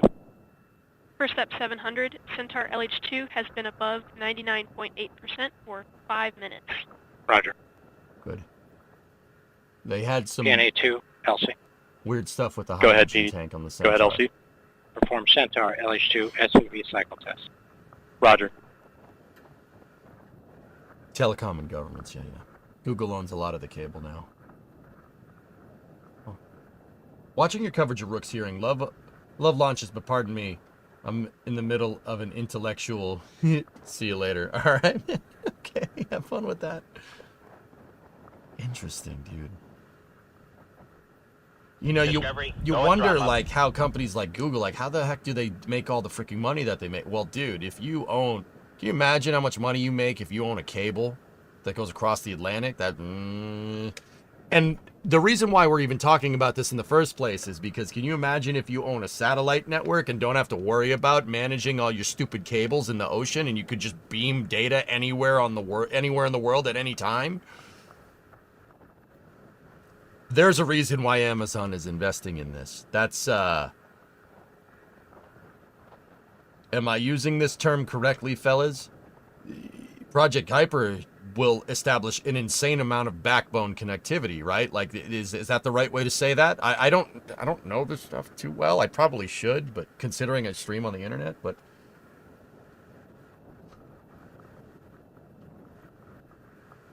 A lot of new fiber has been laid by Wall Street to London for high frequency trading. Yeah. Interesting. Sat maxing, indeed.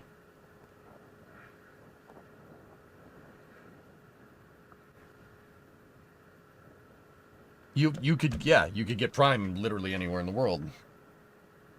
During World War II, Allied forces utilized Operation Pluto, a pipeline under the ocean, to transport fuel across the English Channel from England to France. This ingenious engineering feat involved laying pipelines on the seabed to ensure a reliable fuel supply for the troops. LCP2. No crap, Crowman. That's PNA2. cool. Centaur Cryo SEV cycle test is complete. Okay. Roger. OSLC. Is that? Perform data transfer I to got a backup Hokie. CCLS. I mean, guys, the crazy thing about that is that pipeline, a pipeline across the channels is 22 miles. We're talking 3,000 miles of data cable across the Atlantic. That's bananas to me. Dude, that's so freaking cool. I love learning about this stuff. That's badass, man. You mean to tell me we have a cable in Lynn that literally ends in freaking France? That's cool, dude. Like, I'm sorry. Like, frick me. That's really neat. You know, this, don't get me wrong, the satellite's a better idea, but that's still pretty freaking cool. Like, they're even longer in the Pacific. Yeah, I bet, man. That's cool, dude. I dig it. I think that's really neat. That's business, that's your field of work. Dude, that's cool. Like, how could you not? That's cool, man. There are 2 cables that go to France that start in Virginia Beach. Yeah. Pyre, you always forget to resub. Hey, don't worry about it. It's all good, brother. Civnet, 27-month resub, and there we love you. Yeah, thanks. Thanks, man. This kind of stuff just blows my mind. And I had dude, my job's on the internet. I had no idea. I ain't afraid to admit that I didn't know that. That's freaking, I mean, I knew there were cables. It's just, I didn't know there were that many. Discovery, go at throttle up. Pyro, 19-month resub. Thanks, man. Dude, that's freaking wild. Dude, you know what, man? Like, I get it. There's a lot of stuff to be, like, worried about, man. But, man, the future's pretty freaking cool. From a technology standpoint, it's pretty freaking cool. That's pretty cool, man. It's pretty neat, man. You know, that part is cool. We should just keep doing that. We should keep doing that. That's a good idea. How neat is that? Oh, minus 20 minutes. Okay. That's pretty neat. It looks like the sky's clearing up, dudes. LC locks 1. Go locks 1. Atlas LO2 remains at flight level. Roger. LC locks 2. Go. I said parts. Centaur LO2 not at flight all of level. it. Roger. LC Fuel 2. Go Fuel 2. Centaur LH2 at flight level. Roger. Good.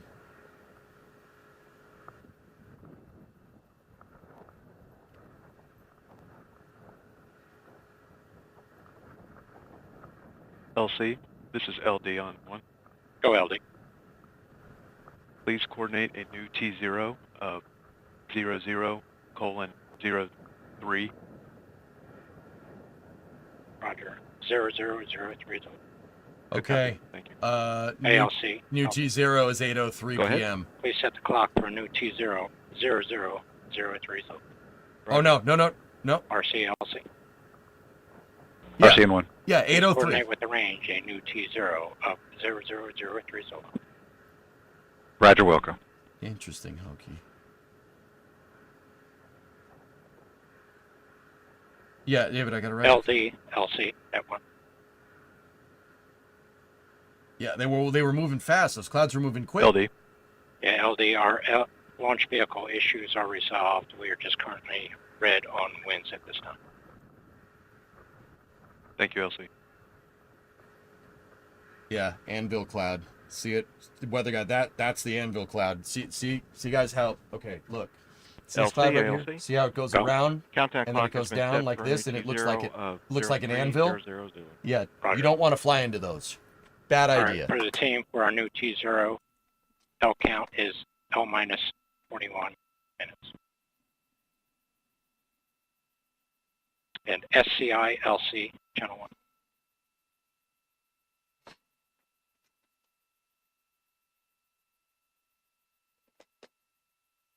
Yeah, they figured out. This is SC on 1, filling in for SCI. Okay, yeah, just want to make sure where the T0 change. Yep, they copied that. Roger.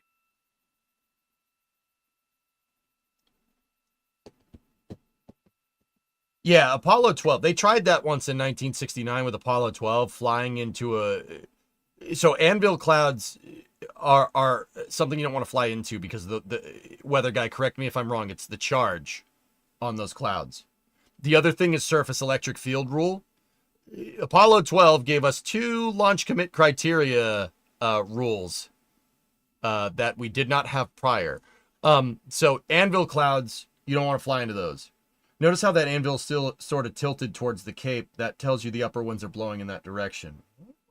Look at that. Charge and turbulence in hail. Yeah, you don't want to fly into anvil clouds. And then there's another rule that Apollo 12 gave us. It's called the surface electric field rule. You do not want to fly a rocket into a meteorological scenario where the rocket becomes the lightning rod. You don't want to launch when there's a lot of electricity around, like a lot of static electricity in the air. The surface electric field rule. Don't launch in a condition where and as you just heard, we do have a new T0 of 8:03 p.m. Eastern Time. We will remain in a hold due to weather and resume the show as soon as possible when we are closer to launch.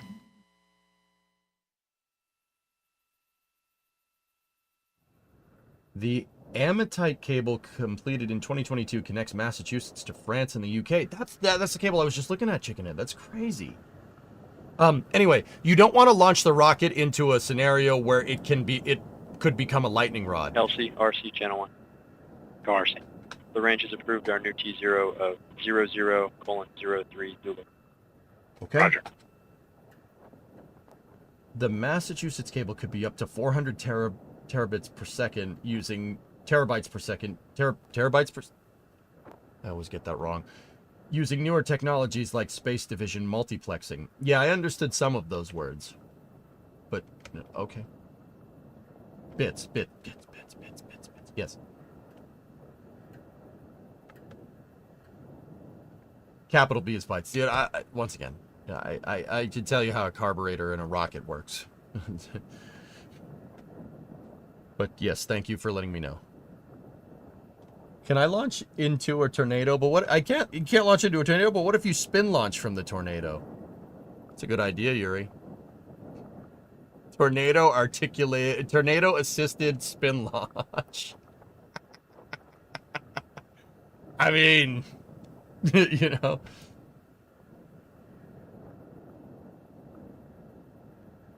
Hey, Forge, what's going on? Ah, hell no. Plot for Twister 2 leaked.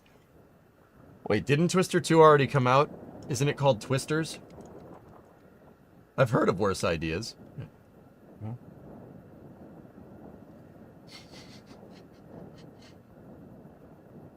There are 8 bits in a byte.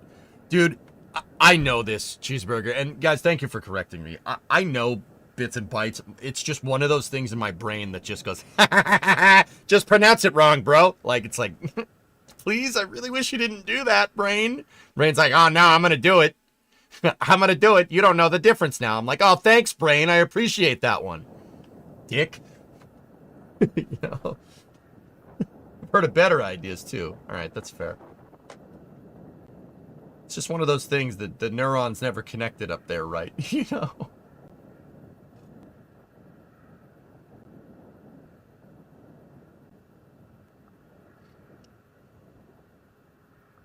There are 10 kinds of people in this world. Those who understand binary and those who don't. I understood that one.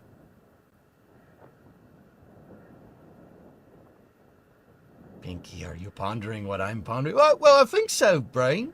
But why do people make so many puns in EJ's stream?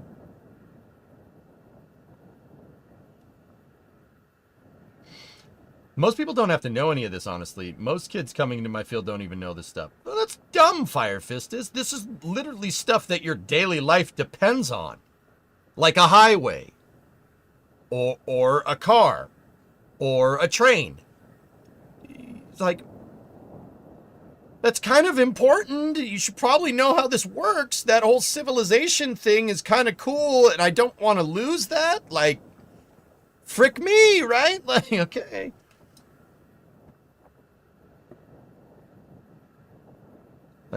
You know, like, it's just saying, like, knowing how your power grid works, it's kind of important. Civilization is just a thin veneer. I know, it's like, oh. Man. What config is this? 551, Panta.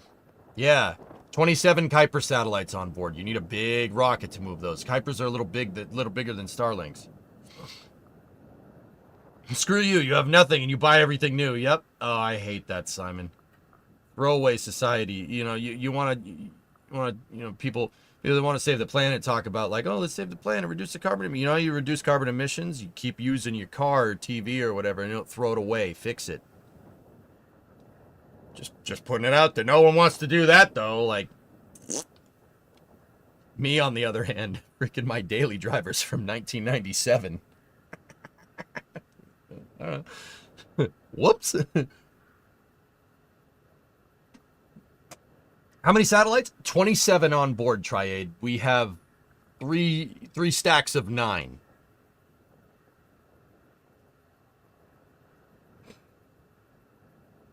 Wind is still a little gusty down there. Off-topic question. What's up? At what thrust level or range in meganewtons would you say it makes more sense to sea launch rather than make a land pad that can survive that? Erudite, that's too much of a general question. It depends on launch vehicle requirements, dude. It really depends on what you're doing.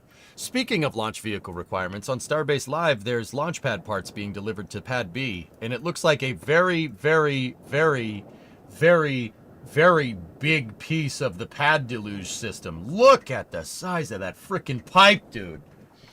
Whoa, that's a freaking monster. Dude, that's a water pipe all day.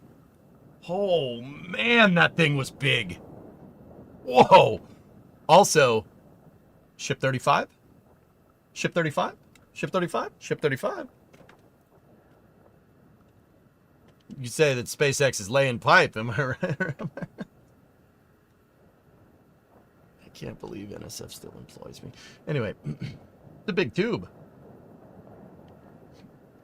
No space. No, they are. Back in Roman times, Dad, I don't need to know how any of this indoor plumbing works. Whatever. How's the Mustang? The Mustang is fine, Flecken. It's running fine. It needs to be aligned, but I put it needed lower ball joints, dude, a little while back, and this is something that I did do off stream. It needed lower ball joints, and the front control arms on the Mustang were just a little too crusty for my taste. They had, 70,000 miles on them at the time. So I bought GT500 lower front control arms and put that in the Mustang instead. It replaced the ball joints, but,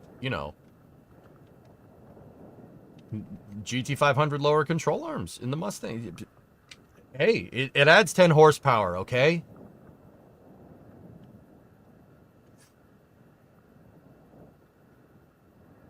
I hope that's not 35, otherwise we ain't seeing a launch anytime soon. Hey, I said forget about it, cuh. Lower crusty ball joints. Crusty jugulars. Appalling. Annoying. Does the rocket keep venting while flying? Civola, yes. No. But yes, but no. So the vents do close when the tanks press for flight. So if there's any residual in the pipe, it looks like it's venting, right? But it's not. It's just the residual gaseous oxygen in the vent pipes. Now, you could say that the big fiery thing that comes out of the bottom of the engines in gaseous form is venting, but it's not. I mean, one could make that argument, and that's... Yeah, the tanks close. The tanks close, and ullage will take over your tank ullage takes over for tank pressurization controls. And no matter what your actuation is with your tank ullage, it could be helium tanks, it could be helium PVs, it could be autogenous pressurization, like on the space shuttle, SLS, or Starship. But Falcon 9 uses helium tanks, so they close the vents, right? The residual leaks out like right at liftoff, so that's why it looks like the vents are still going. It's just residual GOX, gaseous oxygen, and so the tanks press for flight, so the vents are closed up there, and tank ullage takes over. The reason why they have the vents open right now is because Atlas is in what's called a topping mode. So the ULA is in a planned hold. They're T-minus 4 minutes. Their T0 time is about 30 minutes away. So the rocket is fully fueled, right? But your propellants are boiling. You have liquid hydrogen and liquid oxygen on this. In the first stage, you have RP1 and liquid oxygen. RP1 is diesel fuel, basically. It's jet fuel. Like, it's a highly refined version of jet fuel, but you could just say it's jet fuel. People will know what you mean. So you have jet fuel here, and then you have liquid oxygen in the top of the CCB right there. And then the Centaur that's in the second stage for this rocket is liquid hydrogen and liquid oxygen, right? Out of those four, three of them, well, two of them are cryogenic, but three of those tanks are fully cryogenic. So you have your RP1 tank down here. See how the RP1 tank doesn't have any ice on it? Because it's diesel fuel. It doesn't need to be cold. Liquid oxygen and liquid hydrogen, however, have to be extremely cold in order for those things that we usually find in gaseous forms around like on this planet. They have to be extremely cold and at pressure to exist as a liquid. The problem is that a byproduct of, you know, making them really, really cold and putting them at pressure is that they boil. Because of the phases of oxygen and hydrogen, they boil. The propellants are boiling. Like if you have a pot of water at 1 bar, right? The temperature, the boiling point is 212 degrees Fahrenheit or 100 C, right? But if you're at sea level, that's the case. But that's not the case if you're at altitude. The boiling point changes because of pressure, right? It changes pressure and temperature. Same deal with these. In order for liquid oxygen to exist as a liquid and liquid hydrogen to exist as a liquid, they have to be super cold and at pressure. That changes the boiling point, and so your propellants are actually boiling inside of the tanks, right? So if they topped it off, they're like, okay, we got a full tank of gas, let's go, hit it. It's 106 miles to Chicago, right? No, that doesn't work here. If you did that and you waited a little bit, you would have no propellants in your tank. They boil off. Just like if you have a pot of water on the stove and it's boiling, it'll boil off, then you'll have nothing. And then you're just heating a pot, right? Eventually, it'll boil away. That's why the vents are open. Now, two things. There's two vents, distinctive vents on Atlas right now. There's the upper stage LOX vent right there. That's the Centaur LOX vent. And then down over here, it's kind of behind that cloud right there. That's the Atlas first stage liquid oxygen vent. The hydrogen, there is no vent line for that is up here. The hydrogen vent comes in the form of a flame that's actually behind this tower over here. Why? Well, okay, so first of all, you think sand is bad? Hydrogen gas is coarse, very fine, and it gets everywhere. Hydrogen, when it turns to gaseous hydrogen or GH2, gets it always goes where you do not want it. So just like a pilot light, if you have a gas range in your house, right, you go to turn it on and you have a little gas flame going there, you need a gas flame for the hydrogen to vent and keep circulating, because if you just had a hydrogen vent up here, well, first of all, you'd have a gaseous hydrogen vent next to a gaseous oxygen vent. That's asking for trouble. If you're a Texas tank watcher and you've watched the NSF streams for a long time, do you remember SN4? Well, the methane, if it was methane, it'd be igniting the flare, right? That's why you don't want to vent liquid fuel, cryogenic liquid fuel in a gaseous form next to cryogenic oxygen in gaseous form. Like that, you don't want to do that. SN4 happens. If you don't know SN4, Google SpaceX SN4 and watch. It's like the 4th of July up in there. So the hydrogen goes into a purge line that actually goes down here and it goes over there. You'll see it. It looks like a big birthday candle. Because if you don't give a place for the hydrogen to vent, it'll find a place for you. And that place that it finds is probably going to be a place that you don't want it and cause an explosion. Now, keep in mind, SN4 was using methane, not liquid hydrogen like the Centaur upper stage here. Centaur on Atlas is using hydrogen and oxygen. Starship SN4 was using, and Starship still does to this day, it uses liquid methane and liquid oxygen. Liquid methane, though, is very, very similar to liquid hydrogen. The only difference is one carbon. Okay, methane is CH4. Liquid hydrogen is just, liquid methane is CH4. Liquid hydrogen is just H2.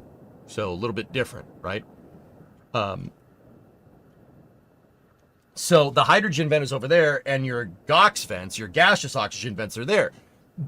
Because the propellants are boiling, right, they have to keep topping off the tanks. You'll hear them say, like, oh, yes, first stage LOX topping is complete. First stage is in circulation topping mode, right?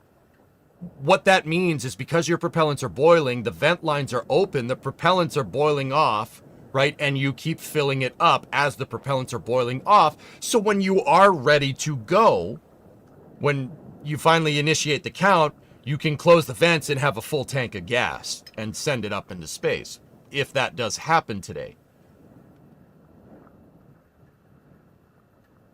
Still a little windy. Look at that light. So, Savola, the vents are open because of topping purposes.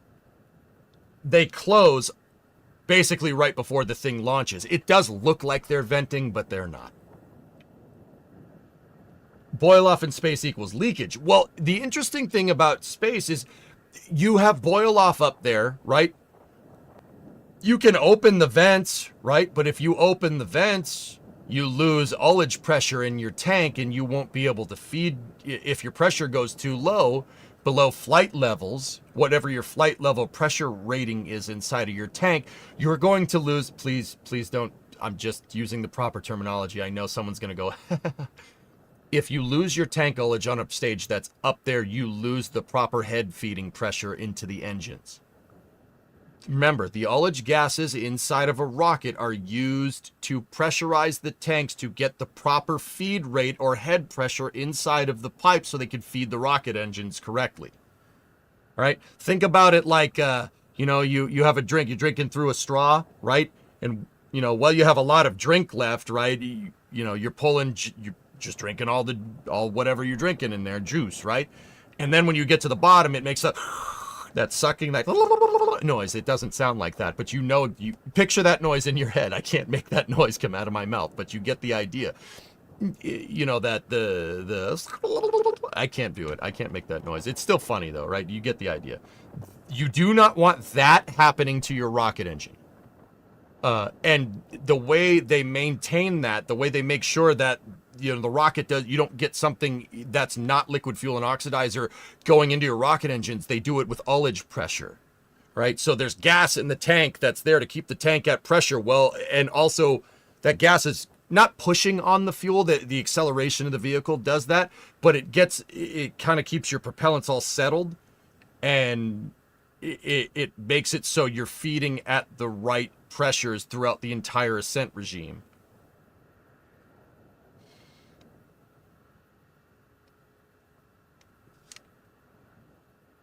What's that phenomenon?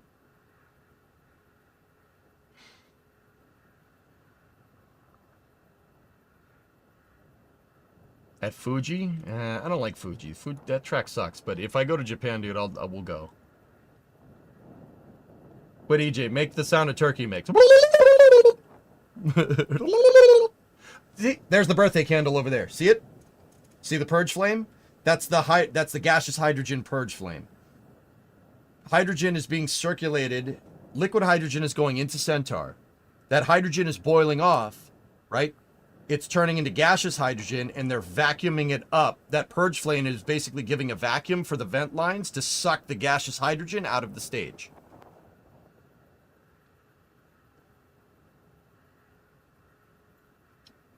Still not as good as the warning sound. Oh no! I can't, dude. I can't make that noise. I've tried to replicate that noise. I can't do it, man. I don't know how that sound came out of my mouth.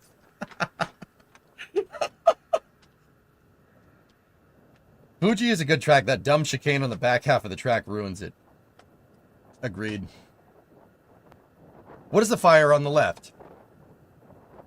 Really?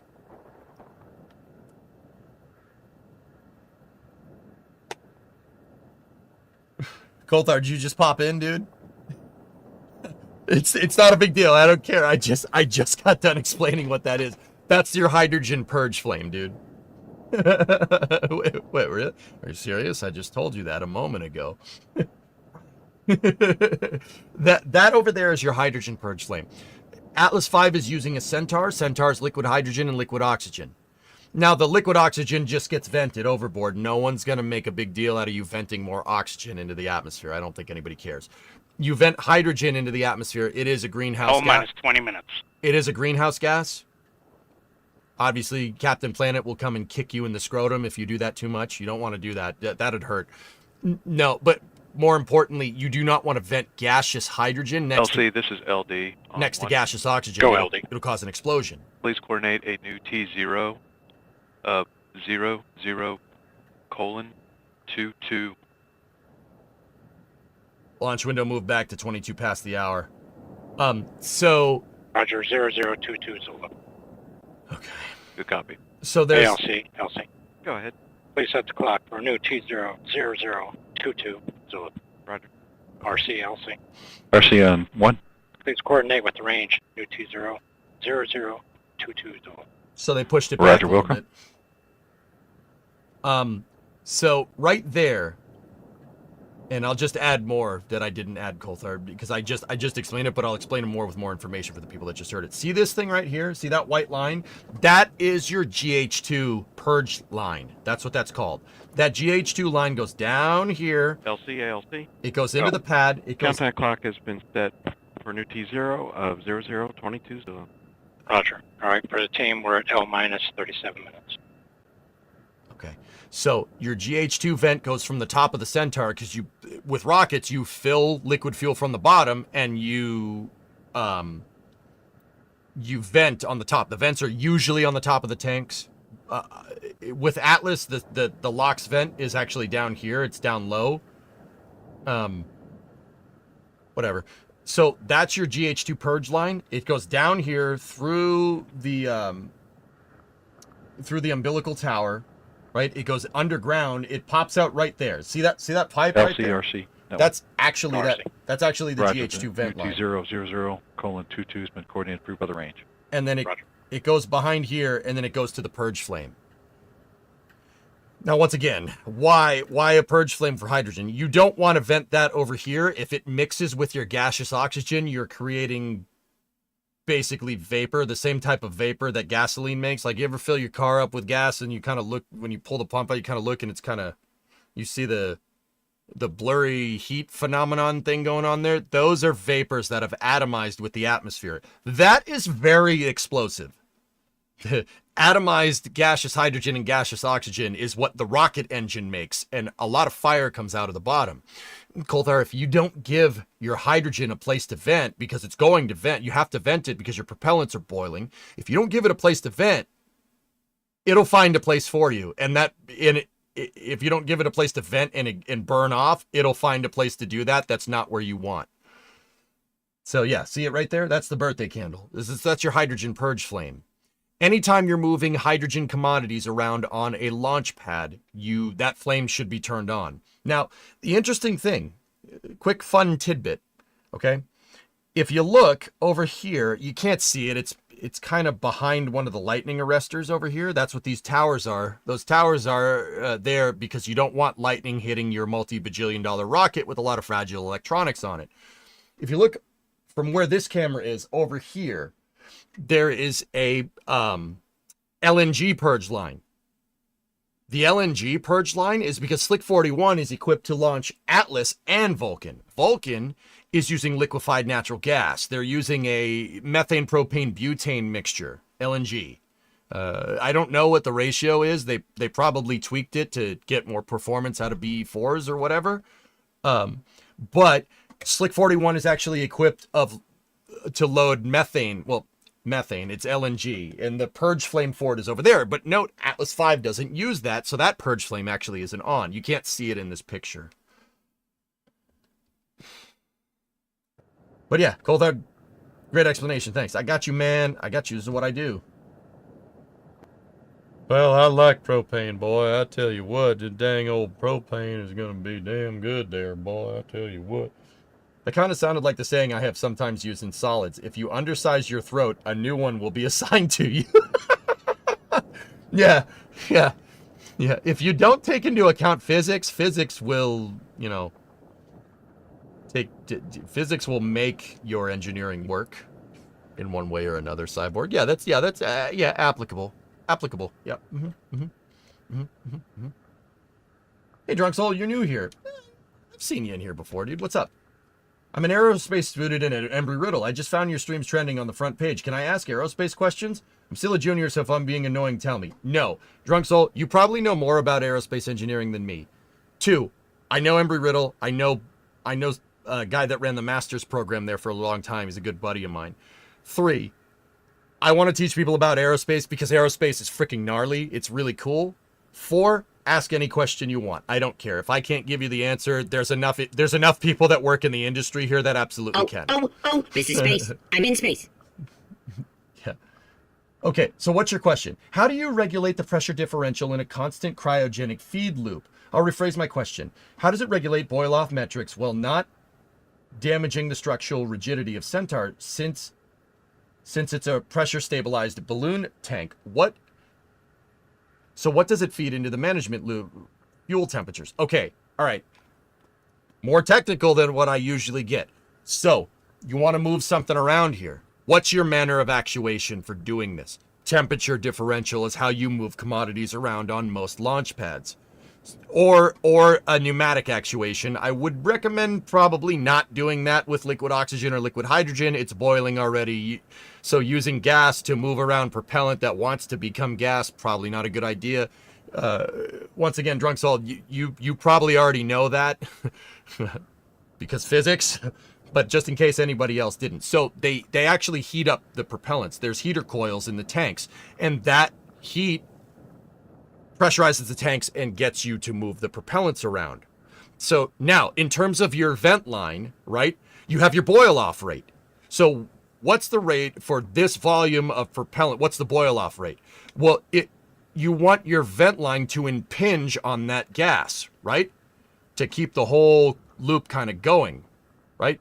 Not by much, though. You impinge on your vent too much, you're going to overpressurize your Centaur, and then it pops like a balloon. But you know good and well, if you oversize that vent line, you will unpressurize your Centaur, and it will pop like a balloon.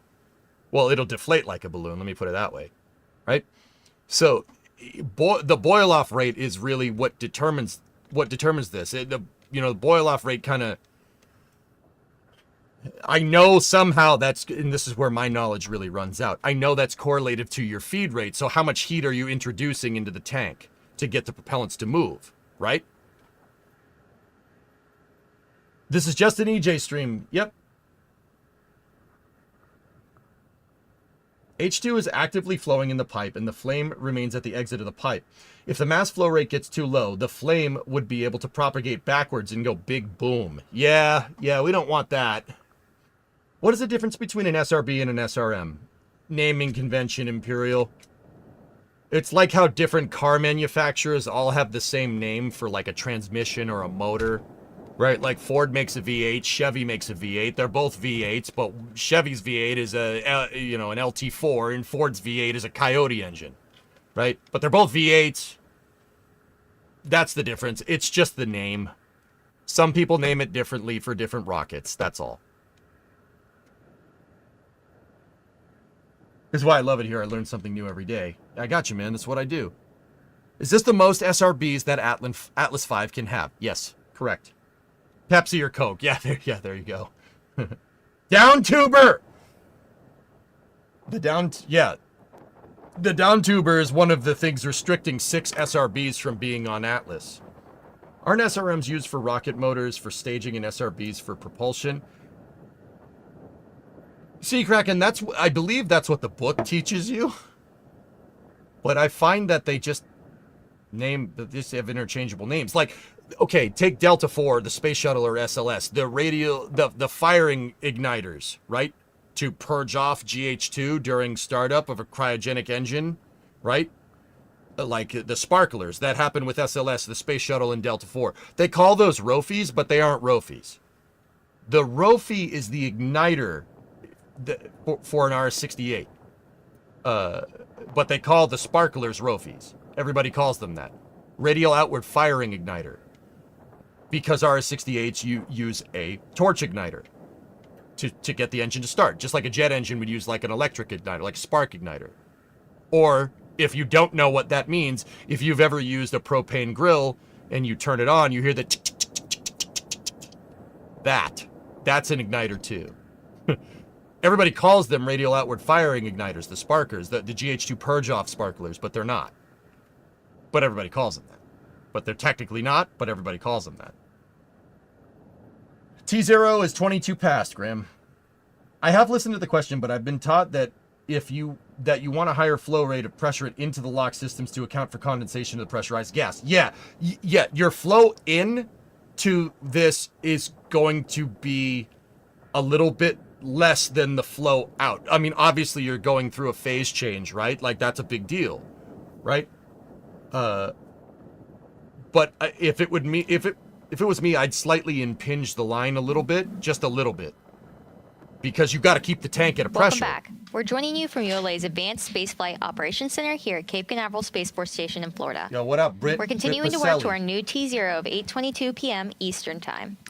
Yeah, and there are a lot of things that go into planning a new T0. Vehicle readiness, waiting for weather like we are right now. Launch vehicle looks good. One of the other things that we always look at is collision avoidance, or as we abbreviate it, COLAs. And in this case, you might wonder, how do we end up with an 8:22 p.m. or before that it was an 8:03 p.m. And that's really because we're always planning to make sure that when we launch, there's nothing else in the area as we get up on orbit, that we're not having any sort of chance of coming even close to anything else on orbit. So we always time our launches to make sure that we're launching at a time where we don't have any issues with a collision in space. And so that's really why we ended up with an 8:22 p.m. T0 for Interesting. tonight. That's great. It's like we're organizing a great space dance between intergalactic traffic and making sure that everybody's in the right place at the right time. So we're lucky that we have our launch coordinators on top of that, and we're working towards the new T0 of 8:22 Eastern Time. Well, that's ironic. So as we remain in this hold due to weather, as we mentioned, let's check back in with Launch Weather Officer Brian Sizek. The Thanks, proliferated guys. Leo Unfortunately, launch we is worried haven't about seen the collision weather trend avoidance as during ascent. favorably as we were hoping. So That's a let's little take a live ironic. look at radar right now. You can see there's this stubborn convergent band of showers that's remaining just inside our 10 nautical mile ring from the launch pad, which is about right here. And so some of these clouds are getting above the minus 20 Celsius Thanks, Fire. altitude, which is over 20,000 feet. up, And Wooly? because of that, they have to be outside of the 10 nautical mile ring from the launch pad. So you can see we were hoping they'd push a little bit further to the east, but they've almost trended a little bit further to the west, closer to the pad. So that's why we haven't been able to clear this cumulus cloud rule. Again, those clouds could have electrification that could potentially trigger a lightning strike. So that's why this rule exists, to prevent a rocket-triggered lightning strike. And we're also monitoring the winds as well. So it's the cumulus cloud rule and elevated winds. So you can see we are maybe seeing a little bit of a drop down in some of these wind speeds. We are still seeing a few gusts in the low 30s, but a lot now getting into the 20s. So maybe trending down a little bit in the winds, but we're going to need that trend to continue. So we're still watching those showers just off the coast, and we need these winds to come down as well. So guys, we'll be watching, and again, if we can get the weather to clear, the launch weather team will find that opportunity and call the go call. Back to you. Thanks, Brian. Hey, Jetty Park. Here we've got a live shot of Jetty Beach. So we have a lot of beachgoers out there sitting on the sands and taking their time to hopefully view a launch later this evening. Yeah, and even though we would have loved to launch at the opening of the window, as the sun goes down, it does make for some really spectacular launches, especially with those 5 SRBs. Yeah, we watched If NG20 we launch from tonight, these folks are going to think the sun is coming up. It's going to be so bright. Definitely.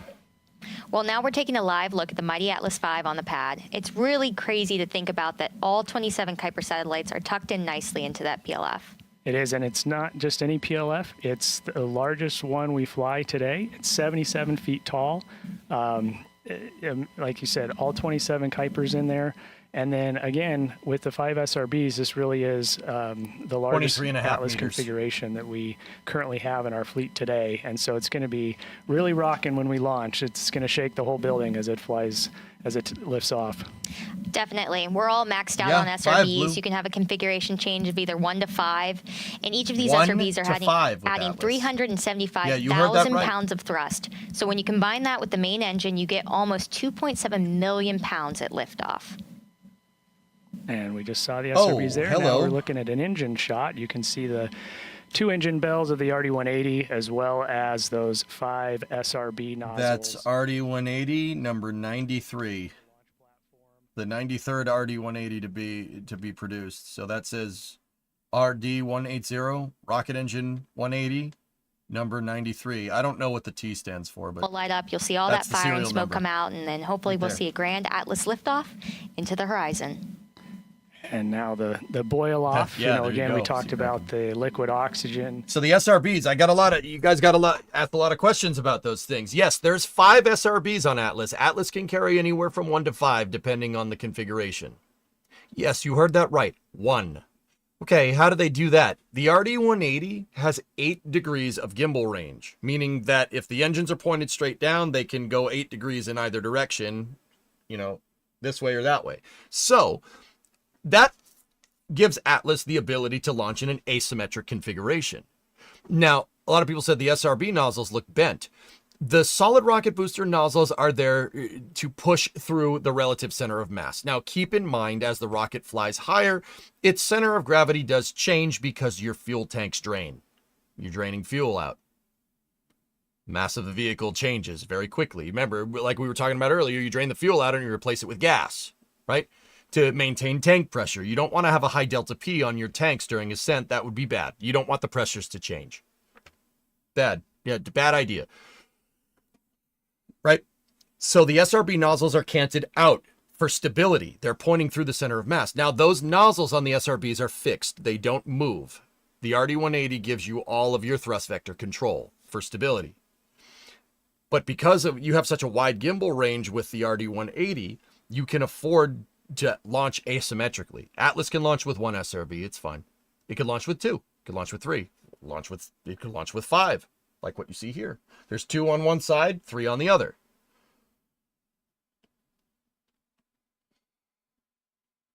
T0 839. And just you're getting to the upper limits of the window here. So we do have window remaining. The ASOC even is where they with storm. the, See, Kraken. It's T0 at the bottom of being the rescheduled ITL due to the causeway. weather delay. Looking at a live look at the Launch Control Center here in Cape Canaveral. Engineers all continuing to intently watch their data throughout the hold and monitor the vehicle as we proceed through the weather delay. So, NG, they're definitely not flying the RD-180s There's in nothing order. like being on console, Caleb. Yeah, that RD-180 was showing a 23 serial number, but that's probably the T. That's at the end of that. The T is the variant. It is a T. In Russian, a T, the letter T is the letter T. It's the same thing, same letter. So that's the 23rd T variant of that engine, because yeah, there's been hundreds of Atlas launches, and yeah. So that's the 23rd T variant. Excuse me, I should have clarified that. But I wasn't 100% sure on what that T meant, so I didn't want to,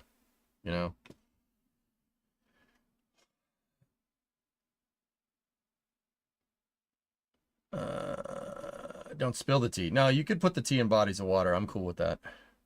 You feel the whole building shake. What's my favorite variant of Atlas? The one with the most engines, obviously. This one.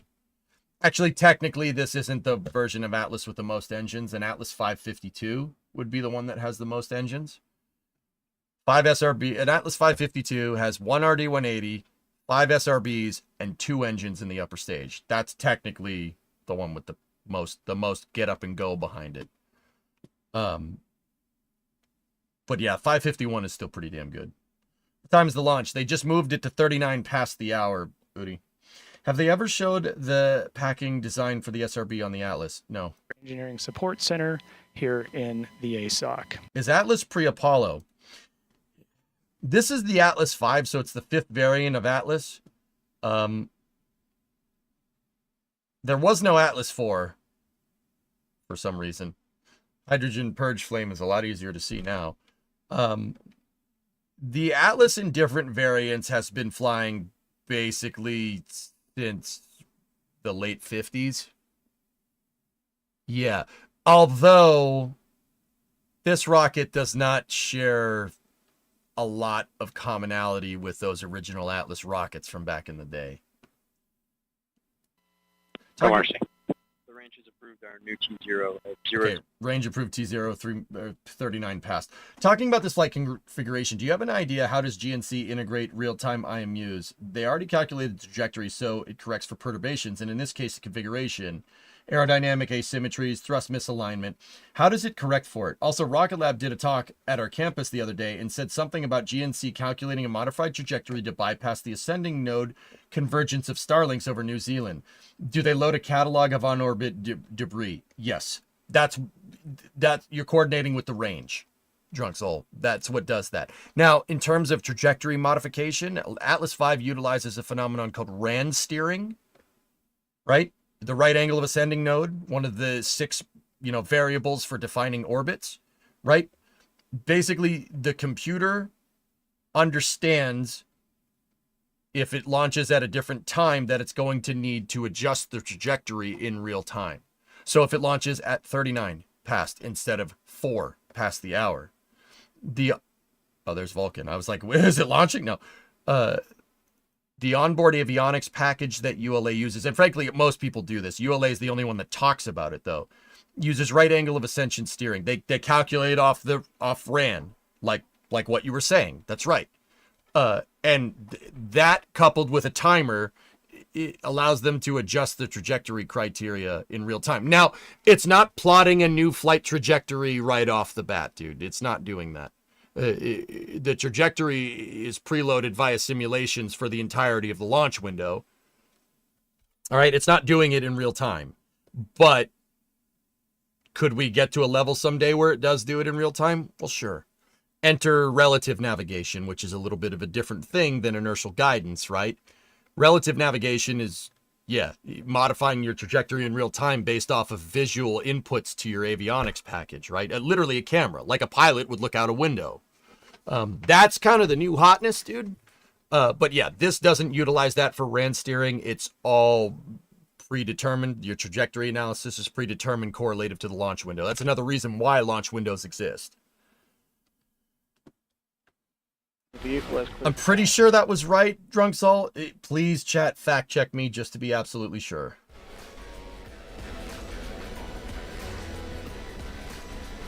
There's an Atlas D silo in Kansas that's up for sale, with one of the outbuildings renovated into a pretty nice house. 1960s decor, only $750K. Out of my price range, unfortunately. Separation of both SRBs. We have Vulcan Center separation. It's not pointy enough. Isn't it not pointy enough, Vazi, the dictator, and not Borat?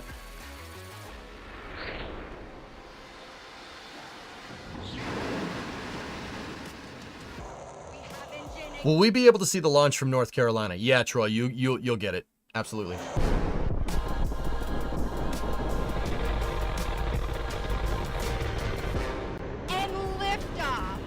What are you talking about?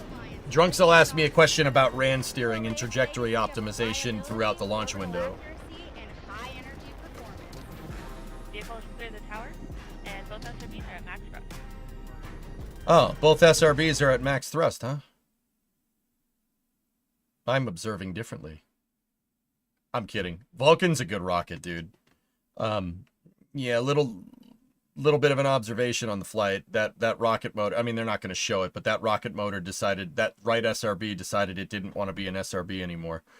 But yeah, Vulcan certainly packs a punch, dude. The C3 of a Vulcan rocket is pretty crazy for its size. It's not the biggest rocket around, but it packs a punch for its size.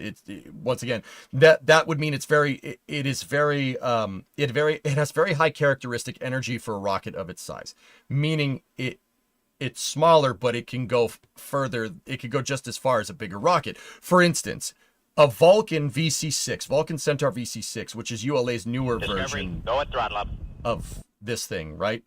That's their new rocket. They were just showing it. VC6 can move as much payload as a Delta IV Heavy, an arguably much bigger rocket, right? VC6 has more characteristic energy than Delta IV Heavy, which is crazy to me. That little tiny rocket certainly packs a punch, dude. What is the launch angle of this launch? They're aiming for a 40-degree inclination as far as I can tell, Trey, so it's going to launch northeast. probably a flight azimuth 45 to 55, somewhere. No, actually 35 to 45, if I'm understanding that correctly.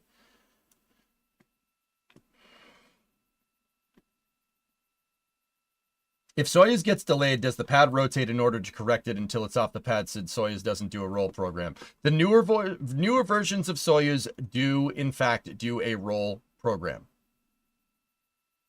They do a roll program. The Soyuz 2-1 that we launched does not rotate the pad as far as I know. If we have any Russian friends out there that want to correct us otherwise, I'm pretty sure 2-1A does not do that. Discovery, go at The FG rocket, Soyuz FG, which stopped flying a number of years ago, was the last one that used the rotated pad.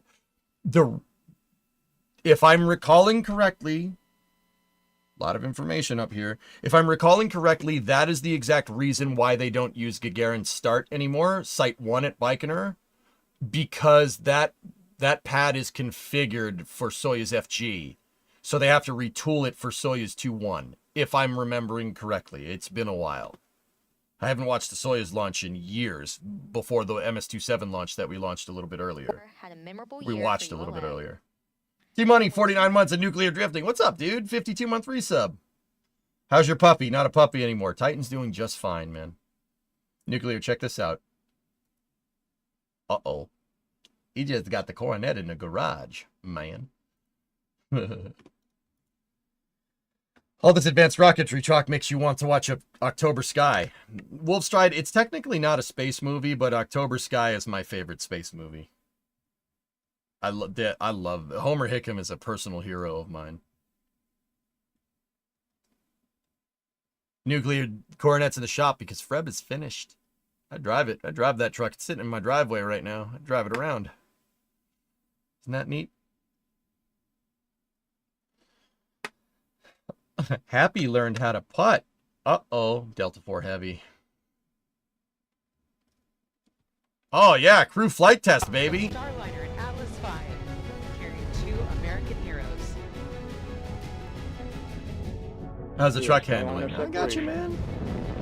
Truck's fine, man. Truck runs. I drive it. For the United States Space Force on ULA's 100th National Security Mission. Yeah, see, Kraken, we watched MS-27 do a small roll. It wasn't a lot, but it did a small correction. Rocket Boys from West Virginia, that's right. Like I said, man, Homer Hickam's story is such an inspiration to me, dude. It's one of my personal heroes, man. Like that and John Young, you know, and Tom Brady. Sorry, I'm a Patriots fan. I don't know. You hate me. I don't know. Do people still hate the Patriots? Like, I don't even know. I think people hate Kansas City more nowadays, but who knows?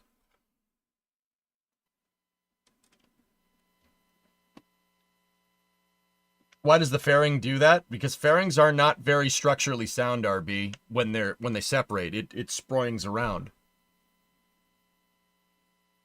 Fun fact, did you see those cables that came off the fairing? Here, let's back it up a little bit. You see those cables that came off the fairing? You know what that is?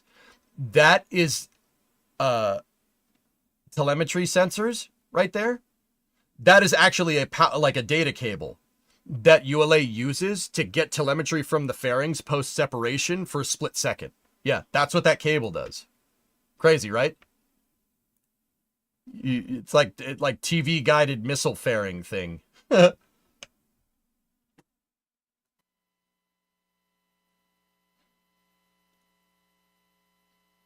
I still hate the Pats from 10 plus years of playoff trauma as a Chargers fan. Oh, come on. We didn't even beat you that many times. Be quiet. Be quiet. Do you find it odd that ULA doesn't have some long-term goal like SpaceX or Blue Origin? Well, they do with Project Kuiper. EJ, if I recall correctly, Centaur is something that I think Falcon doesn't have. Maybe it was added later. Centaur has an FTINU, a fault-tolerant inertial navigation unit. Its job is to correct for asymmetries in misalignment. Centaur This is Atlas Mission Control with T-minus 4 minutes and holding. Atlas rockets have launched many of the world's vital space assets. Let's take a look at the impressive legacy of the Atlas family of rockets. Yes, let's. Centaur can also actively calculate excess performance from the first stage if available. About the orbital catalog thing, yes, they preload orbital catalogs, but the trajectory modification is done when Centaur switches to closed loop. Closed loop would be done well after staging, though, Drunk Soul. Am I incorrect in this? I'm asking if its flight computers are redundant. I actually don't know the answer to that question, man. To be honest, I don't know if Atlas's computers are flight redundant. I know that ULA standardized their avionics package between Delta, Atlas, and Vulcan a little while back, and that was a huge thing that I mentioned as a huge thing on stream, but no one gave a frick about. I mentioned it. I'm like, dude, they standardized avionics between like 3 different rocket architectures. That's freaking cool, right? And everybody's like, yeah, but it's not a Falcon. And I'm like, huh. Yeah, all right. On warhead to a target 5,500 miles away. Their answer, which became known as Atlas, was the top national priority in 1955. As the race with I was at Starliner's launch a while back. Didn't the flight computer fail or something? Which Starliner mission were you at, Drunk Soul? Which one were you at? Because they all had failures. Cape Canaveral, Florida. Partial failures. The flight ended 38 seconds later, but Bossart's team had taken the first step and Yeet. proven the structural integrity of their innovative pressure-stabilized steel tank. Complete success for the Air Force and Bossart's team would come just 5 months later, on December 17, 1957. Yo, honey, keep going, baby. Keep going, baby! That's sick. Though the Soviets had beaten Sputnik. the U.S. to space with the launch of Sputnik in October 1957, President Eisenhower would counter a year later when Atlas 10B delivered his holiday message of peace from Bear, orbit baby. 180 miles above Earth. Known as Project SCORE, the orbiting Atlas booster became the world's first communication satellite. This is the President of the United States speaking. Through the marvels of scientific advance, my voice is coming to you from a satellite circling in outer space. Attention all personnel, report to the blockhouse. Stage and a half, man. On September 9th, 1959, Atlas 12D became America's first operational ICBM, following launch from California's Vandenberg Air Force Base. In all, 350 Atlas ICBMs were built and stood on operational alert through 1965. And then we figured out that having the surplus boost fully cryogenic Atlas ICBM is not a good idea because you have to keep topping it with LOCs. refurbished booster was launched in 1995. By the early 1960s, the Atlas booster had made the transition from missile to space launch vehicle, and 1962 proved to be a pivotal year. Riding atop an Atlas booster in Project Mercury's Friendship 7 capsule, John Glenn became the first American to orbit the Earth on February 20th, 1962.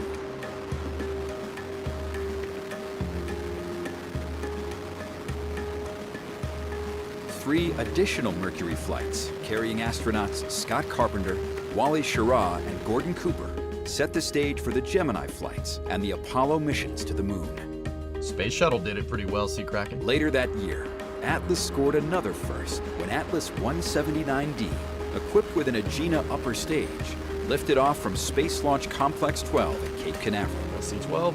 Its payload, NASA's Mariner 2, became the first successful interplanetary spacecraft. 1962 also marked the debut of the Centaur upper stage, the first to harness the power of liquid hydrogen. The Centaur upper stage, to this day, remains a hallmark of the Atlas system. Together, with its Agena and Centaur upper stages, the Atlas booster went on to play a significant role in America's exploration of the solar system, launching virtually every exploration mission in the 1960s and 1970s. It's got little Vernier engines on the side. Spacecraft that was launched from Earth that had enough energy to escape the entire solar system. During the late 1970s Mike, does that answer your question? Atlas continued to play important roles in the development of our nation's space program. Badass. In addition to building our national security presence in space, converted Atlas boosters also launched the Air Force's Navstar demonstration satellites, leading to the navigation system known today as GPS. In the late 1980s, General Dynamics saw an opportunity to bring commercial payloads back to expendable launch vehicles. And on July 25th, 1990, AC-69, the first Atlas I, ushered in a new commercial era. Wait a minute. In the late 1980s, they wanted to use stick rockets to launch commercial payloads. Gee, I wonder why that was. I wonder why that happened. The commercial program has enabled breakthroughs in communications, meteorology, broadcast technology, navigation, and national security. In 1995, development of the Atlas III vehicle began. In a bold move, the Atlas booster engine system was replaced with the powerful RD-180, which generates 860,000 pounds of thrust and has throttle capability resulting in a smoother and more efficient ride. Yes, use Russian engines. It'll be fine. Nothing bad will happen.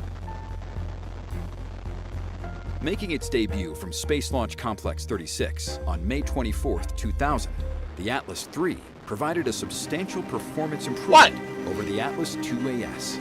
Reliability was increased by reducing the number of engines from 8 to 2 and the elimination of 5 staging. It was a good idea at the time, as well as more than 10,000 parts.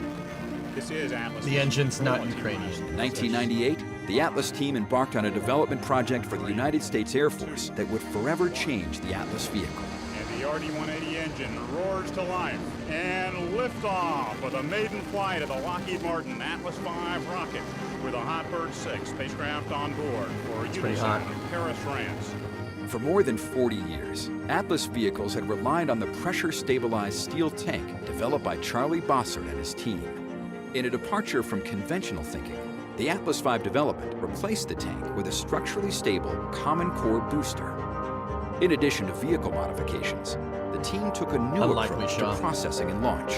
Atlas V processing is done vertically, and the mobile service tower has been replaced by a mobile launch platform, which carries the entire assembled vehicle to the launch pad, ready to fuel and launch. See, Mike, that's what I'm talking about. Atlas does not bear a lot of resemblance to the original Atlas D missile, the SM-65. Like, it does not bear a lot of resemblance. It's an Atlas kind of in name only. The only real similarity to the early parts of the Atlas missile is the Centaur upper stage, and that's about it. Record of success, which is nearly unparalleled in the launch industry, is built on the lessons handed down from more than 60 years of Atlas experience. It is also a credit to the dedication and persistence of the Atlas team and their passion for mission success, one launch at a time. I thought ULA was done with Atlas and Delta. There's 15 Atlas V's left, Cannon. And that's it. You're never building one ever again. There were logistics problems with the engine supplier. Yeah, that's my answer. We'll just, don't read into that too much. RC, Elsie. Range coordinator. Go for RC. Please coordinate with the range new T0 of 0059 Zulu. Oh. Roger. Okay, we're going to be here a while.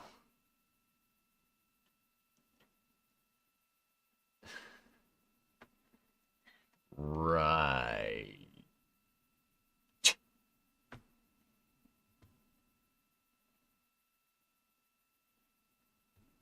LC. Go. Countdown clock has been set for new T0 of 0059 Zulu. Roger. All right, the team clock is counting L-37 minutes.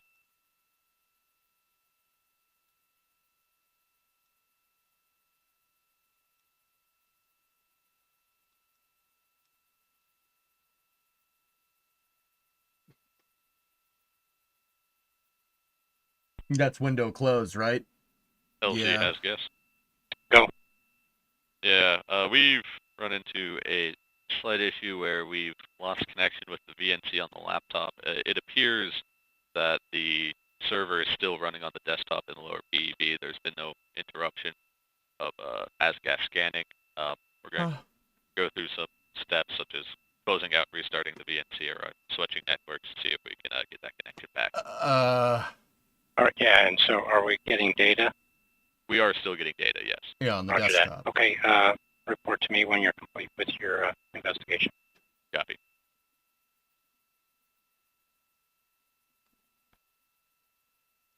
the guy reported that a laptop that was monitoring gas levels for the second stage was not working correctly, but they had a desktop that was connected into Atlas V controls that was still receiving gas information. Probably should just update Windows LC, or something, RC. dude. RC. Range has approved our new T0 of 00:59. Roger.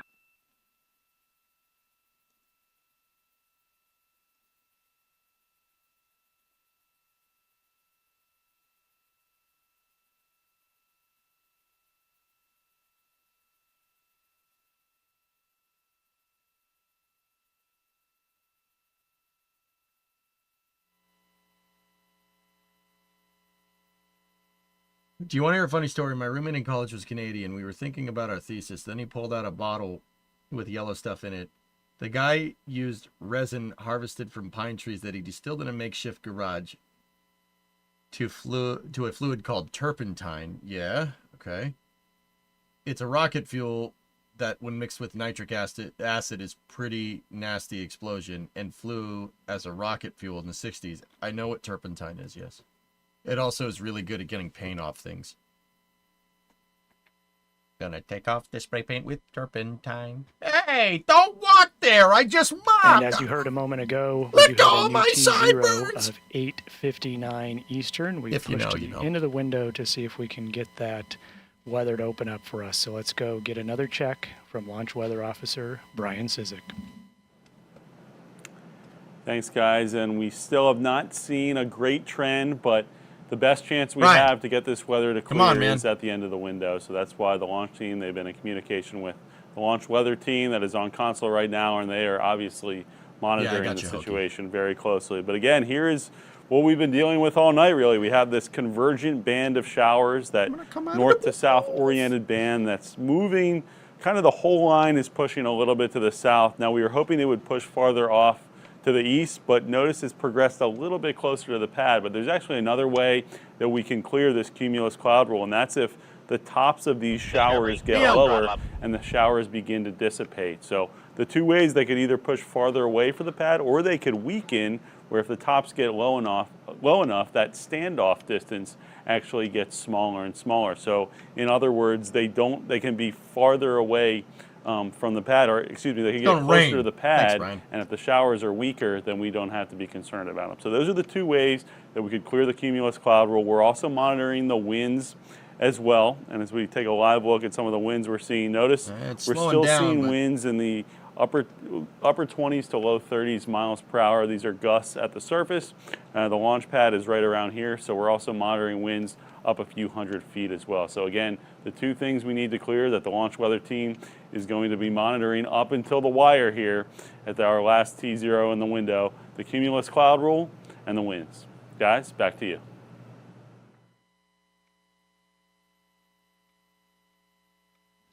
Thank you, Brian. Mineral spirits is better at getting rid of paint. I prefer acetone. Just saying. But, you know, it's good.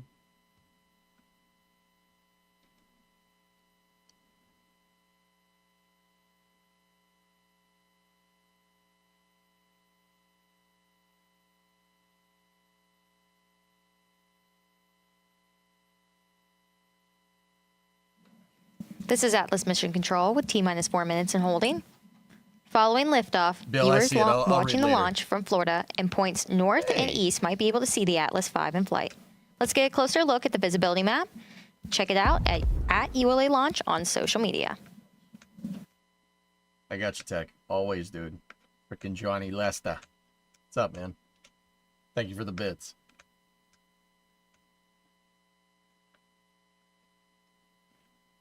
If I'm looking at this directly, you might be able to see it. Yeah.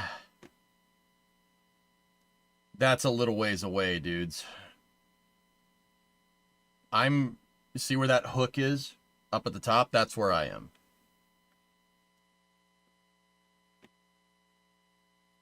Are Falcon and Atlas weather constraints the same, or it depends on the rocket? It depends. This is Atlas Mission Control. We continue to be at T-minus 4 minutes and holding. ULA also launches Vulcan rockets here in Cape Canaveral, Florida. Let's take a look around. I mean, I'll take a look, guys. I mean, with spacecraft launched to every planet in the solar system, in addition to critical national security, science, weather, commercial, and human space missions, ULA has a long-standing industry reputation for reliability and orbit accuracy. At our launch site in Cape Canaveral, Florida, the story begins with ULA's Atlas and Vulcan rockets arriving on the RS rocket ship. Rocket Ship is a specially designed cargo ship used to transport rockets from ULA's more than 2 million square foot production campus in Decatur, Alabama. Once Rocket Ship arrives at Port Canaveral, the team offloads and transports the rocket to the pad. Launch site processing begins with Launch Vehicle on Stand, or LVOS. The 107-foot Atlas V boosters and 109-foot Vulcan boosters are transported and hoisted into a vertical position using a crane. Atlas is lifted onto the mobile launch platform, while Vulcan is lifted onto the Vulcan launch platform. With the boosters in place on the launch platforms, solid rocket boosters are added next, followed by stacking of the interstage adapter and Centaur second stage. Meanwhile, the ULA team works simultaneously to help the customer encapsulate their payload into the rocket's payload fairing. The encapsulated payload fairing is the final piece to be mated to the rocket. With the rocket stack complete, the final launch preps begin.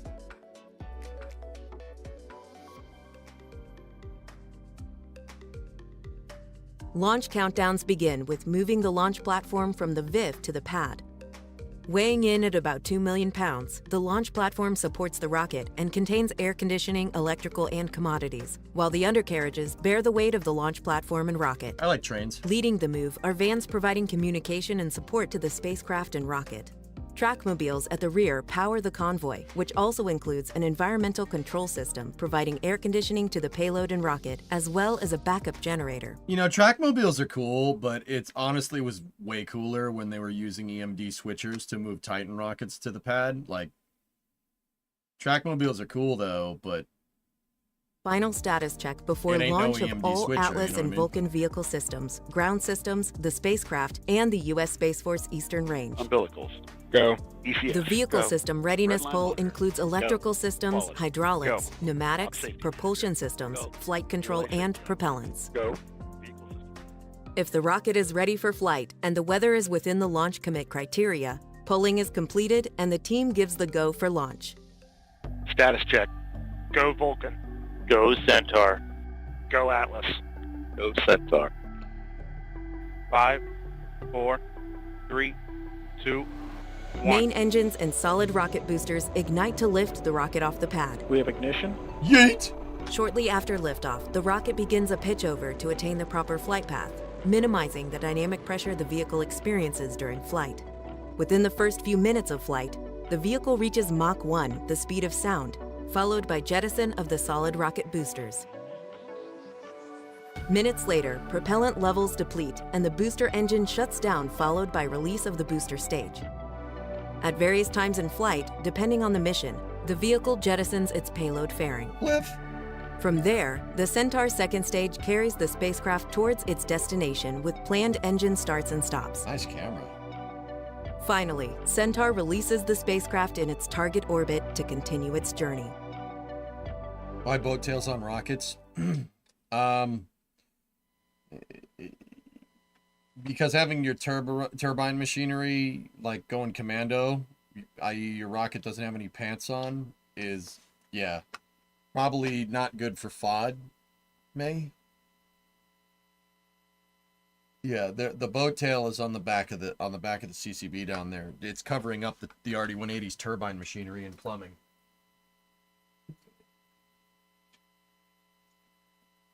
I need to ask you about a certain Ford engine sometime. What do you want to know, Wounded? We got time.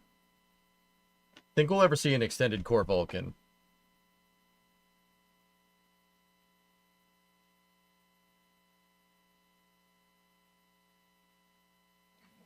This is Atlas Mission Control, still holding at T-minus in 4 minutes. Due to maintenance issues on the Tennessee River, recently ULA's rocket ship needed a creative solution to transport our rockets from our manufacturing facility in Decatur, Alabama, all the way to Cape Canaveral. ULA engineers and technicians devised a plan to load the flight hardware onto the barge and then transfer it back to rocket ship, downstream of the maintenance site. Let's take a look at this innovative process. Sea Kraken, you'd probably more likely see a Vulcan Heavy before you saw an extended core. Because 3 Vulcan cores would definitely give you the yeet that you're looking for, that you'd get from an extended core.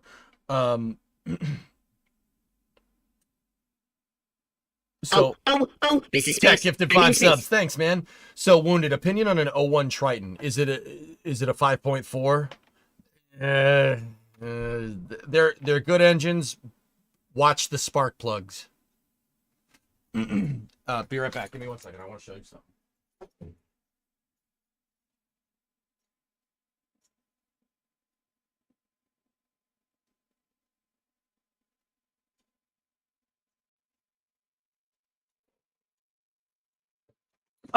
Watch out for the spark plugs with those engines, dude. The 5 point, and I'm saying this as a Ford guy. 5.4s have this weird problem in their heads where the spark plug goes in. So if you guys don't know, this is a spark plug. This is what makes the explosion happen inside of a combustion chamber in a car, right? Hey, somebody gifted a sub. Thank you. So you see these threads on the end right there? These threads where the spark plug screws into the head on the engine. 5.4s are notorious for shooting spark plugs out like a bullet under compression because somebody at Ford didn't drill the boss for the spark plug in enough threads so the spark plug they didn't drill the boss in enough so the spark plug can't screw all the way in.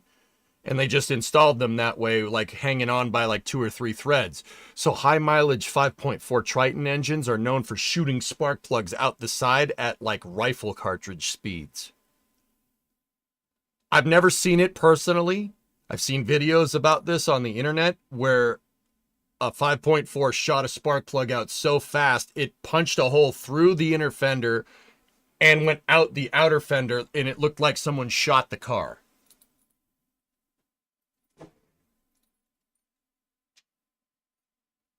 So, yeah, that's the only thing I'd be like about with those things. A 308 spark plug. Yeah, exactly, Fox. Yeah, that's it, for real. PA inside a new vertical integration facility, or VIF-A. The A in the acronyms designates Amazon, as these facilities will be used to support Amazon launches. VLPA will travel along a newly renovated rail system between VIF-A and Space Launch Complex 41 to enable seamless transport of overlapping launch campaigns. Also, the exhaust manifold leaks. Timing change generally work well if the oil is changed regularly. Yeah, exactly. The 5.4 is a piece of junk. I'm saying that as a Ford guy. The 351, the 5.8 is a superior design pretty much on every level. Wounded, the 97, my 97 has a 351 in it. It has 170,000 miles on it, and it does not care. It's just like, stop it. Stop, you hit the rev, but stop it. All right, let's go. Like, it's just like, all right, fine.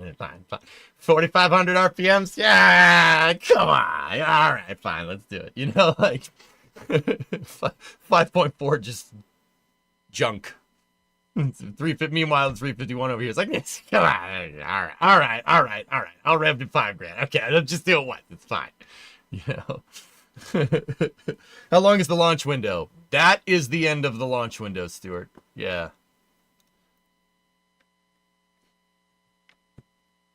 5.8 is a beast, Rarest. Yep. Uh-oh, yes. Uh-oh, indeed. The weather is not cooperating, dude. It's too windy. You can see the winds blowing the condensation off there. We just received a weather briefing from Brian. Let's toss it over to him so we can hear some more details. See, Greg, and if we don't get around to playing MSC tonight, we'll play it tomorrow. Thanks, guys. After the Flame we Trench. did just get a weather briefing from the lead launch weather officer on this mission, my colleague Brian Belson. So what he briefed the launch team, Wait a minute. We are watching this line of showers. His boss is called Brian, and his name is Brian too? 5 minutes or so. And we're watching to see, are these cloud tops coming down at all? Also, are they remaining connected? Because if they're connected, you kind of have to treat the whole line as one and then just use the closest point to the pad. But if we can find some breaks in that line, and the Al taller Gore. cloud tops aren't connected to the ones that are closest to the launch pad right here, then we could potentially get out of that violation as well. So we are still no-go for the cumulus cloud rule, but we're watching these new radar scans coming in to see if we could potentially clear it. So he gave an 80% probability of violation, so that's a 20% chance of go by the end of the window and our last T0. But again, there still is a little bit of hope, and that's what we're watching. We need these cloud tops to come down, or we need to see a little break in the connection here where we could potentially get out of the violation that way. So that's what the launch weather team is tracking. This is a minute-by-minute thing that we're monitoring. We're waiting for the new radar scans to come in, and that's what the team is watching, in addition to the winds as well. No, Trey, we don't. Thank you, Brian. We've been talking to you for a lot of the times tonight, so we always appreciate the weather updates and keeping all of our team here at the LCC and watching all informed. So we're still sitting here at T-minus 4 minutes and counting. To celebrate our new Vulcan rocket, we recently updated the lobby at ULA headquarters in Centennial, Colorado. Let's take a look. Getting really deep into the B-roll here.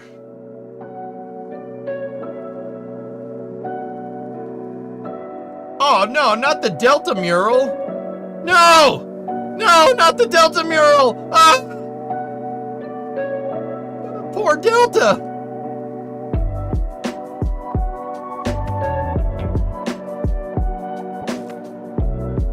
Lo-fi beats to relax and hang murals to.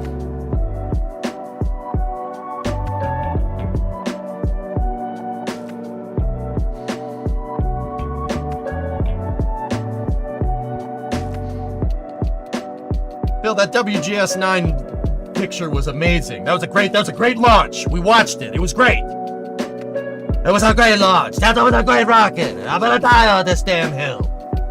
Anyway. No, that's pretty cool. That's pretty cool. Hey, wait a minute. What's that just chilling down there? What's that? What's that down there? What's that you got there, little buddy? There's looks like a little rocket engine just hanging out down there.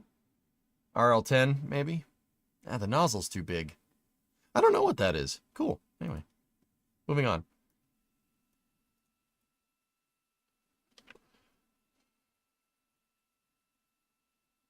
Oh, nice, Phil. There you go. What is the end of the launch window? 8:59. Yeah, John Krause took that. That's right, Joe. John Krause did take that WGS9 picture. Man.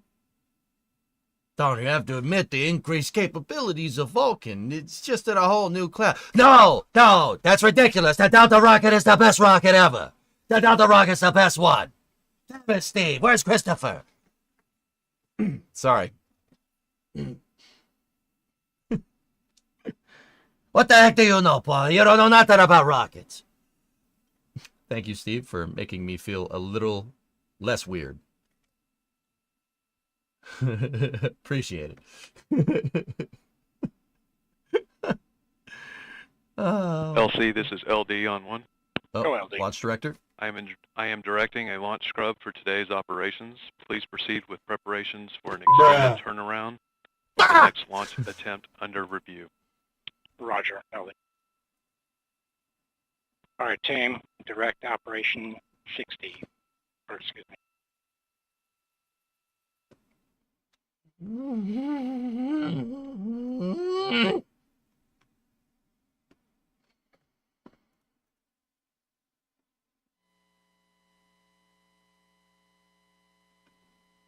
Yeah, not a lot, Sea Kraken. It's just fuel costs. All right. Nice, Bill. There you go. Yeah, it was a fun 2 hours. It was a good time. So it looks like they've scrubbed. I'm wondering if they're gonna... I still have the loop open. I'm wondering if they're gonna say a reason.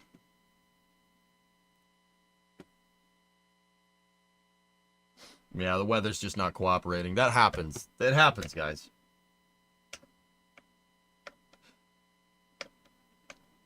The real launch was the friends we made along the way. That's the real launch, and it didn't happen. But you know, WGS9 was 8 years ago.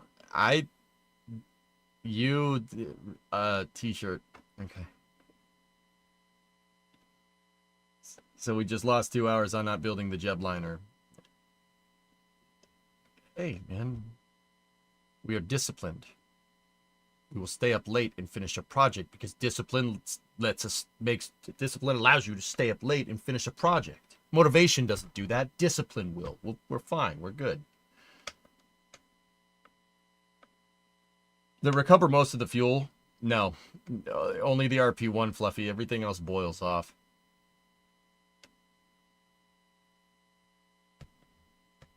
With the scrubber, you're going to finish jetliner? Yes. This is Atlas Mission Control. It is confirmed that we will not continue with the Amazon Project Kuiper 1 launch activities today. We will work with our partners at the U.S. Space Force Space Launch Delta 45 for the timing of our next launch opportunity. For up-to-date information, please visit us at ulalaunch.com. I'm Caleb Weiss, and for Britt Porcelli, thanks for joining us today. Britt Porcelli. Hey, Britt Porcelli. She's a great launch commentator. Okay. Back to Kerbal. Back to Kerbal. Back to Kerbal. Back to Kerbal. No VOD jogs here. Back to Kerbal. Let's go. We got stuff to do. We got stuff to do, man.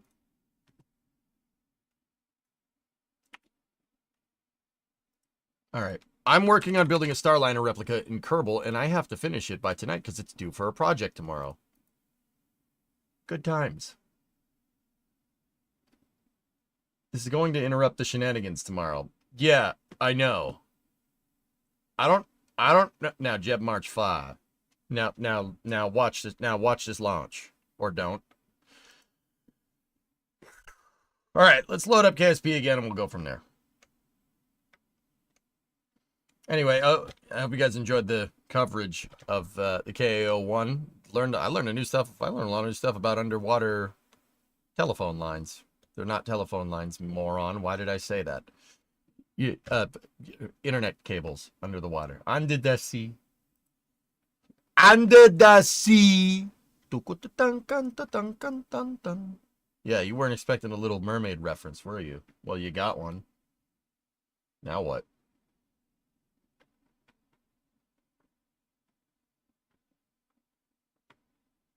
What kind of project are you working on that gives you a hard deadline?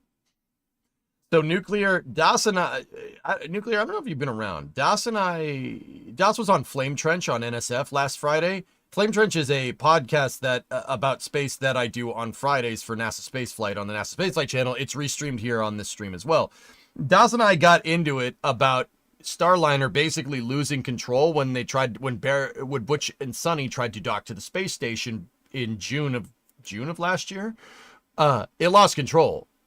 And Eric Berger wrote an article about this, saying, with an interview with Barry Wilmore, saying, you know, he's like, this is a big deal. A loss of control is a big deal. NASA violated their own flight rules willingly to get Starliner to the space station, right? And, you know, losing control of a capsule is not great.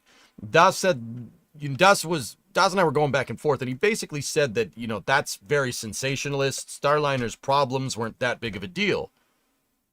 And Das said, if somebody made a Starliner in KSP and disabled the same exact thrusters that happened when Butch and Sonny were trying to dock to the space station, right? He could get that capsule to the station, no problem. So I was like, all right, fine, I'll take that bet. So I loaded up KSP, right? We loaded up KSP and over the last 2 days, right, have been building out a very high fidelity Starliner replica. It does have a little bit of problems with it, and there's still some things we got to dial in. My service module is giving me a little bit of trouble. But the funny part is that theirs is too in real life. But so I'm building out a high fidelity Starliner capsule here, and we're going to tomorrow, because Das can't be at the Flame Trench on Friday, right? Tomorrow we're doing a special flame trench with NSF, and Das is going to try to dock this on the station in front of a live studio audience. So, yeah, it gave me a deadline. It gave me 2 days to build out a high-fidelity version of Starliner, which is what we're working on right now, but I'm still ironing out some of the kinks with this thing. Namely, separating the service module is not great. It's not working very well. Here, let me turn down the audio so I don't blow out your eardrums here when we go to launch it. I'm going to put the music back on. And I will show you what I'm talking about.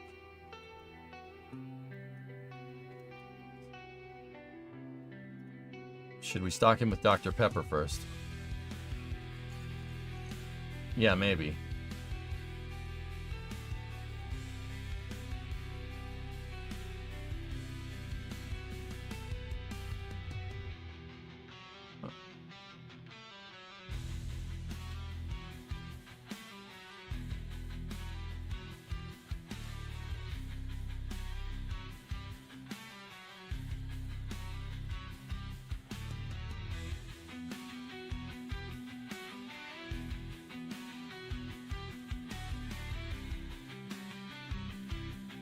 I'm working on the arrow skirt for the thing. Give me 1 second.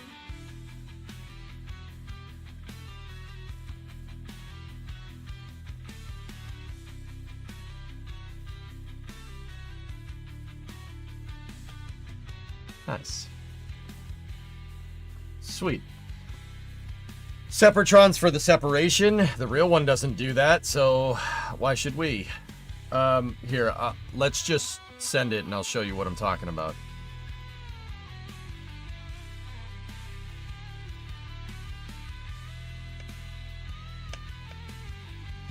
It isn't necessary, but I know you want it perfect. I said I'd build a high-fidelity Starliner replica article. That means end-to-end simulation, something that Boeing doesn't really seem to have any need to do to require certification in real life, but I ain't like them. We are not the same. Anyway, here, watch. Send it.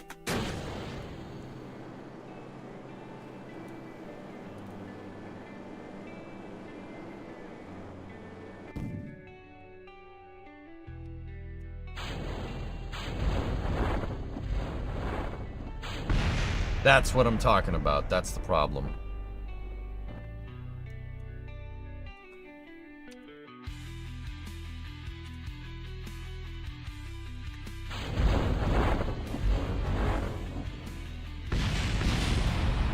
It's fine.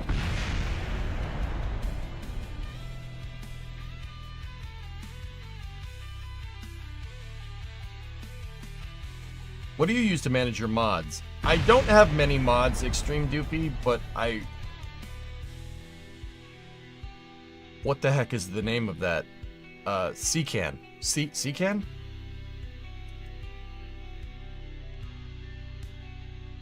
Yeah, CCAN. A bunch of people said it in chat. Are you gonna make an atlas for this? If we have time.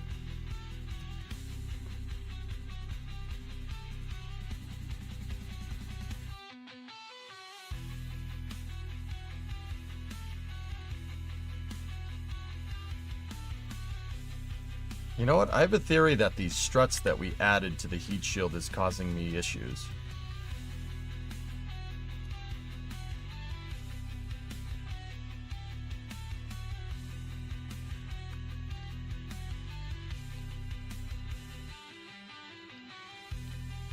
Spoiler alert, we do not have time. Oh, we got plenty of time. It's fine.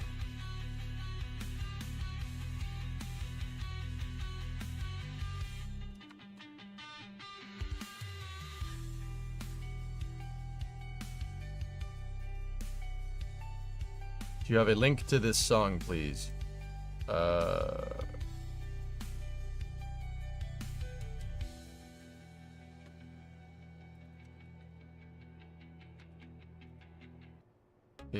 There you go, Flykin.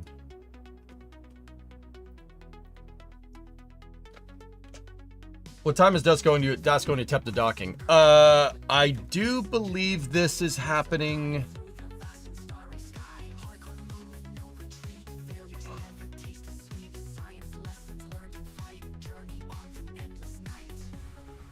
It's tomorrow, either like basically at 5 p.m. tomorrow. It could be at 5 or 6. Just show up around 5 tomorrow, which is when I'm basically gonna start up. I can't stream early hours tomorrow, dudes, because of a real life obligation. This week is kind of busy for RL stuff. Which is why I'm giving you long streams, dudes.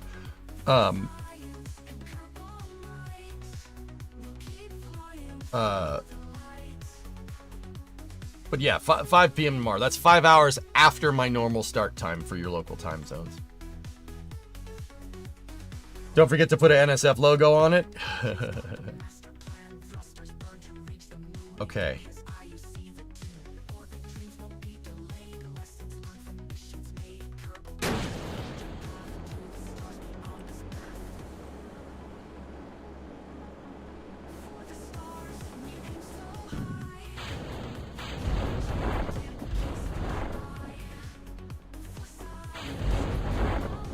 We're dead. Ah, yes. Crush Core Service Module. It's fine.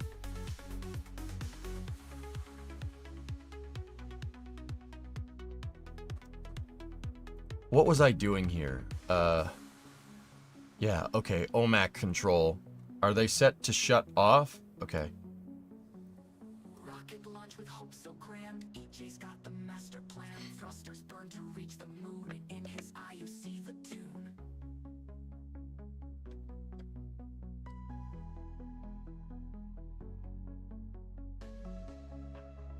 I've actually learned a ton about Starliner and kind of why it is the way that it is with its thruster packages. I see what Boeing is trying to do. It's just, there's a lot of thrusters on this thing, dudes. Like, that's the short answer. There's a lot of thrusters, and yeah. Okay. Ready? Just make sure. Okay. This thing's got to go more up than anything.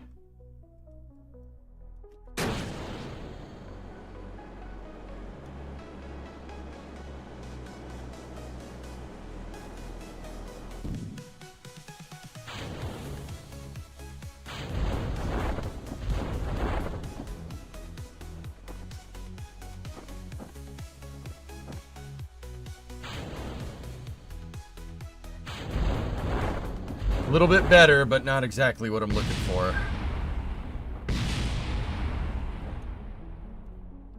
We basically can't have the capsule spinning around like that when we go to separate.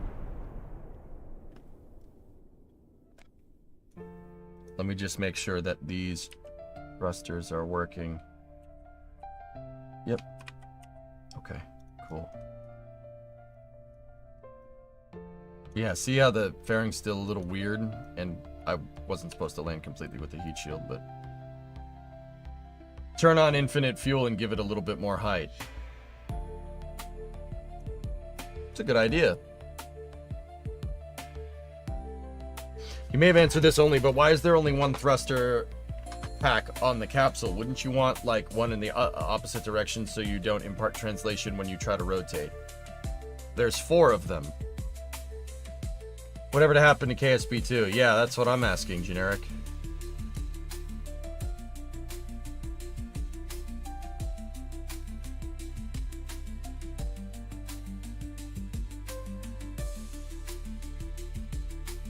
Alright, let's get a little bit more altitude. Ready?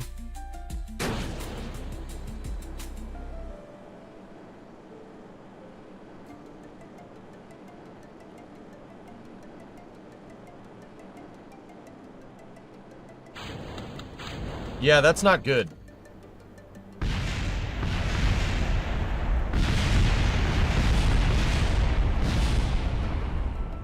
Does that mean he's not coming on then?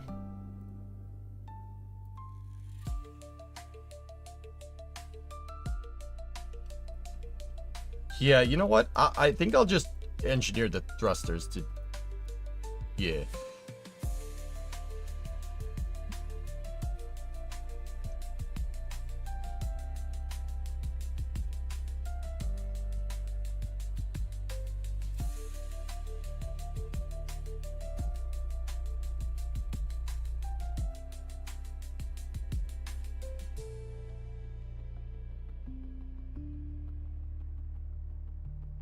course it was a Gran Tour reference, man.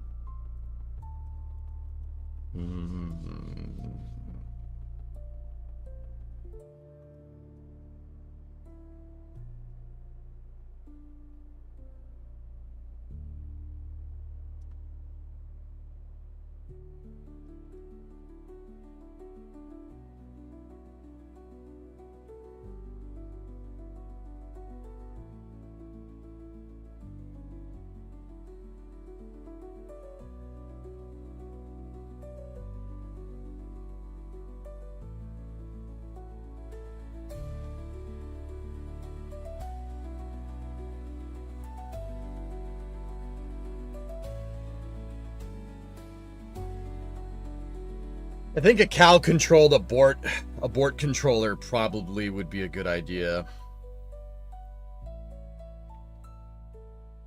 Why did they really not want the astronauts to land with the vehicle? They weren't sure if the thrusters would be able to fire and not overheat and pop before they finished a deorbit burn. That's the big one. We got to make sure the roll control thrusters are enabled. Okay, they are. All right, ready?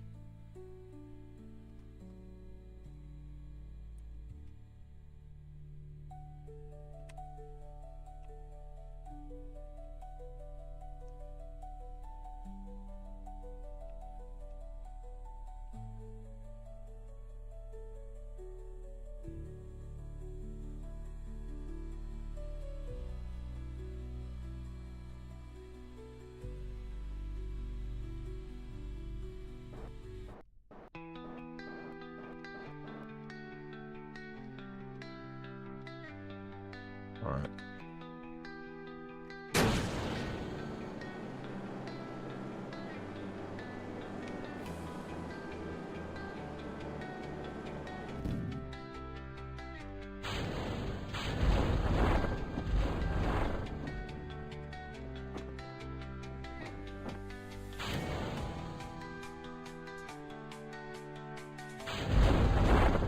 Definitely better.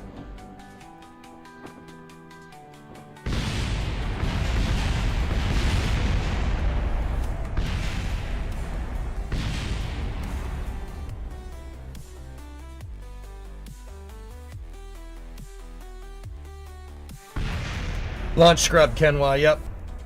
It does, Dead Crew, yes. So you're going to do a full flight profile. I said I wanted an end-to-end capsule, dude. You want a high fidelity, make it do the whole thing.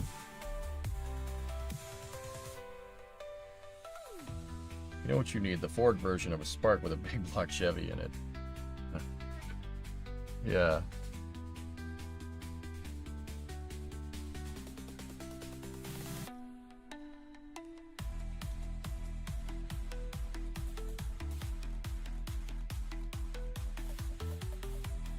Yeah, I know. It's really pretty good. That was a better separation. It still wasn't good because we still had some translational forces. Basically, the capsule, the prograde velocity vector needs to be in line with the long axis of the vehicle to get a good separation. It's the RCS, the thrusters here are causing me a little bit of a headache.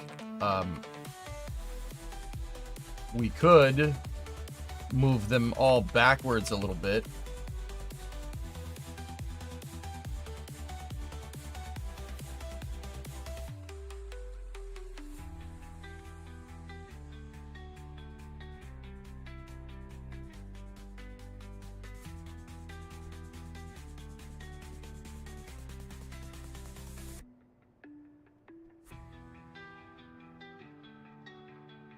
That would assist us with separation. I've cheated it to orbit once, John, just to see.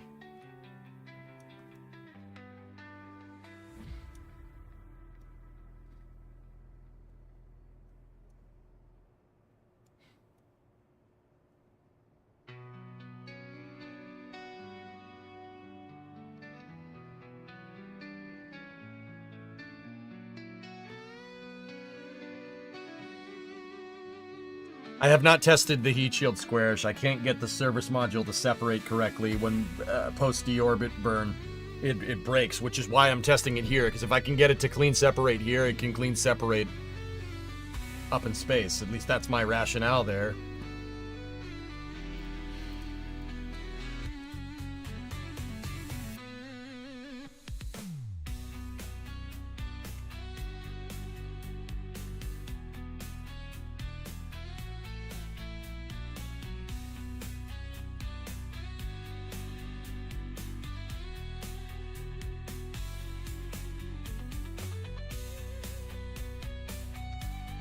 All right, ready?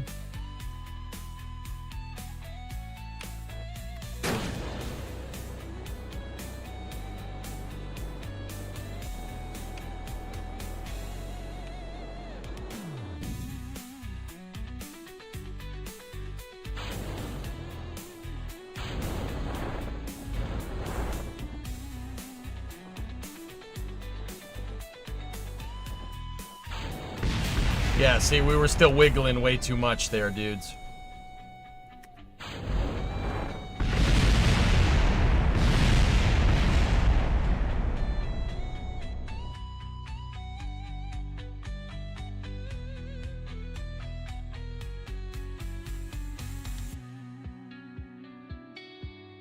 It's for stability during ascent for the capsule.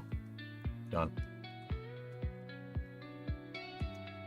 Just off work. Thanks for the coverage this morning. Didn't know if you saw your super chat. I did. Yeah, I at least I'm pretty sure I did. If not, Brandon, sorry. I usually try to answer, like, to acknowledge super chats, tips, bits, whatever in real time. I don't like putting it into a queue. That's NSF's thing. And if I missed it, I deeply apologize. I really try to stay on top of that, dude. Thank you, though. I really appreciate it. What part is it, though? Those are flags with a custom flag. It's a truss texture that I used for my Space Station Freedom project, John.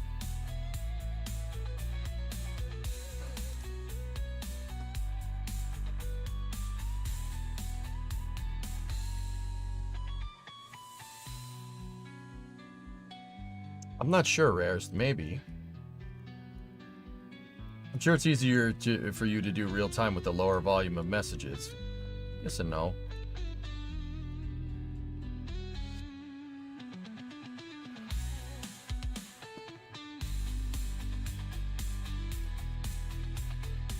You think that docking port protruding from the heat shield will survive re-entry heating? Yes. It'll flex all of its heat into the heat shield, Drunksall. Yeah. Part flux is not something... Heat flux is not something that's really covered a lot in KSP, but oh, it's absolutely a thing. Yeah, flying docking port first connected to the heat shield, it'll conduct all the heat into the heat shield, and the heat shield will ablate, because that's how Kerbal works. In real life, that would not happen at all. In real life, it would not do that. Like, let's be no, that would not happen in real life. There would be no docking port and probably no heat shield in real life.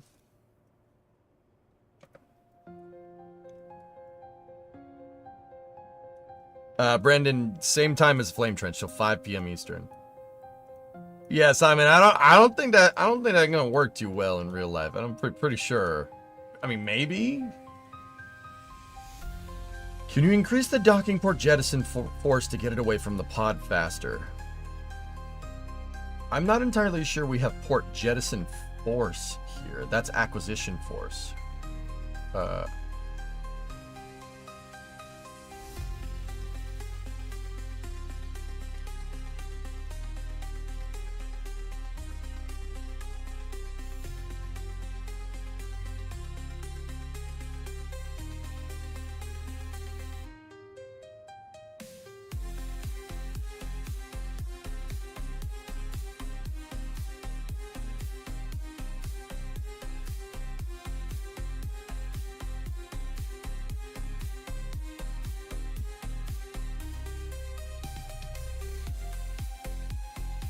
Yeah, Louisville, exactly. You know what? We'll do that whole infinite fuel thing again. I want to see something. Get the thing to fly higher.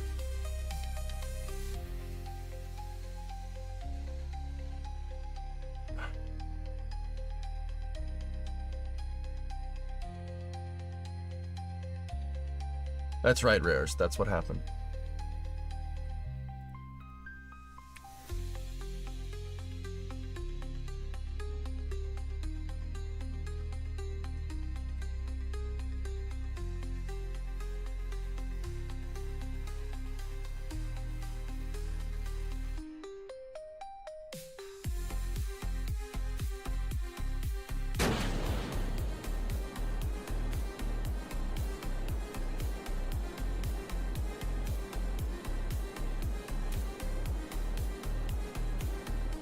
Well, we got higher.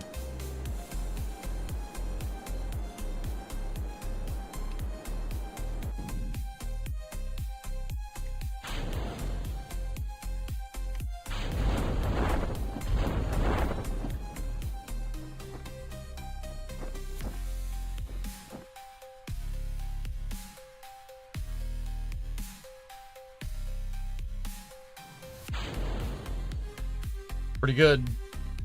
Still jostled the heat shield around.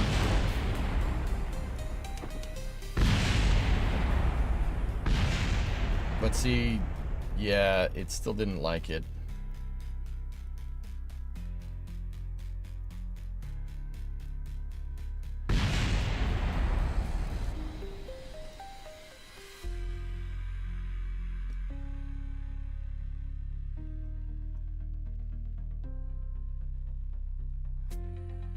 Yeah, I know, Baron, right? Huh, we landed on docking points. I think it's the capsule being tilted from the drogues, honestly.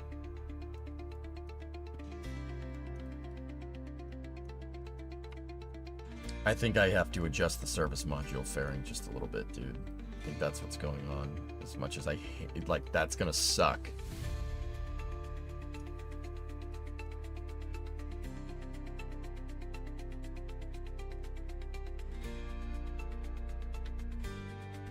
We might be able to get away with it by just moving the shield slightly back. Like a tick. Like that. Let's try it again with service module just moved back like a couple millimeter. Add guide pins so that it has a path to follow when getting jettisoned. What would the pins attach to, Rockets? That's the issue here. Last if you could. What's up, Nick? This is for my own curiosity, but if you have multiple docking ports connected with a high jettison force, docking ports don't have jettison force. And I don't think you can compound it. It's not a controllable axis in Cal controllers, but I could be wrong. Okay, ready?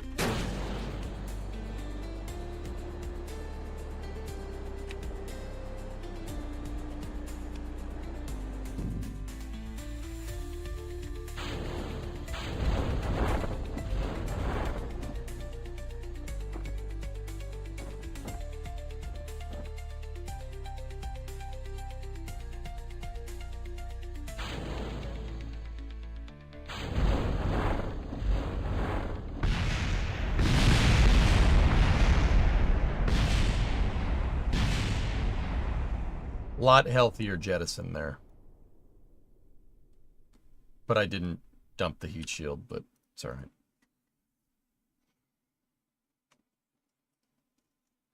Why does it pitch this much during the abort? It also doesn't wiggle in space after the deorbit burns, so it's fine. Yeah, it pitches this much because my capsule has an asymmetric center of mass, just like the real one. The real one does that, dude. Here, let me show you. Watch. Ready? Watch the real one launching. This is the pad abort test. 5, 4, 3, 2. Watch this. 1, 0. Yeet! Oh, complete. How about you cut off? On track. Comet cut off. Picture on. 40 kill parachute.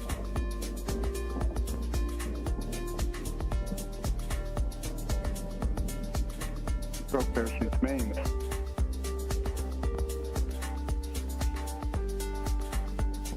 SM set. See, that thing pulls the mains and then separates the service module, interestingly enough. Maybe we should try that. Is doing a short flip burn? It is. It does that, Simon, but I am not. I have a little bit of a problem. Monopropellant feed ignores fuel crossfeed rules. So what I have to do in the event of an abort is I have to open, I have an extra fuel tank or 2 extra fuel tanks that are closed out here. And I have to, what I would have to do during the abort, when the engines flame out, hit X, throttle down the damn engine, right? Open up the tanks, use the RCS to flip the capsule like they did, and then deploy the drogues. I don't really have enough time in my ascent corridor with this to do that. That's my issue.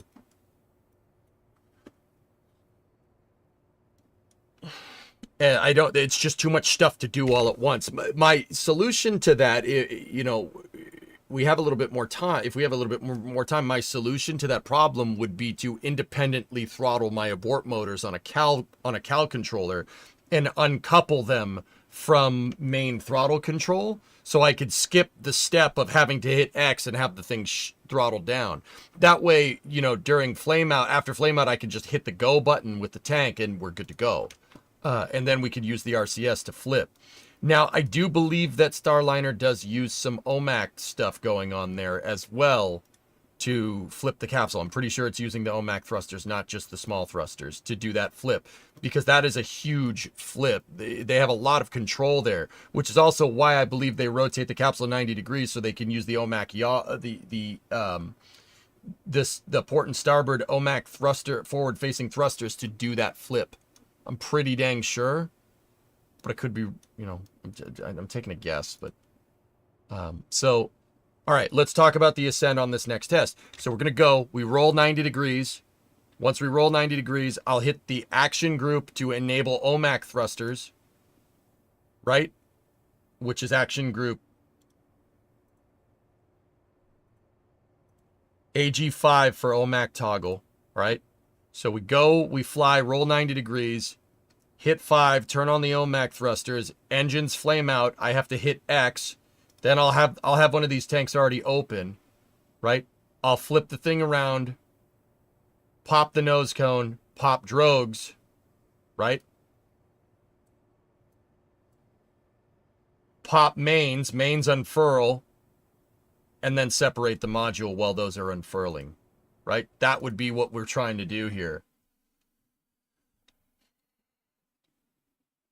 Yeah, the drogues don't go very long, Andrew. They jettison them quick because the drogues are only there to slow down the capsule from terminal velocity down to a point where you can deploy the parachutes without them just completely destroying the rigging and blowing right off.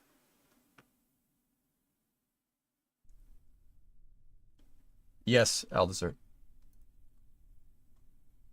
The last thing I need is Das messing around with this thing. Right? The last thing I need is Das messing around with this thing. And then, you know, we do the test, we prove it out, and he goes to try and do something else with it, and it blows up. That would look really, really bad on my part. And can you imagine all the jokes in chat? All the jokes in chat, oh, Starliner exploded, oh my god. I don't think that's really sending the right message, dude. So, yes, I want all phases of the mission. That's what I mean when I say high fidelity. I want all phases of a Starliner's mission to work with this capsule because, yeah, I don't need people saying, oh, it sucks, it blew up like Starliner. I don't want that, dude. Right? Right? That's why. People have been asking me that all day. They're like, why are you working on the paddleboard? You're just trying to dock to the space station. Dude, trust me. I don't need the Kraken taking this damn thing when Das uses it, okay? I don't need that. I think that reflects pretty poorly, right? Are you building a launcher for it too? I might throw together a little Atlas V action if we got some time. He'll find a way to blow it up. Well, yeah, you're probably right. All right, so we have to hit 3 to enable our abort roll control thrusters. OMAC thrusters are enabled. Bind control thrusters are enabled. Capsule side thrusters are not enabled. We don't need those for this test. Okay, throttle up. SAS, RCS on. I'm going to activate the engines. And when the engines shut off, OMAC thrusters are already enabled. All right, we roll 90 degrees, right? So launch, roll 90. When the motors flame out, I got to hit throttle down, open the monoprop tank, and use the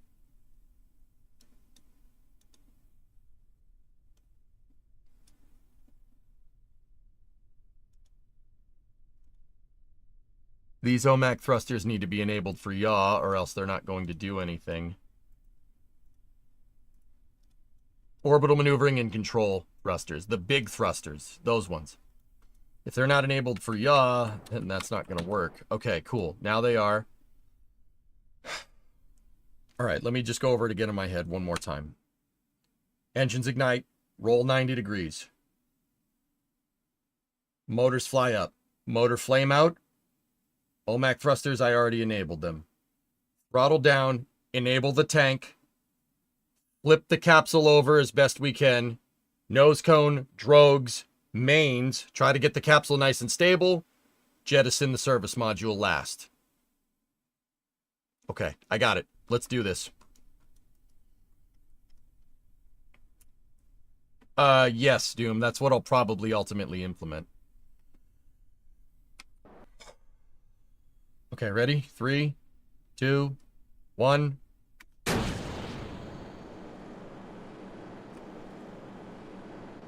"90-degree roll commanded. Throttle down, enable tank.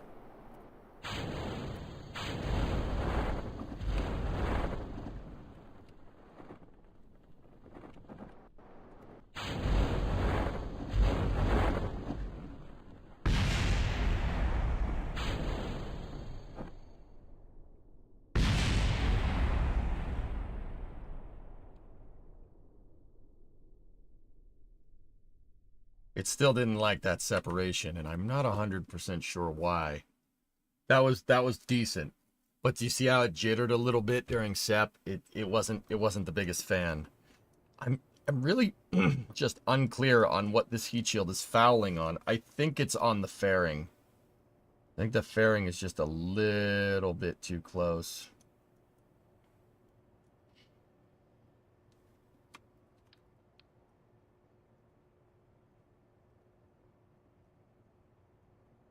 Let me look at the fairing shape.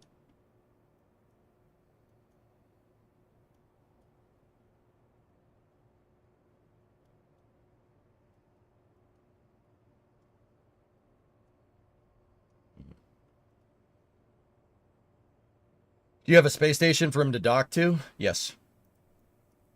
In another save, yes I do. A really nice one, actually.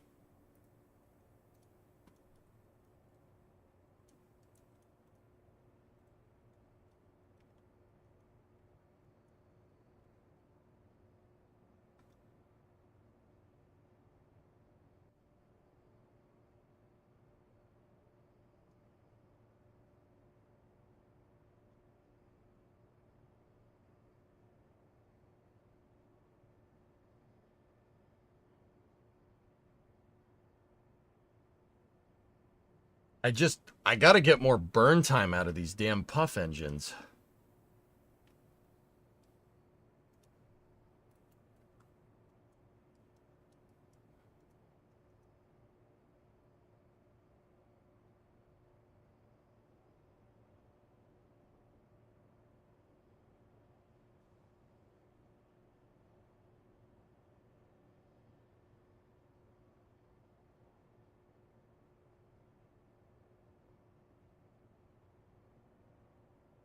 That will increase burn time. 727. I lowered their thrust output to give it a longer burn time. Let's see if that gets us a little bit higher up. They are. They're so... Yeah, Coyotes, they're freaking awful. Yeah. But I didn't want to make the thruster blocks out of vernier engines either, because that would have looked even more ridiculous. And there's no small monopropellant thruster that's liquid fuel and oxidizer.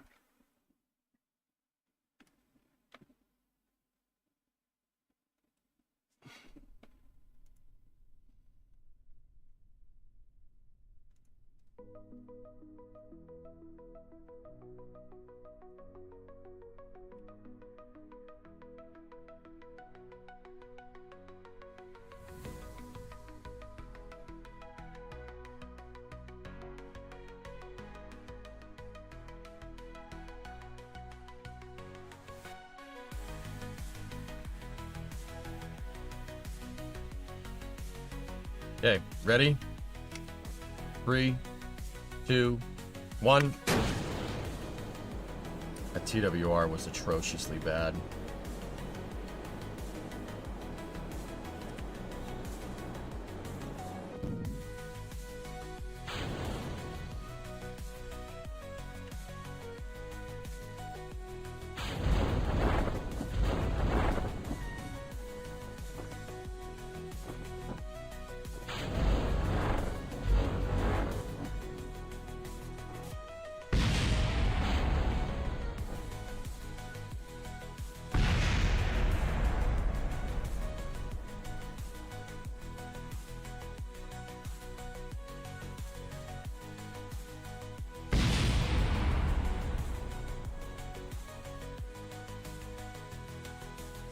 Same result, basically, as last time.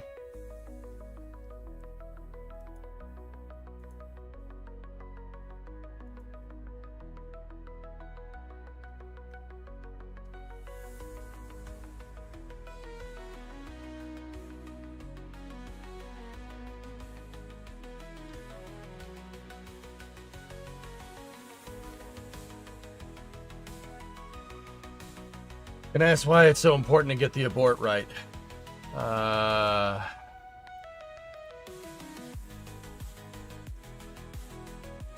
Because I don't want the Kraken lurking in my design, Sawyer, and I'm ironing out all Kraken details because of this. I don't need this thing blowing up in my face when DAS is trying to do this. And I know what you're gonna say. Well, you know what happened? That's not gonna happen. What if he hits? What if he hits the wrong button? What if we don't have this thing totally dialed in? He hits the wrong button, it blows up. That's not gonna prove it. That's not gonna prove my point. You know what I mean? Hey Novus, what's up, man?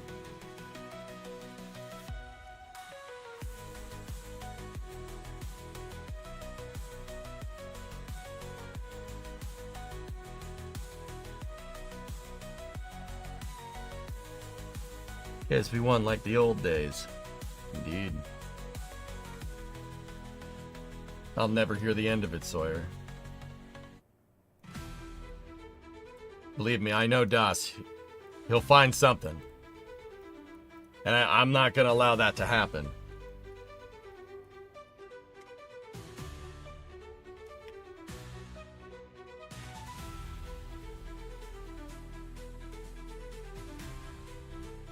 I just don't understand what is causing this problem.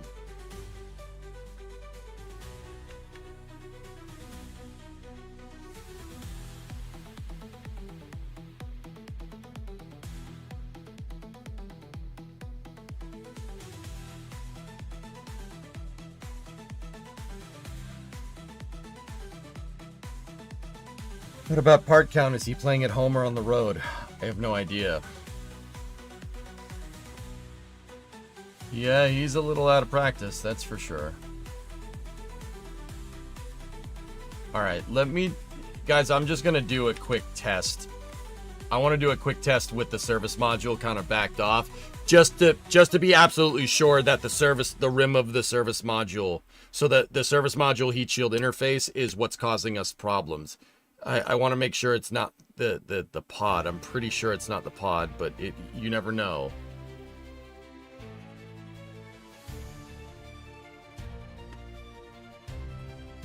Capsule problems? Not so easy, is it? I'll slap you, Novus. I will slap you.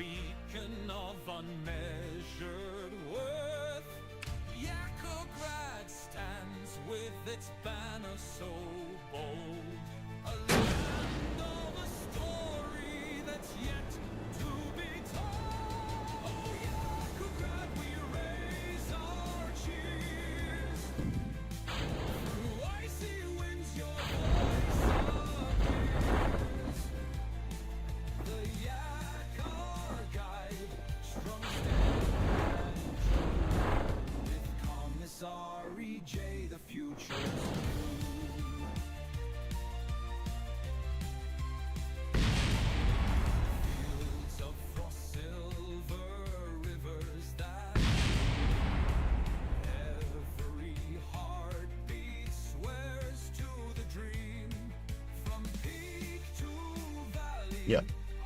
Yeah, it's our service module interface. It's terrible.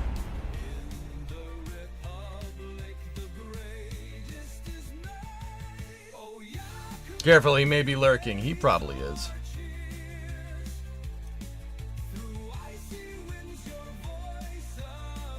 Okay.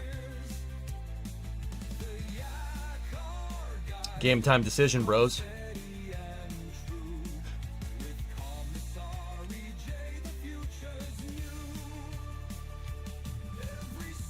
You know what EJ's game time decision is?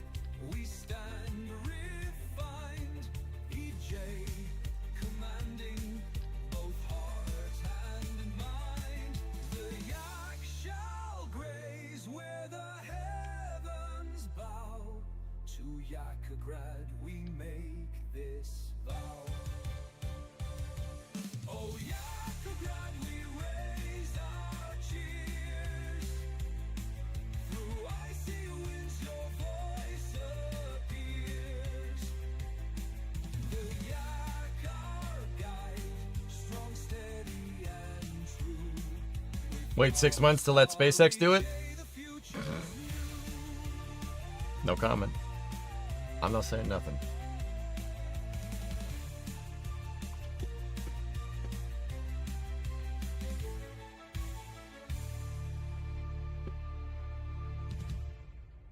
All right, so I'm gonna redesign this just a little bit. Let's mess with this. Let me check something. Okay.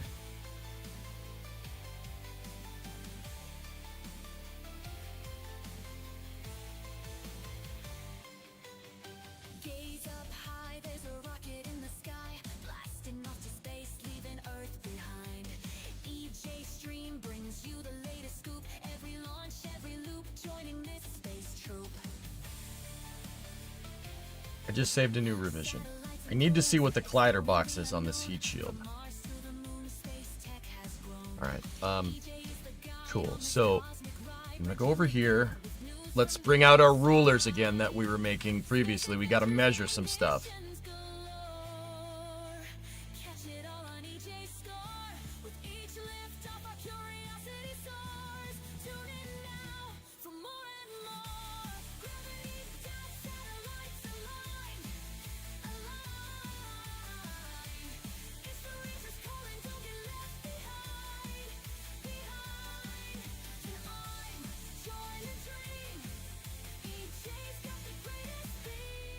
All right, I got to redesign the service module a little bit. So,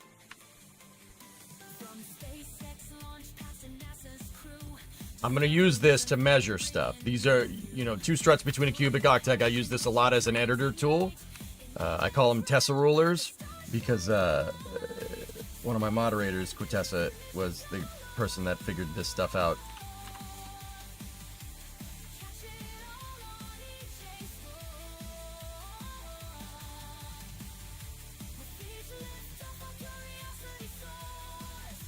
I'm going to use it to kind of give me a marker where the collider box is on this heat shield.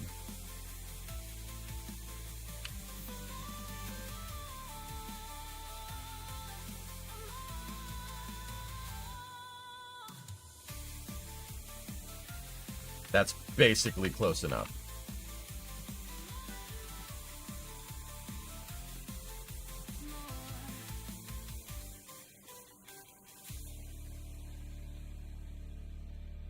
Okay, cool. Just line that up on the center axis. Now, where does the heat shield collider? See how my mouse cursor is highlighting the heat shield even though it's not really on it? See that? The collider is there despite the shape. The collision box is there. See this? See this area right here? This piece right there? That's what was getting me. I have to build my fairing so it goes around this, right? So what I'm going to do, I'm going to get another one of these rulers, the Tessa rulers, right? And we're going to move this up here like this.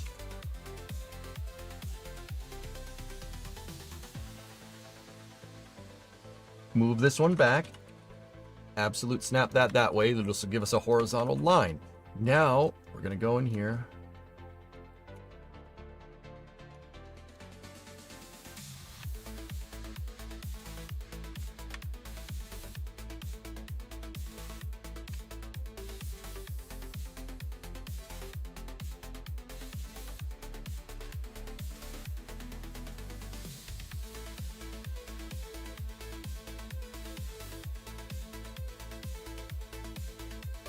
Okay, so one thing to mess with now, right?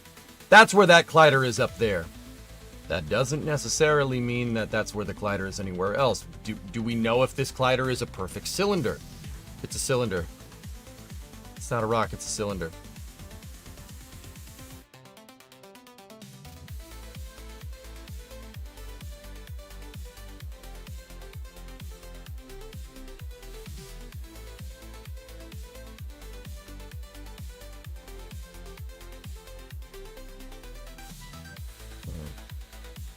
Yeah, okay.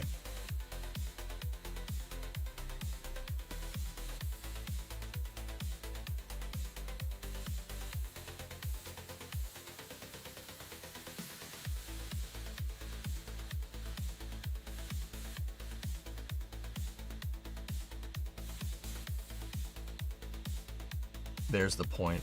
It's right there.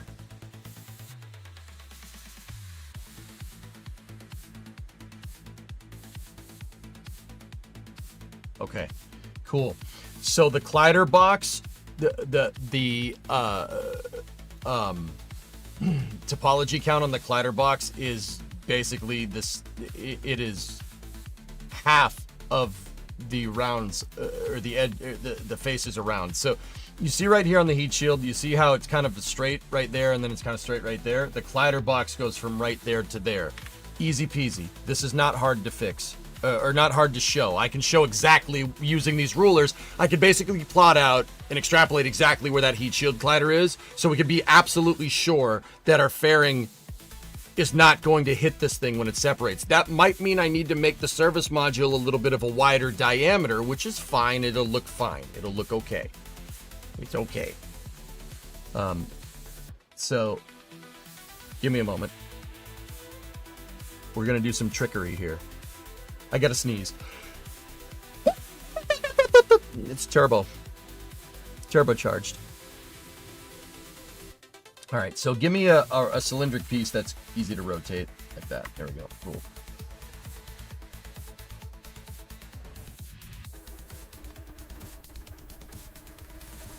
All right, give me another one of these rulers.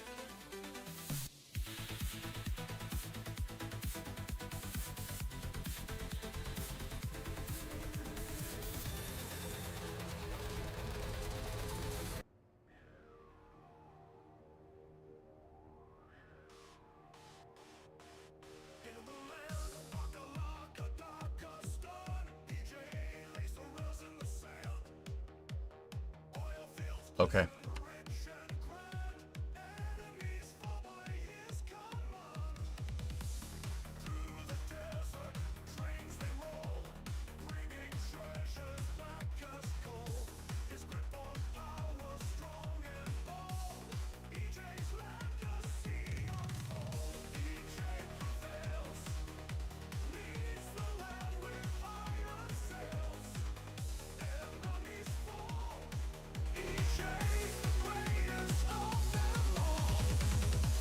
He could be lurking, yeah, that's possible.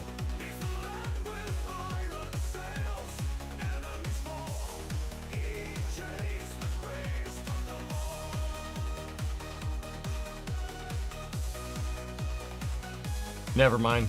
Glider topology is a little bit different.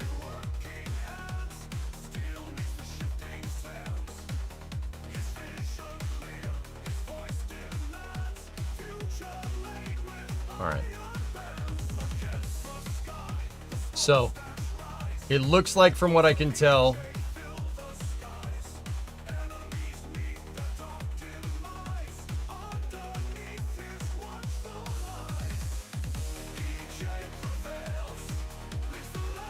the top of the heat shield collider is relatively flat right there. All right, now watch. So here's what we do. Flip that 180 degrees around, and now we got our bottom collider here. If I take this thing, put it right there. Discovery, go at throttle up.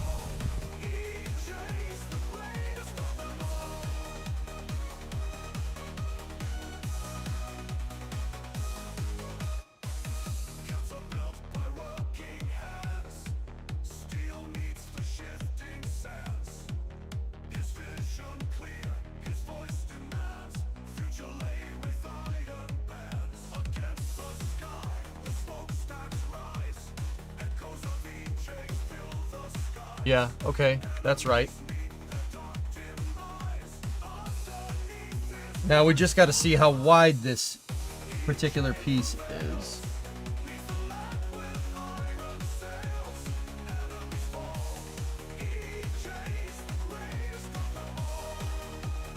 Okay.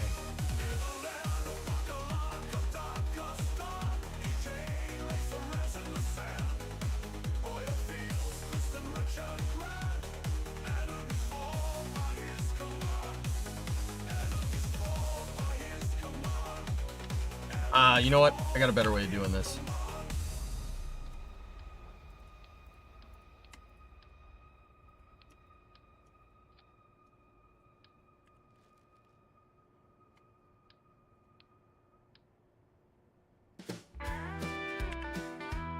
I'm not a good songwriter, as you can.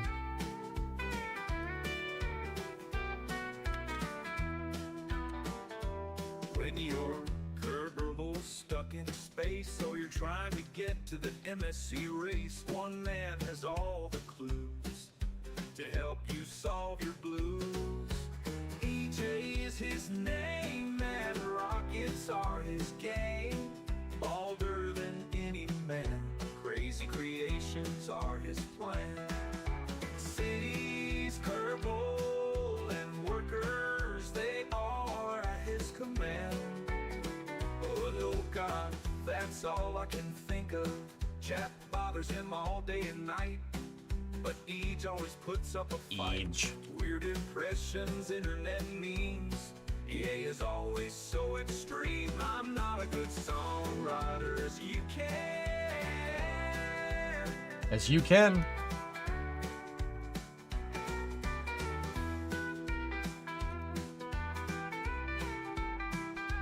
So I'm just placing parts here so we can figure out exactly where the heat shield is.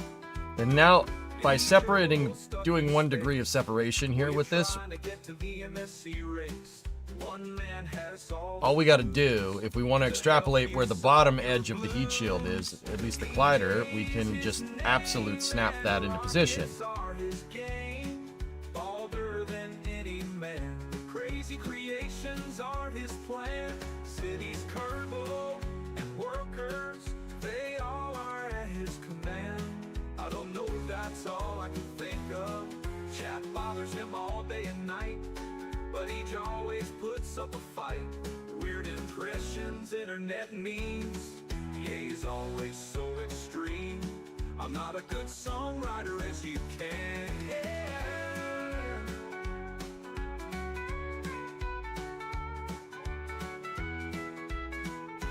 See last. What's up, Novas?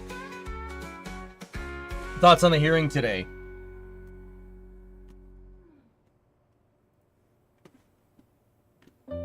I mean, I took a lot of notes, dude.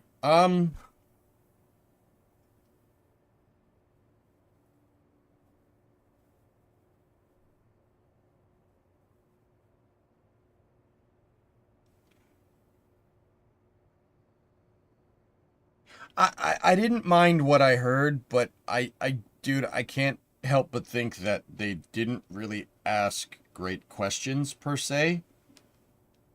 I mean, the senator from my state just really wasted a lot of time.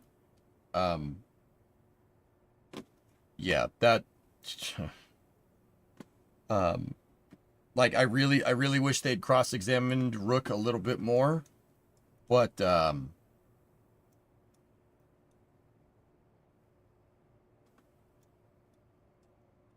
yeah, on the whole, I think what Rick had to say was pretty good, man. It was pretty good. I was honestly and truly wondering, you know, he clearly looks at, it's clear from his testimony that he looks at SLS as an interim thing, right? We're going to go to the moon. We're going to use SLS. That's the best solution in the interim time. My question is, what is the interim time? What is that time period? Right? What is that? Well, how long is that interim period? And I really wish they had pushed him on that, because I'd like, okay. So to me, if it was me, Novus, that interim time period is a decade. Okay? That's it. That's 10 years. Okay? That's a decade. Why? Why is it a decade? Well, one, you wait 10 years, fix the Artemis program, SLS 4 times a year, blah, blah, blah, yada, yada, yada. You've heard that before. That is a good enough time to make sure that Starship is a fully reliable and matured piece of equipment. That is enough time. That's my interim period, right? At that point, Starships will be reliable enough in 10 years. Like, dude, if SpaceX keeps going at the pace, 10 years, they'll be fine. Like, Starship will be great by then, right? And that's when we should, A, start going towards Mars with NASA personnel, and B, use Starships to resupply a lunar base and go to Mars and do whatever, you know?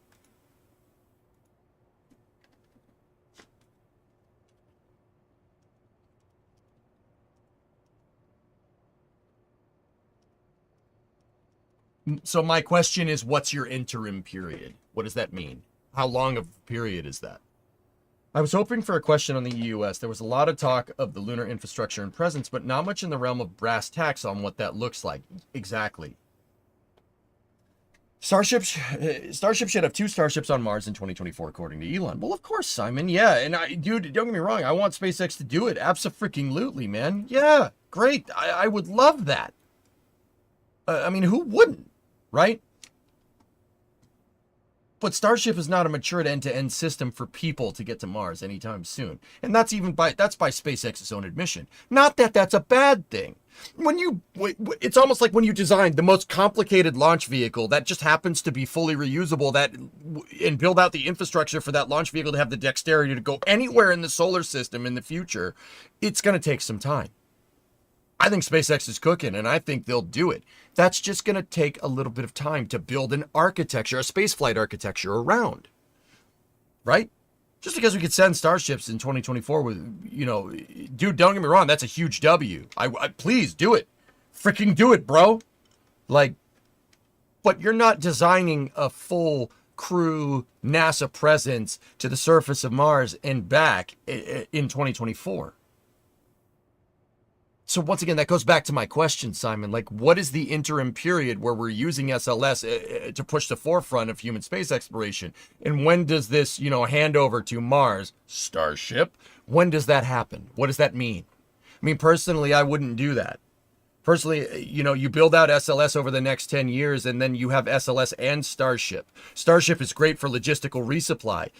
Contract SpaceX to have Starships resupply your lunar base that SLS built, right?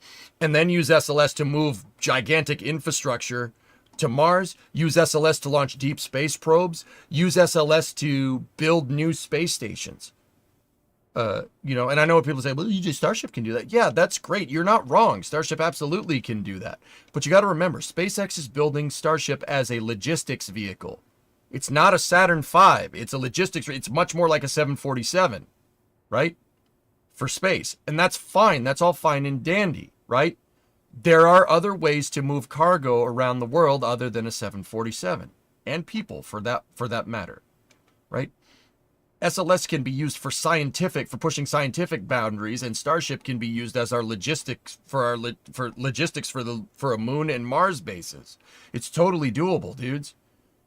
In fact, that's what I really hope he would say. He didn't really get too much into it. He didn't get much into detail on the architecture. Not saying that SpaceX should change how they develop Starship, but where would it be if it went down the traditional development route? Right. A pipe dream.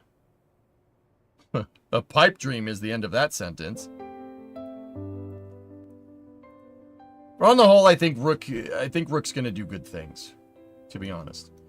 Do you see Starships being owned by folks other than SpaceX? Like, if NASA wanted to procure Starships for their own operations, just like the post office buys like a Mercedes Metris, I'm cool with that. Yeah, sure, do that. Every other government agency procures vehicles like that, sure. We need the EOS if we want that 10-year period. ICPS ain't going to be around much longer. Novus, my 10-year interim period... Okay, so one of two things, all right? How long do you want this how many flights do you want to do during this interim period? I think 4 flights a year is doable. 4 flights a year is doable with the EUS. And if anybody gonna give me crap about the EUS doesn't work, it's not good, it's gonna take another year, fine, put New Glenn's upper stage on it. I totally get it. I know the difficulties involved with changing the upper stage right now. But if it's gonna take 2 years to put an upper stage that we frankly won't have to worry about production numbers like what we do with the ICPS and potentially with the EUS, if that means 2 years to retool the SLS program for the New Glenn upper stage, you're never going to have to worry about not having an upper stage, ever. If that's how long it's going to take to see the EUS through. Frankly, I like New Glenn's upper stage. It is a much more high energy stage using 600 kilonewton expander cycle Hydrolox engines. It's basically an EUS on steroids. I like that. You know, you're gonna retool and you're gonna have to retool and redesign SLS. That's fine, whatever, fine with me. That's gonna take a lot of time, but that stage is already engineered. So refitting it, they did it once with SLS with the ICPS. So refitting it to this shouldn't take very long. It is gonna take some semblance of time. So do one or the other. Fix the EUS program, or say screw it and put New Glenn's upper stage on top. Also, Novus, what I would call for is using New Glenn as a contracted service to get Orion into low Earth orbit. That'll make building out a Martian architecture and lunar exploration architecture a lot easier. That allows a lot more flexibility in your space flight plans, which is what SLS frankly needs.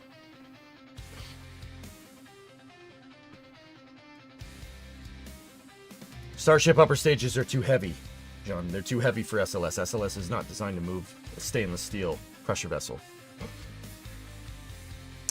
Novus, if we continue, I would prefer to see EUS development continued. In my mind, if we go ahead with EUS, you can hedge your bets against Cleod not working and build Skylab 2 with an EUS and use the universal staging adapter as your kind of boilerplate for a space station module on the front of the EUS. Make Skylab 2, Orion on New Glenn to get to it, use it as a low Earth orbit astronaut training facility, and then farm the scientific research out to Cleod, but have that facility to hedge your bets. That would not cost a lot of cash. The operations would be relatively minimal. It's a disposable space station. If you don't want it, you can launch another one if you want to fix it. Similar to the Salyut program from the Soviets, right? Now I know people are going to say, oh, that's going to anchor us in Leo again. No, it won't, because you engineered an upper stage. You engineered an EUS. 4 times a year with Skylab 2, training for Artemis, training on Orion, training on New Glenn. And then NASA, quite frankly, needs to build their own in-house hypergolic lander to hedge your bets against HLS and SLD. Those are going to take time. They are complicated landers. But once again, they're designed for a logistics and supply chain for the moon. They're not necessarily good for exploration, right? This is what I do. Two-stage hypergolic lander. Have a Orion and an EUS tow that thing out there, right? have an EUS park one of those things with an uprated descent module, have it park in rectilinear halo, right? And then launch an Orion out there, however you want to do that, right? Rendezvous, a gateway, if you want to still do that, sure. And then use your 2-stage hypergol lander to get 2 people down to the surface for exploration purposes to hedge your bets in the meantime against HLS and SLD not getting fully up to snuff. HLS and SLD are great so Starship refueling, Blue Origin refueling, great, awesome designs. I want them to work. I also think we should hedge your bets against that. This gives you the most interoperability between landers. You have much more flexible schedules this way. And you end up with more spaceflight hardware, I don't give a frick what anybody says. That's not the worst idea. Which is more difficult, longer. EUS or New Glenn? I would need to know where EUS is in its systems engineering at this point, Bob. Something that NASA has not been very forthcoming with it. Are you going to do a Starliner recreation mission similar to the Apollo 13 recreation? Is that what 6th LOC means? 6 degrees of freedom, loss of control, Lone Wolf. That means that Barry Wilmore was controlling the Starliner capsule during the CFT-1 space station docking last summer, and they lost control of the capsule.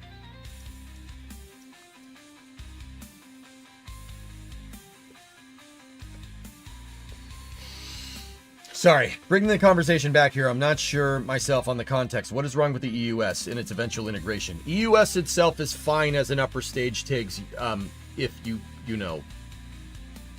got to make it, though. NASA... The Exploration Upper Stage passed critical design review in 2020. 5 freaking years ago. They've made a couple of confidence welding articles since then. You know why? Because they get dick for funding.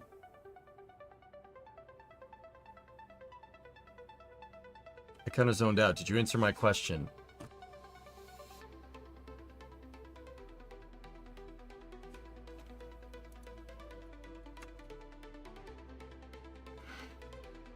$4.10 just balloons the crap out of the cost.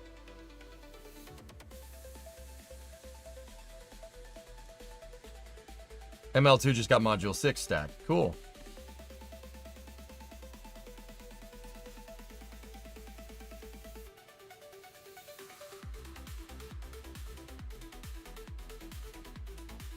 Yeah, Kate, we weren't supposed to see that.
Ladder's crooked.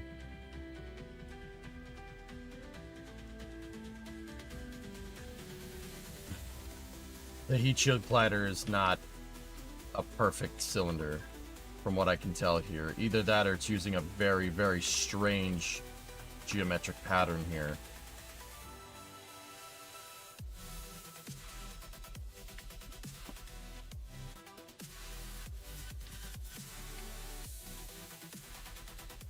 US got a redesign in that period. It's in production. Yeah, well, that's good to know, Novus, but I don't, hearsay doesn't really work too well for me. Like, I haven't really seen any concrete updates, dude. But yeah, if you're, okay, so let me put it to you like this. If they're putting together flight hardware right now, I'm cool with that. I'm cool with that. Fine. We need 40 of those. So you best be tooling up. With my strategy, you best be tooling up. I hope you designed it for scale. I hope they designed it for scale, not you. You know what I mean? Because my plan calls for 40 SLSs, 4 times a year for the next 10 years. I would want 40 of these EUSs. 40 of them. Actually, probably a little bit more than that. Or 40 of them with 1 or 2 of them being used for Skylab style space stations, which could lead to Venusian transfer vehicles that are based off of the EUS with a habitation module in the volume that the Universal Stage Adapter takes up. Discovery, go at throttle up. EUS trans-Venusian injection. Orion undocks, turns around, redocks to it. Right? And then you have a whole transfer vehicle. Use that to prototype scientific exploration and flybys to Mars. So by the early 2030s, we have 3 launches a year going to a lunar station, 1 launch a year going to trans-Martian and trans-Venusian injections. Do flybys, use Orion with its poopy-doopy blocked heat shield, which should be able to handle the trans-Earth injections coming from Mars and from Venus. Right? Use that to have the first humans lay eyes on Mars, Venus, and the Moon by the end of this decade.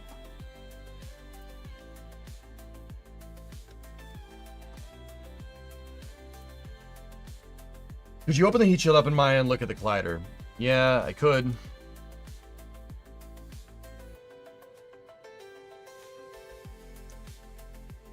Yeah. That's the collider box, guys. It is, it's a, I don't know if it's a hexagon, but anyway.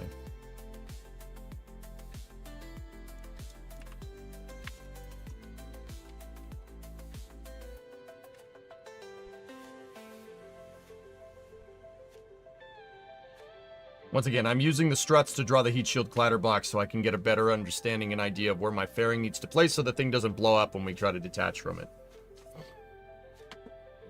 There is a mod for this called Kaleidoscope, but I'm not using it.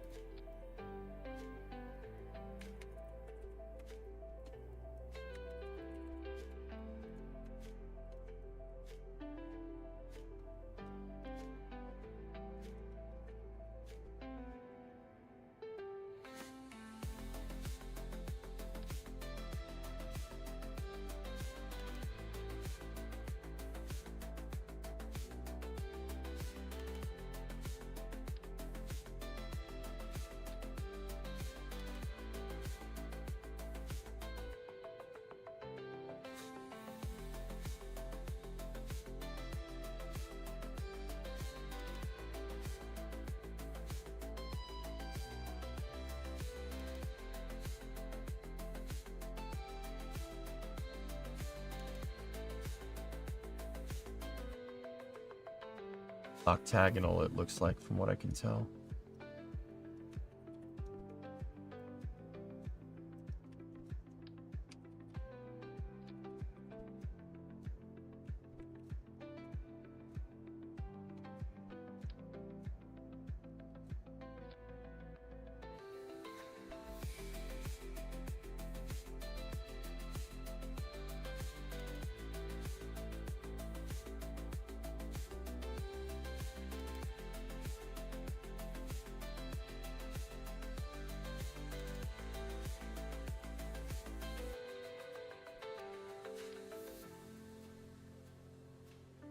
You guys have any questions, just ask. I'm just trying to figure out the heat shield's collider shape. You can do it without mods if you know what you're doing. Bet you never seen Kerbal played like this before, huh? There you go. It's an octagonal collider. Or 1, 2, 3, 4, 5, 6, 7, 8, 9, 10, 11, 12. No. A decahedral? 12-sided. It's a 12-sided collider box.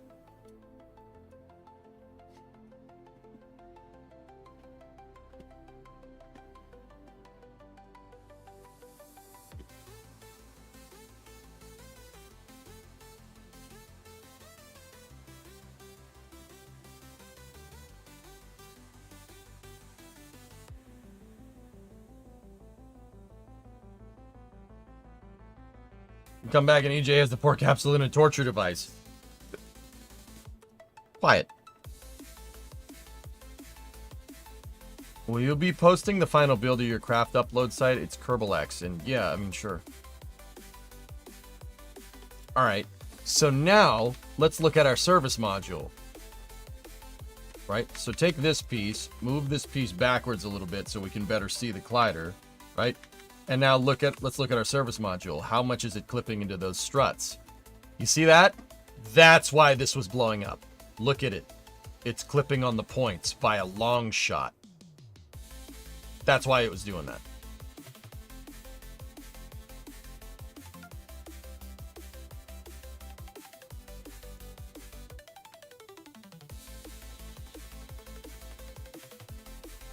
I should have measured this. That is totally my fault. I should have measured it. I half-assed the service module to try and get it done quick, and I ended up paying for it. Never half-ass one thing. Or never half-ass two things. Whole-ass one thing, okay? Ron Swanson.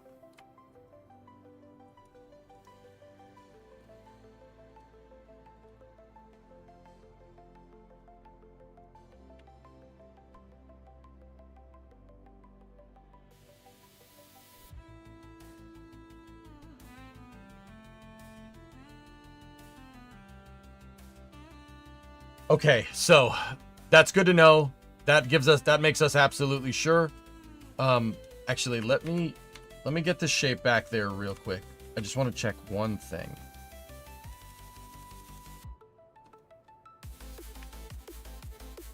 So if I take this and I rotate this way, what's the highest point? Highest point is right there. So if we make our payload fairing taller than the highest point there, that will minimize our chances of service module collision during separation with the heat shield. So I'm going to take this, and we're going to move it up to the very top of these struts to give us a little bit of extra fairing and then some. That is an overestimation by probably 10 to 15 millimeter if I'm looking at this right.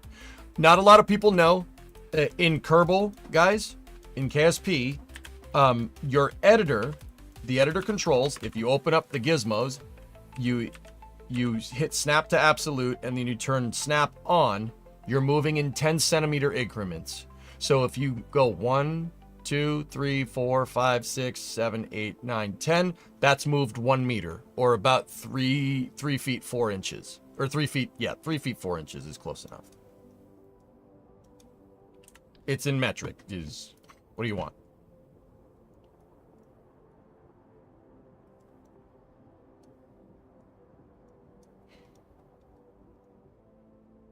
Okay, cool. The data that we just gained from this jig is pretty invaluable to engineering this right the first time.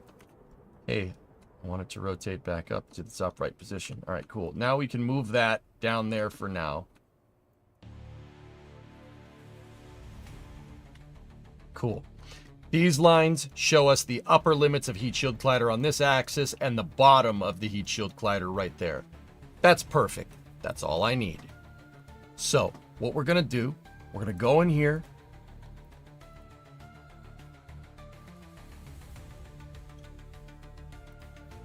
I'm going to get an aerodynamic piece because there is a shroud attachment point to the heat shield. And I know what people are saying, just use that. We could, but it wouldn't look right. That's a half-assed solution. I don't like that. I'll do it myself. Right? I don't want the shroud on there. And the shroud attachment point, I don't want to attach something to it by accident. So I put a nose cone on it. So it basically caps that attachment point.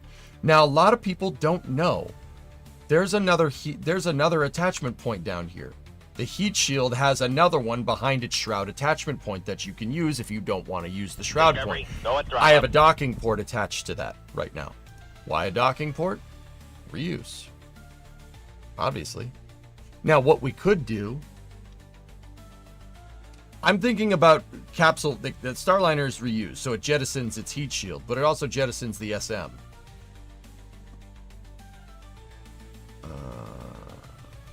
Just give me a second, I'm thinking.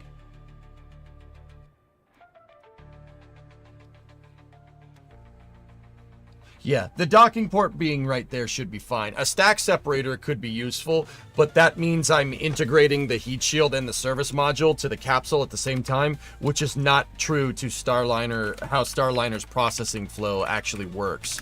They attach the heat shield to the capsule first and then SM integration after that.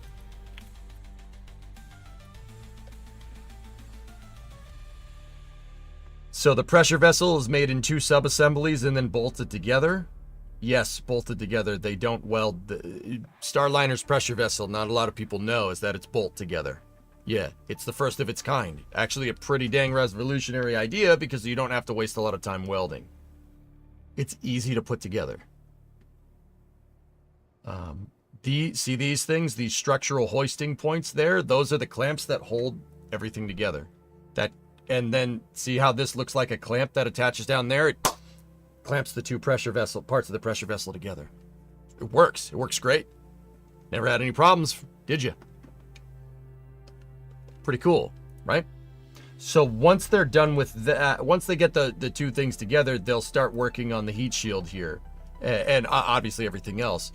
And they get the capsule and the heat shield good to go, right? I'm trying to find a picture. And then from there, they put it on a rotational jig. There's a rotation jig that takes the capsule with the heat shield and turns it sideways for integration. That's for, I think that jig to rotate it. Yeah, there it is. There's the rotisserie jig. Right there. See that? See the thing? This thing turns the capsule on its side. I think that's for further interior checkouts. And then from there, they get rotated Starliner. They take the thing, use those same 4 hoist points that we showed that hold the pressure vessel together. Those same 4 stringers, right? They use that to integrate with the heat shield attached. There's your service umbilical behind my melon right here. So they'll drop it on there and they'll, connect up the umbilical and go. Now, once again, am I ever going to reuse this capsule? I don't know. I could. We could. Just saying.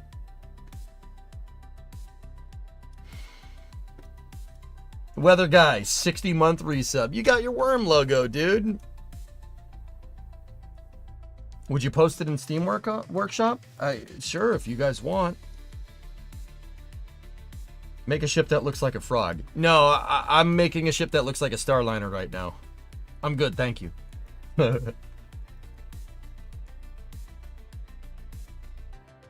Nice, Weather Guy. Thanks for the support all these years, man. And thank you for modding. I do appreciate Discovery, it. Discovery, go at throttle up. Not Chab with a 43-month resub. I don't know. I'm starting to think you might be Chab. Just saying.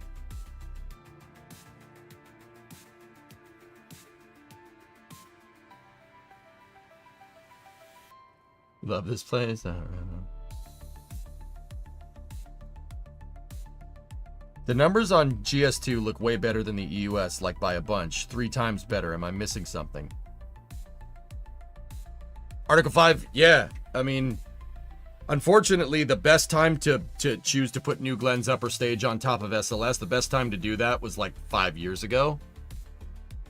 Hey, if the EUS is the thing, the EUS is the thing. We'll work with it. Dude, at this point, I'm all about getting NASA to do the most with the stuff that they have that's pre-existing. I.e., do not design a new launch vehicle right now. Do not design a new upper stage. Don't do that. Don't do that. We have a whole plethora of commercial options around the horn that we can use to retrofit the Artemis program to freaking get it to do something. Do something. Jesus. You've launched twice in the last 15 years. Give me a freaking break. Seriously, you want to know what NASA's last three launches were for a NASA in-house launch? Artemis 1, EFT-1, STS-135. Just do something, please. Please, you have all this stuff. You have all this stuff. Just do something with it, please. I'm trying to keep it on the down low. Okay, Chad. 43 months is crazy, though. Haven't been around as much, but I always love being around and being able to come by. Well, Chab, I appreciate the continued support despite you not being here. Thank you very much.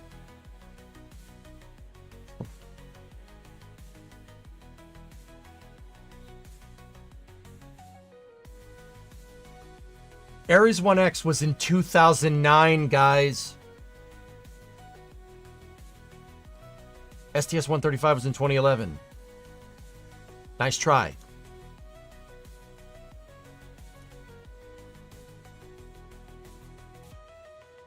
Just freaking do something. I don't care what you do. You want to use the EUS? Use the EUS. That's fine. You want to use SLS? That's fine. Just do something. Just launched it.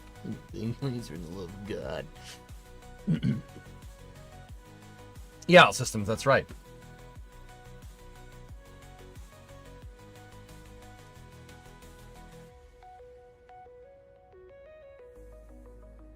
Okay. Anyway, back to work.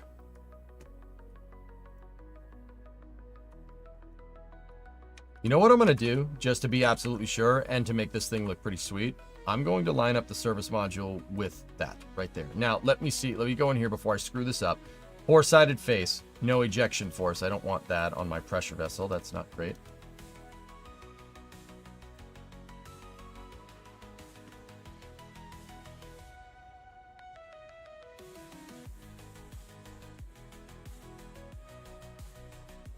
We can make the service module the same length. That's not an issue. Oh, that would look so good.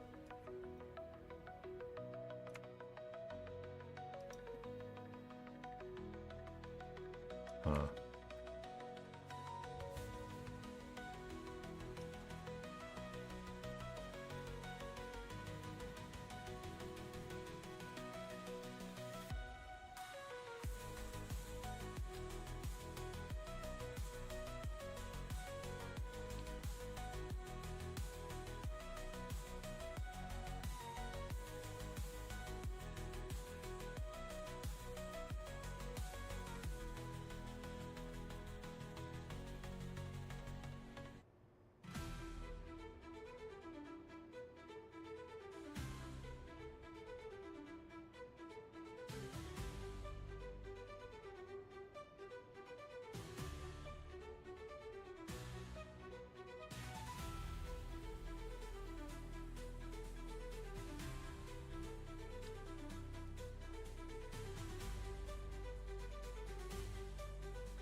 Kronos,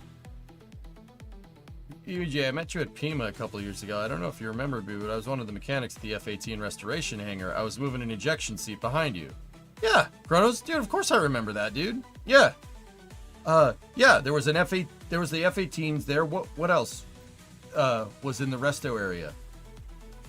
Yeah, of course I remember that. That's when Balls 3 was right across from the resto hangar, right? And then there were two UH-60s that just came in. Of course I remember this, dude. How could I forget that, dude? I got like this close to Balls 3 that day. That's a freaking sweet day, man. How's the lady? She used to visit us for the past 2 years. I don't see her much anymore.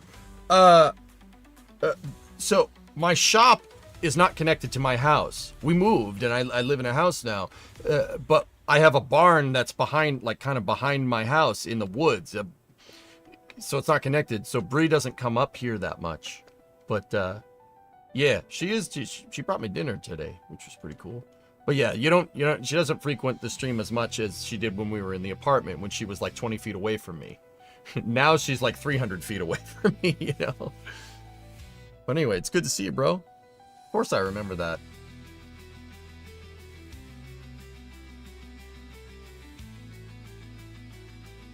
No, not your lady. The lady that was with you in Pima. Oh, Julia. I don't know, Kronos. I have no idea, dude. I haven't talked to her in a little while. Actually, I haven't talked basically since that Pima trip, dude, to be honest. I don't know what happened with the Vectors trip that we were doing, so I don't know. I don't know, man. I don't know what happened there. But damn, were those VFTs fun, bro. That was a good time. I gotta go back to Pima. I love that museum, dude. It's so good. Dude, I spent so much time in that damn place the day that I was there. Like, I came back the next day, and we did a VFT. I spent probably like 10 hours walking around all the different buildings in the Pima Air and Space Museum. It was so bad because I don't live in the desert. I forgot to drink water. I had the worst heat stroke that night. It was so bad, dude.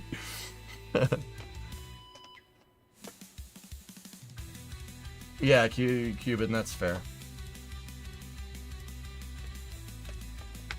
She was here today, Terminator. What are you talking about, man?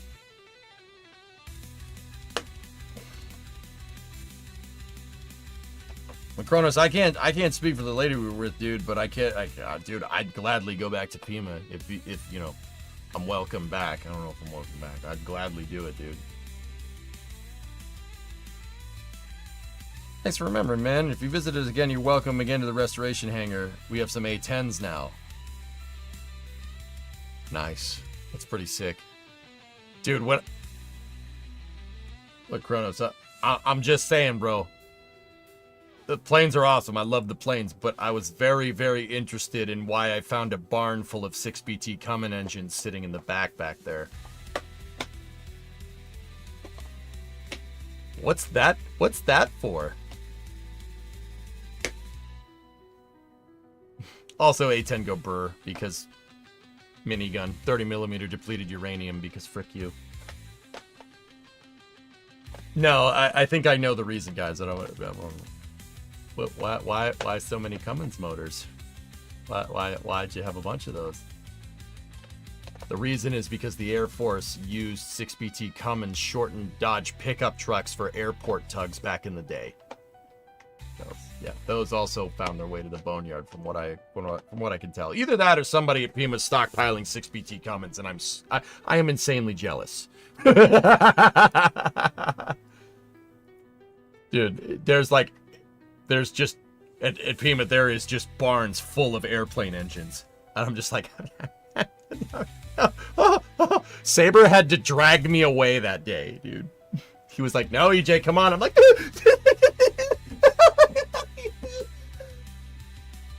you know, really, Skogs? A10s are beast, man.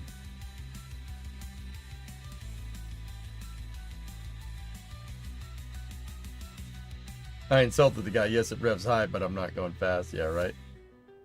Right. But yeah, Kronos, dude, I would gladly go back to Pima. I would love to go hang out with you in the resto hangar. If you need somebody to do some grunt work, dude, I'll go out there for a little while. As long as I can stream it, I'll do the grunt work. I don't care. Doesn't bother me. I can wrench. Ain't no problem, dude. Like I was telling you, dude, my shop. I wrench every day, dude. Saying. Ideally, it would be cool to drive to Pima in that thing, but this thing has got some Fred Flintstone action going on, dude. I.e., you could put your feet to the floor. It's got some Fred Flintstone action going.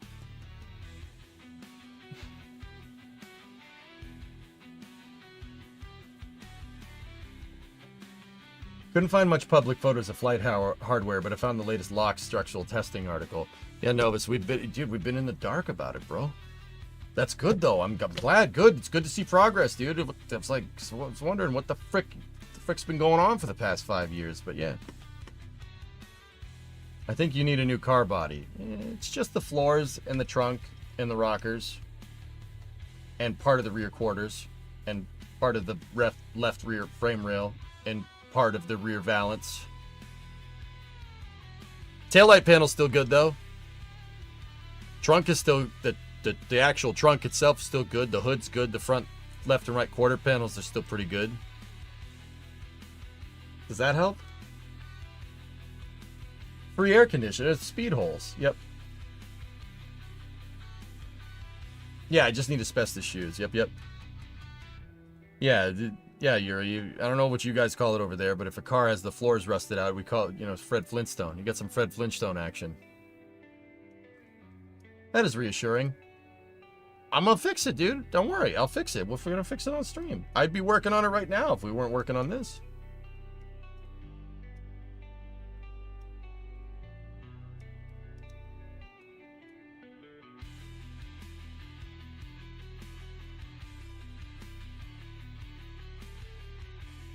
All right, so something that's a little bit alarming here. It looks like I already took into account the heat shield collider shape, which means that the inside fairing collider shape is different. I didn't notice the 6BT Cummins, but we have a stockpile of Cummins CT6 CTA-3 that the USAF stores here. They're mostly removed from the M939 trucks. Also, we have a hangar full of Wildcat V8s.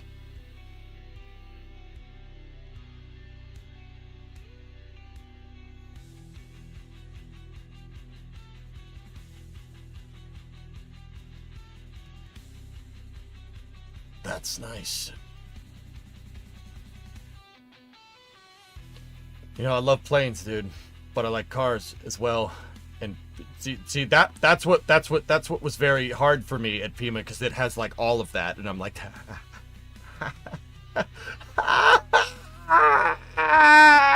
you know, that's awesome, Kronos. 6 CTA-8 word.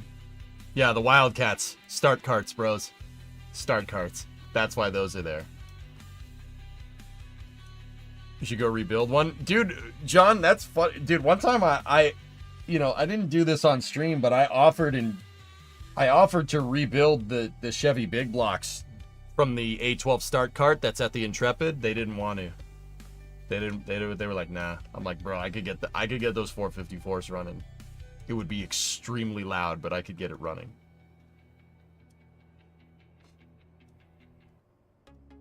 Oh, yeah. And I think you know why they needed the Wildcats. They were needed for a certain plane. The Archangel. Freaking sick, dude.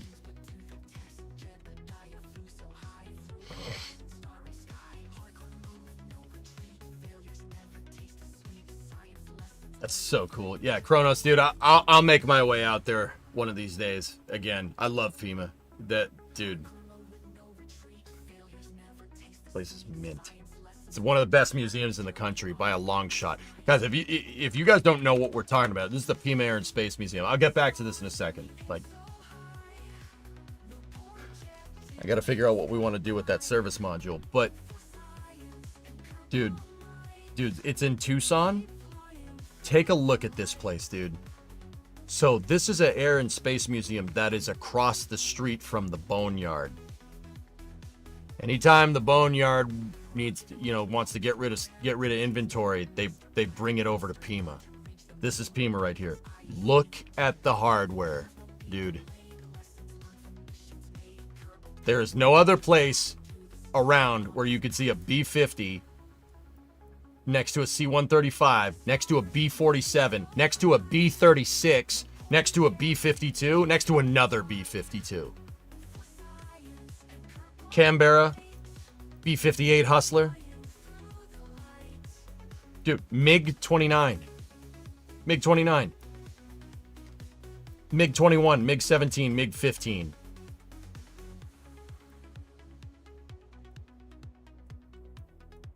CH-54, Sky Crane. Mi-24, Hind D. Pavlo, AH-1 Cobra, CH-46. Dude, this place is legit. Check this out. Look. FA-18, A7, A6, A5. Those are pretty rare. You don't see those. Got F4s, they got F9s. See that right there? That's a 787. And I know what people are saying, like, what do you mean 787? What's that doing there? Serial number 1. Actually, that might be serial number 3. I forget. We have Sophia 2 now. Oh, that's where Sophia ended up? Wicked, dude. Wicked. Look, guys, they got NASA's second Super Guppy. And NASA 94. I think it's actually 944, but... Super Guppies. P3s. Connies. Look at all this, dude. Look at the hardware. This place is the freaking best. Look at C141. You ain't gonna find that. You ain't gonna see those in any museums. Where is this? This is the Pima Air and Space Museum in Tucson, dude.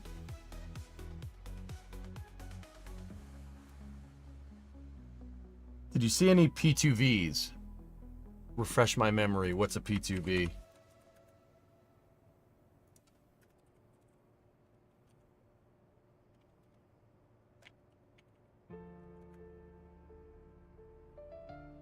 Oh, yeah, yes, yeah, those are there. It's over here. I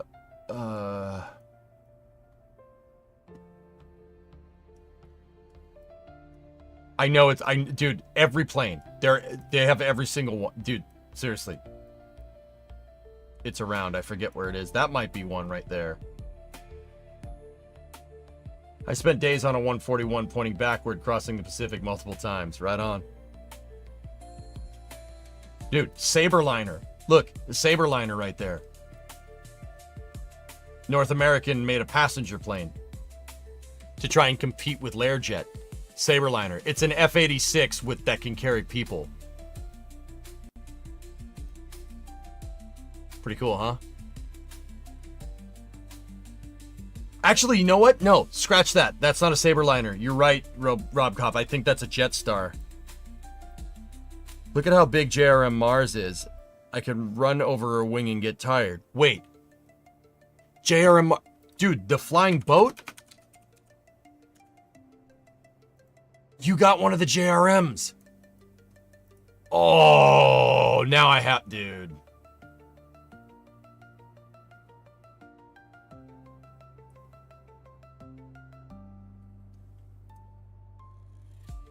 Frick. MiG-31s. Yuri, let me go back over there and look real quick. Guys, that's a Lockheed Jetstar. That's not a Saberliner. That was my mistake. Sorry, I'm getting tired. So Yuri, they have a... Okay, let me take a look. MiG-29, MiG-21, MiG-17, MiG-15. And then I do believe that's a MiG-15 trainer. Oh. Sukhoi. Egyptian or Iraqi Sukhoi? The B-58. Oh, dude, a Canberra. Look at this place. This place. Dude, Pima's the best, man. There's so much good stuff in here. There's so much good stuff.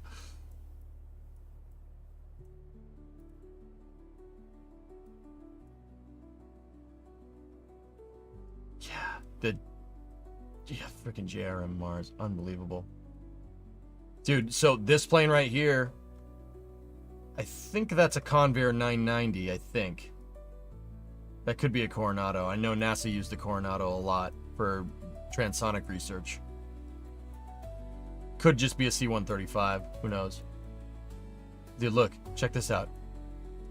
F-101, F-111, Panavia Tornado, MiG-25. I think that's a MiG-25. Could be a MiG-23. They also have the first production 777. Yeah, it's over there. Or no, it's not. Oh, dude, the propulsion test platform's there. Cool. Yeah, the Cathay Pacific one is, I believe, the first 707. Any F-105s? Yeah, of course. There's 2 of them. 2 Thunder Chiefs next to an F-15 and an F-4. Check this out. Look, F-104, F-106, F-100 Super Sabre, F-16. I'm telling you guys, this place is the Look at all the Harriers. Look at all the different... Dude, they have every single variant of a freaking Harrier right there. We placed the JRM Mars next to a Bumblebee. Next to a Bumblebee 1. The size difference makes you laugh. That's awesome, dude. An OV-10? Yeah, right there.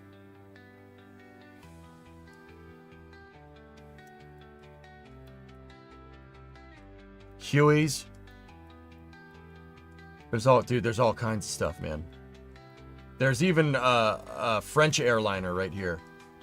We got Rutan stuff, man. I'm telling you, this place is nuts. They have the Orbis MD-11 right there. YC-15, super rare. They only made 2 or 3 of those things. That's a super rare plane. Couple C-130s. See that right there, guys? That United 727? That's like the first 727 ever designed. That's like serial number 1. Dude, tanks! You got tanks now? They didn't have tanks when I was there. Sherman, Abrams, a Duck. We do have some rocket engines in the hangar here too, but work didn't start on them yet. I saw the alleyway, Kronos. I hugged it. I'm sorry. I probably shouldn't have done that. I couldn't help myself. I love LR-87s. I saw the alleyway, dude. Dude, what is that? Is that a T-55? It's a T-55. It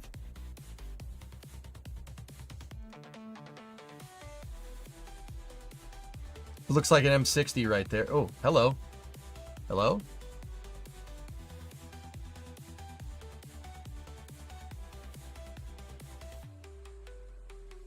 Nice. I hugged it, Kronos. I'm sorry, I couldn't help myself. Dude, look at, they just got all this stuff just chilling back there. A couple of cam bearers right there. Another F-101, CH-46s, just 2 of them. That's a C2.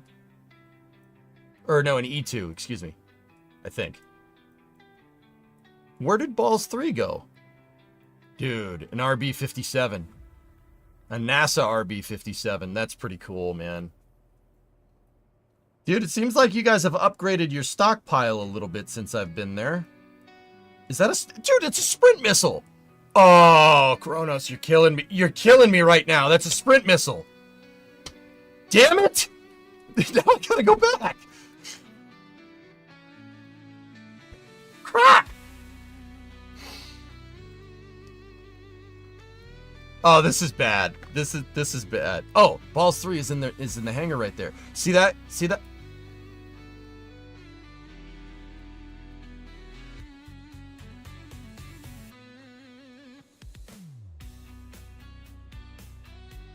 See that B-52?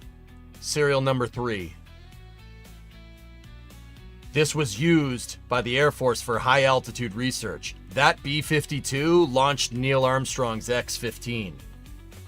It has the carrier pedestal right there, still installed.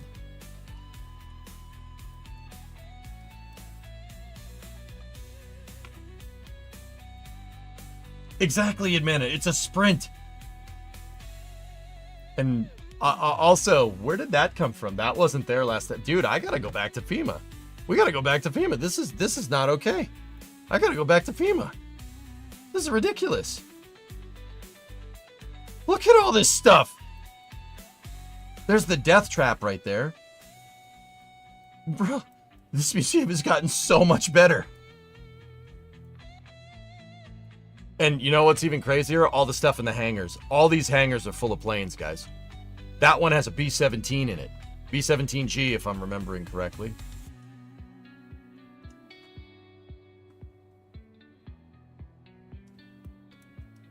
Yes, we have that, but it's in a hangar now. Oh, we're going to have to go back. What's that 737? The one that's in China Southern.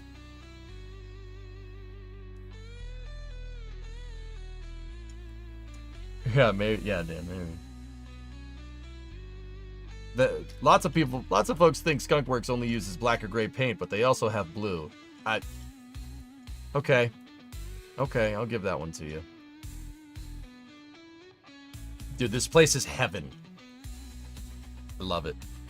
By the way, they're opening a big upgrade to the Tucson Military Vehicle Museum later this month. We have a T-62, a T-72, M103, and an M1 Abrams and some APCs, howitzers, and some SAMs. Yeah. Kronos, I can see that. That looks like a BTR right there. I forget what kind though. That's a Russian APC, I think. There's an Abrams just chilling there. That looks like an M4. These are amphibious vehicles that the Marine Corps used in World War II. There's a bunch of good stuff here, dude. Looks like a BRDM? Yeah, maybe. Any B-25s on tap? Inside of the hangar? Sure, Al Desert. Yeah. Dude, there's the World War II hangars are over here. Every plane you could think of. I'm serious. Pima has everything. Everything. And I mean everything. Dude, you can find amazing stuff in here. It's nuts. Pima's the best. Oh yeah. 4-segment SRB.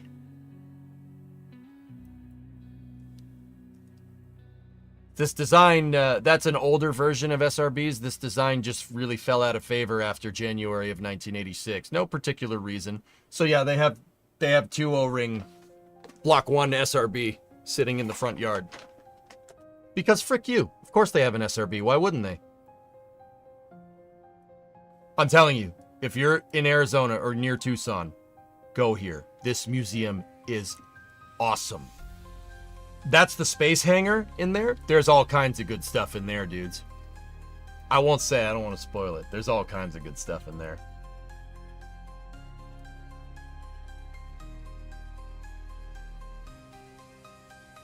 Dude, there's planes you will never see, like you're never seeing any other plane in the world. That is one of like 2 B-58s left. The other one is in pieces near Edwards Air Force Base. That I know of off the top of my hand. Freaking B-52s. No other place you could walk right up to one of these things.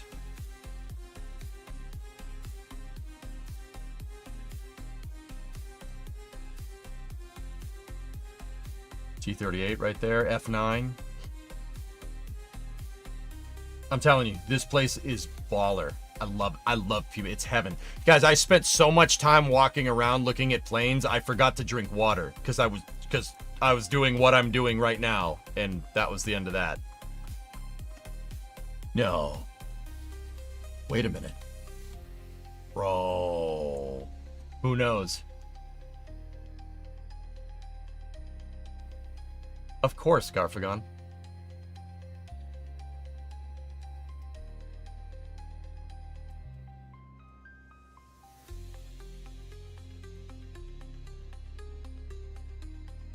Dude, this place, the more I look, the better it gets. Are those Navajo missiles? They are. Kronos, why are you doing this to me? Why did you bring this up? Damn it. Oh, there's the howitzers.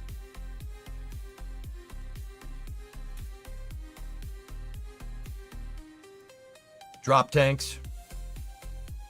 See this? All plane engines. Oh god. Oh god, I can't do it. This place is too cool. Sobs, yeah, they're cool. Pain to repair though. Re-rolled off of a PCL M15 Belphegor yesterday. I don't know what that is, but that's still cool. This has been the best stream derail ever. Pretty good, right? Oh, look! A Thor missile! Yeah, frickin' Thor missile. It doesn't have the H1 attached to the back, but that's a Thor missile right there. IRBM. Early parts of the space program. The Thor program became the Delta program. Oh, yeah. Oh, yeah, there's all kinds of good space stuff here. All kinds of good space flight goodies, dude. They got everything, Yuri. Search for it. A PZL M15. Dude, is that crop dusting thing? It's, yeah, this thing. The freaking jet biplane thingamajigger. You got a Belphegor? That looks like someone's Kerbal contraption, homie. That looks like that. It's a Soviet crop duster, in case anybody's wondering. Yeah. Okay, so first of all, I have questions. How the heck did you get one of those? Second of all, for emphasis, how the heck did you get one of those? Yeah. Crop duster. Yeah, it took me a second to remember. Let's see if we can find it. Is it here? Huh? No, that looks like an AN2. No. That's an old Cessna. Sorry, it's just the photogrammetry screwing up a little bit.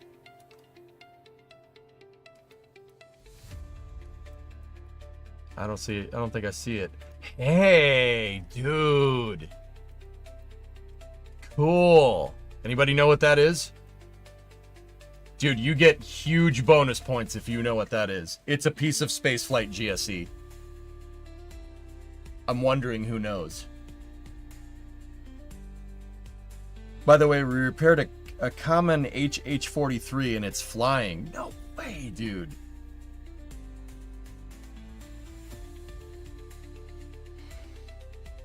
Something for the shuttle. Nope. What you're seeing right there is a Titan II hypergolic refueling trailer.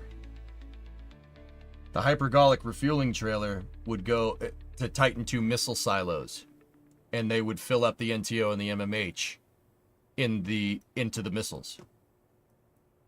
That truck looks like a kiln, or not a kiln. It looks like just a regular like tanker, right? No, that is a Titan II refueling vehicle. Here, hold on. If you go a little ways south of here to Green Valley, Arizona, there's the only remaining intact Titan II missile silo ever. The U.S. had to demolish every other one of these silos except for that one. That one was preserved as a museum. They did it to show the Soviets that they were arms limitations. It was part of the START II arms limitations treaties. This one got converted into a museum. The only operational, well, not operational, definitely not operational. In fact, they welded the blast door shut, or they welded the blast door halfway open so the Russians can still see and make sure that it's not used. But see the trucks? See, there's your fueling trucks right there. That is the only intact Titan II missile silo ever out of like 60. Yeah, so that is a piece, that truck that's there is a piece of GSE left over because so there's 3 clusters of Titan missile silos that were made during the Cold War. Some of them are outside of Tucson, some of them are outside of Arkansas, and then I forget where the third set of them are. I think they're in Oklahoma. I dropped a wrench down a missile silo. What do I do? Run. We have a parts of Marquardt RJ-43 ramjet engines going on display near the D-21. Word. Fun fact, guys, that one's intact. I'm pretty sure you can see where the other silos are. Dude, it's some real Fallout stuff. They're just out in the middle of nowhere, but you know them when you see them. Gotta look around. Yeah, there's one. That one has been converted to somebody's property, but there was a Titan missile silo basically here. It's very easy to spot. It's just a square out in the middle of nowhere with some roads that go around in circles. Like I said, they had to demolish every silo because of strategic arms limitations with the Soviet Union in the late 80s. So they retired the Titan program in the mid to late 80s. So they demolished all the damn silos. They had to blow them up, and then so what they did was they blew off the top of the silo, and then they put a concrete cap on the missile silo. And yeah, they left the concrete cap exposed so the satellites could see it, and once they verified it, they filled it in. So under the ground right there, probably about 10 feet down, is a missile silo. Yeah, you know, I know what people are gonna say. Oh, dude, we should, like, people buy them and use them. Yeah, but you're not removing like a 50-ton block of concrete off the top of the silo. That and the upper parts of the silo are destroyed anyway. So, so there's one there. There's another one around Tucson. I don't know exactly. I forget exactly where it is. I think it's up here somewhere. They spread them out. They're all over the place. Yep, there it is. See? There's another one. Under there is a Titan missile silo. It looks like somebody uncovered the blast lock right there. But see, you could still see the pad where they would refuel the Titan missiles. So that means the silo is somewhere right there. I believe we have a bunch in Cheyenne. That sounds right, Handsome Devil. People buy them, guys. Yeah, the U.S. government, after they decommissioned all the silos, they just sold off the property. They sold off the real estate. You can buy them. And there are some people that do restore them. You obviously can't restore the missile silo, but yeah. They restore what's called the bird cage.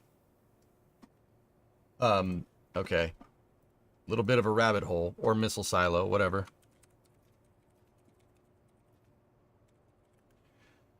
So the Titan missile silo is comprised of three. Don't ask me why I know this. It's comprised of three structures that are all underground. You have obviously your silo right there, where your missile is stored. And then you have a cableway. There's two cableways, and the cableways connect. The long cableway here connects the silo to the blast lock. And then the short cableway connects the blast lock to what's called the bird cage and the control center. This is your launch control center over here. But missileers in the Air Force would not just go down there and report to your job like a shift. Basically, what they would do with these silos is you'd live there. You'd live there for a little while. So this whole thing is a whole apartment. All right. There's diesel generators down here. There's emergency vent lines. You got water. You got diesel. The bird cage is, the reason why it's called a bird cage is because there's a metal structure inside of that concrete kind of pressure vessel, and the metal structure is hanging from the top on springs in case you get wailed on with a nuclear blast. The reality of the situation here is that if a nuke directly hit the silo, there would be no silo left, and there'd be a giant hole in the ground. So that, that really is one of those things that, you did because, it makes you feel better. On the top level, right here, there's an apartment. There's apartments, a kitchen, place to sleep, living room, right? This level right here is the launch control center. That's where, you turn the keys. Like, we turn the key, we send the thing, right?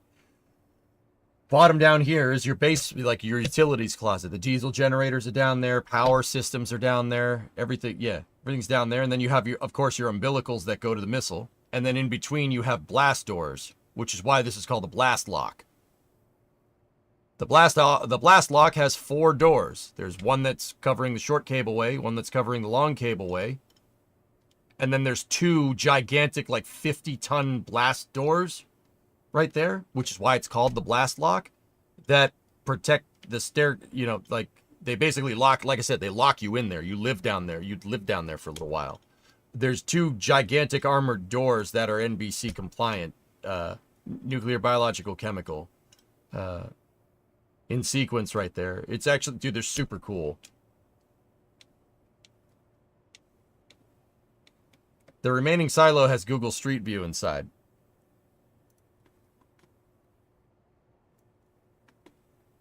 Uh-oh.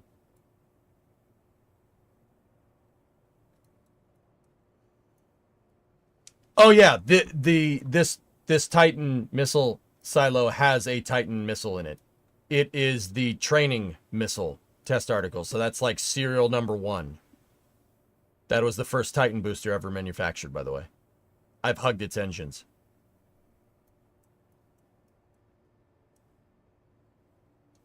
You didn't hear that, though.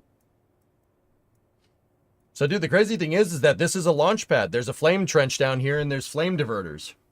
The flame diverters actually go from the bottom of the silo. They do a U-turn, and then they go up and out the top.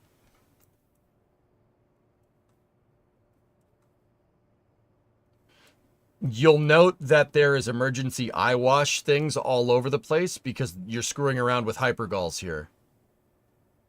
Did they hug you back? Sure. By the way, we have two KFZ 251s. SDKFZ 251s.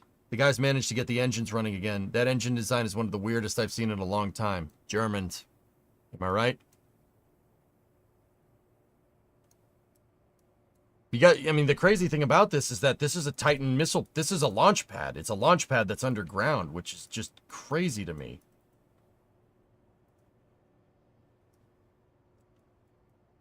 Oh, there you go. Yeah, they welded the silo in place and then put glass on the side so they could peek in. There it is. Here's all your service gantries.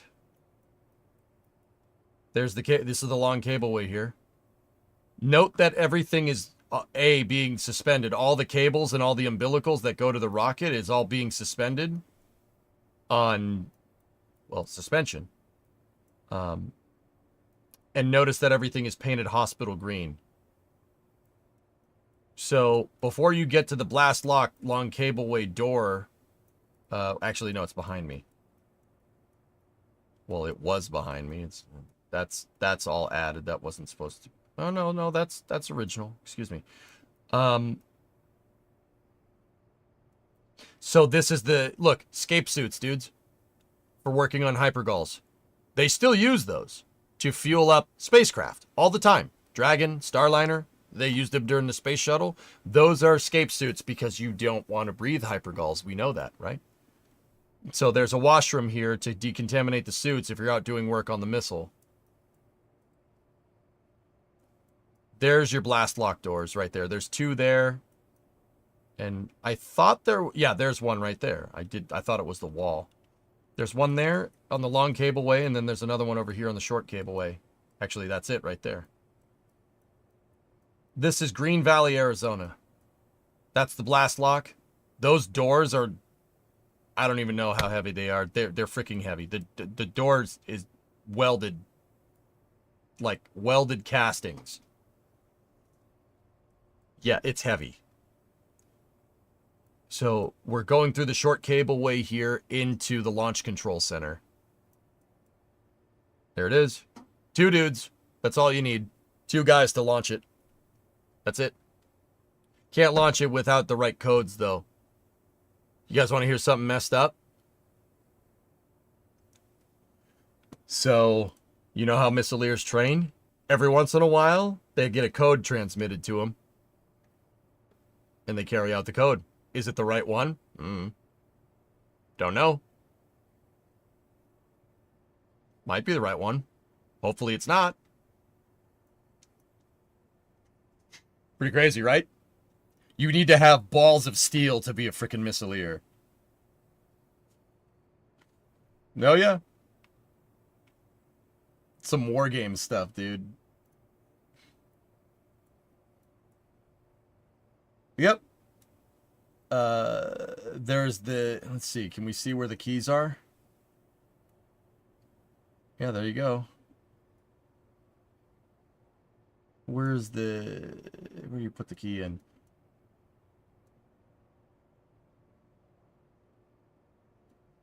I think one is on the wall over there. I think that's it. And then there's another one on the desk. Dude, this stuff is so cool. This is so legit. They don't have the upper levels and stuff. That's your ventilation hatch right there. Also, it doubles as an emergency egress hatch in case the blast lock gets blown away. Yeah, dude, up there, there's an apartment, which is pretty crazy. Yeah, like a full apartment. But see, it's all suspended on springs to withstand the shock from a nuclear blast going off near you.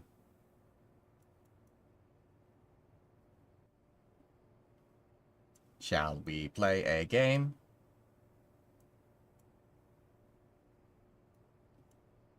That's right, Admana. Yep. See, look, see the gantry right here? There's a little gantry because the entire launch control center is suspended on on 3 gigantic platforms that are hanging from the ceiling. And everything is on springs. The whole thing is separate from its concrete pressure vessel. Is there a crew of 4, 2 at the controls and 2 in the bunks getting sleep? Yeah, that's what they did, Charles. I think it might be 3 crews. But, I forget. G'day, what ICBM silo? This is Green Valley, Arizona, guys. It's, this is the only remaining intact Titan II missile silo. Which is pretty cool. Thanks for letting me know that this is a thing, dudes. Pretty cool. Oh, yeah. Right there. See that? Titan missiles carried the largest nuclear weapon that the U.S. ever yielded.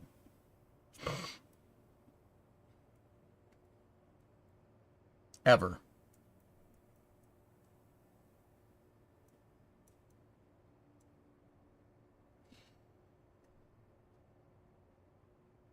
Anyway, a little bit of a deep dive. That's the Titan II Missile Museum. The Titan II Missile Museum works with Pima. That is kind of like an extension museum of the Pima Air and Space Museum, which is just up here a little ways. But anyway, guys, if you're in Arizona, go to Pima. Pima's the best. Every plane you could think of. Seriously, it's got everything.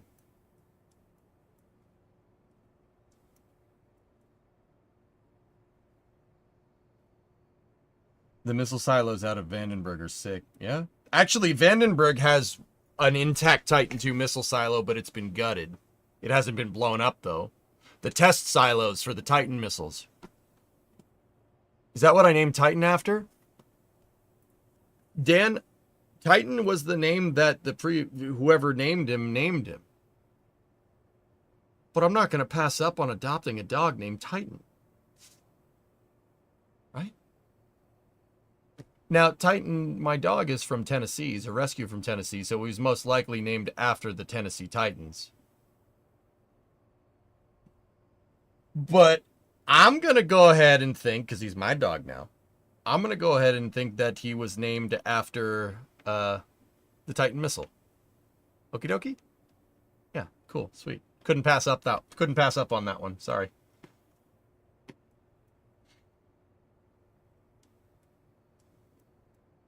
Tennessee Titan, you mean the Houston Oilers? Yes, I do. Fix the Starliner? I do gotta mess with some stuff with the service module, but yeah, for the most part, everything is working correctly. Titan also has the same colors as the Titan IV, that's right.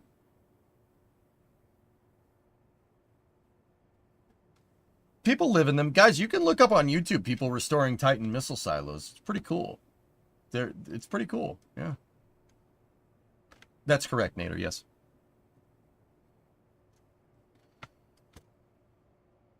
Guys, I ran into a little bit of a weird thing with this Starliner capsule. It's pretty good, but my thing is that it looks like I made my fairings conformant to the collider box anyway. And this fairing still doesn't work.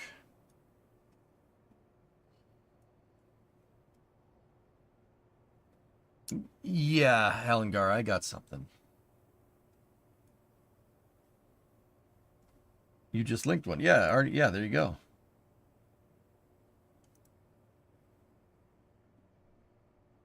Thompson Atomic Ranch. Yeah, there you go.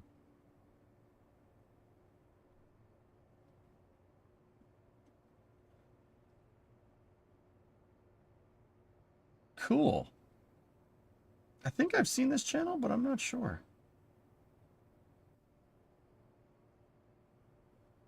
Neat.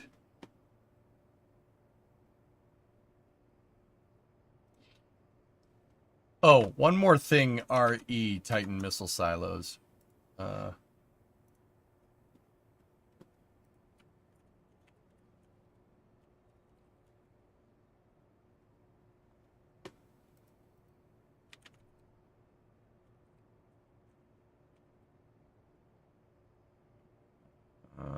Is it just...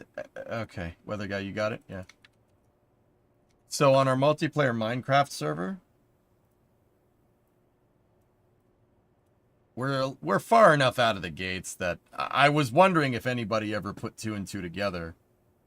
Because I kind of did it in secret, but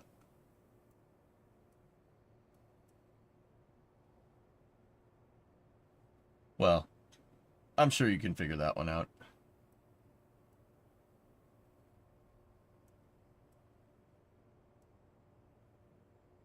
It Takes 2 and 2 was in fact put together very early on. Damn it. Well, what fuels can the LR87 use? Anything, Yuri. Seriously, anything.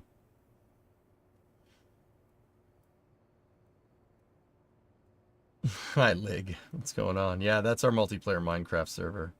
We built cities. Yes. Cities.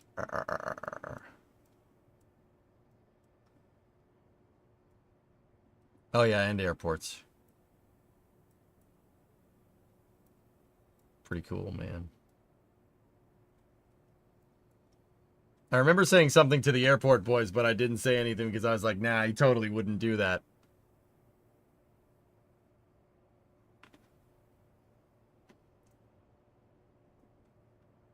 You guys want to hear something crazy? Everything here is done in survival. This is not creative. This is survival. We mined all the resources for all these damn buildings. That's why areas are completely strip mined out. Yeah. Yep, this is done in survival.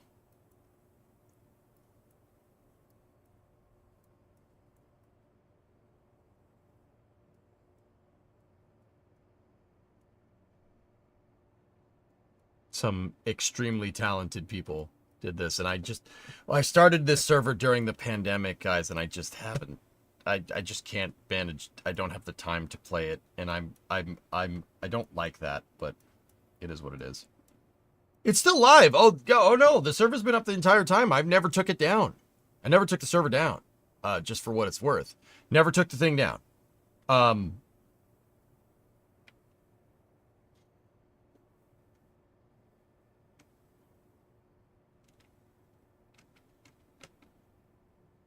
Yeah. Thank you, EJ, for keeping us in mind. You are always welcome to visit here in Pima whenever you'd like. We'd be delighted to have you. STEM Outreach is gaining significant momentum, and we truly appreciate the valuable work you're doing. Kudos to all your efforts. Thanks, man.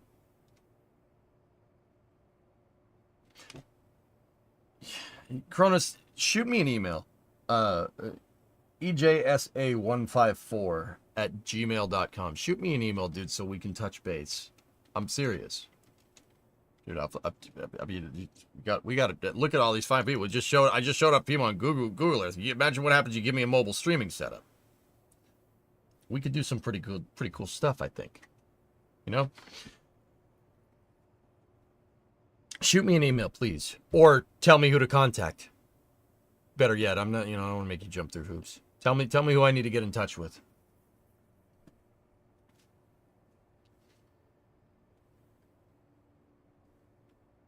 And yeah, we'll go from there. I could always do more STEM outreach, man. I love it. I love it. It's my thing.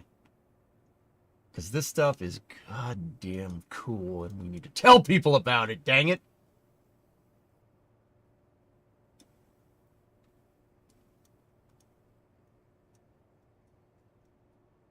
Stuff is the shit. I love it. Love it. I love this stuff so much. It's so goddamn cool.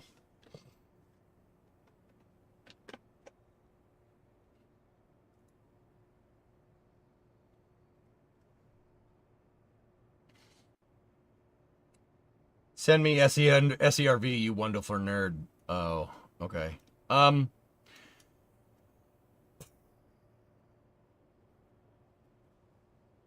Guys, the capsule for the most part is working correctly. I just got to put it into a scenario. We got the separator mechanism working pretty damn well. Actually, you know what? Don't save that. Hey, Midget, 84-month resub on a 60-month stream. Damn, it's been that long. I love that place. Yeah. What's the launcher? I think I ran out of time. I got to get up in the morning. I'm sorry. I know we went on tangents, but the capsule's pretty much good to go. I made sure we dialed in all the control systems before we got any further. I tell you what, though, if I do have some free time tomorrow morning before our regular early hour segment, I'll come in here and we'll finish it. But I do have some stuff to do from basically noon time to about 4 tomorrow. So I wouldn't mind coming in early and then just putting the finishing touches on this, getting the scenario set up and whatnot, and then going from there. But yeah, for the most part, she's dialed. It's pretty good. The center of mass is good, Yuri. Yeah. Yeah, it's hold on a minute.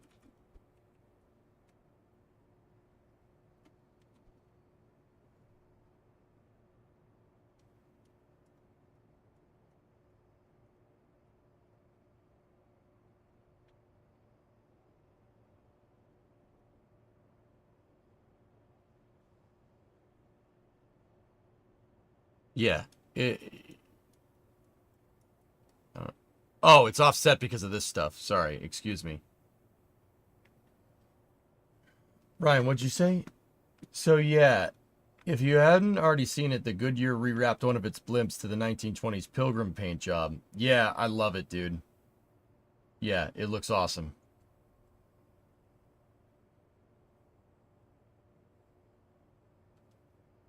That's pretty sick, man.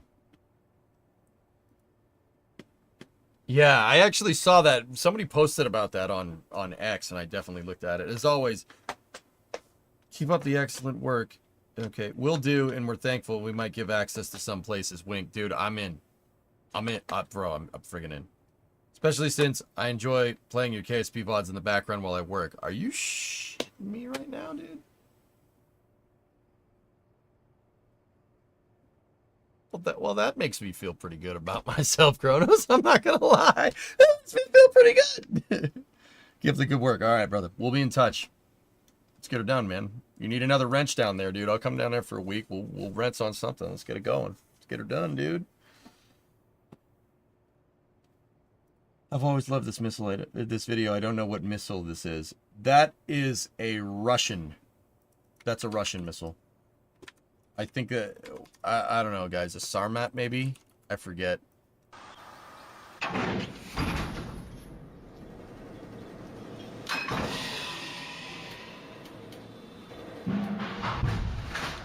Yeet!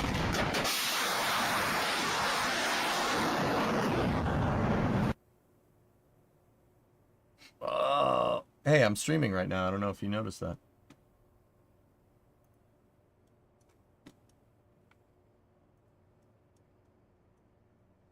All right, guys. I'll probably get in an early stream tomorrow just to finish this up, just to make sure we're good to go. But yeah, this was a really fun stream today. I had a lot of fun. Between the Isaacman confirmation, belting out more things with Starliner, you know, sitting through the freaking Project Kuiper scrub. It feels like old times, dude. It feels like it feels good. You know, I like doing this. This is fun. How do you feel after the hearing? Okay, Alangar. I kind of wish they went into detail about certain things a little bit more, but if this feels right, does that make sense? This feels right. Whatever we're doing here, this feels correct.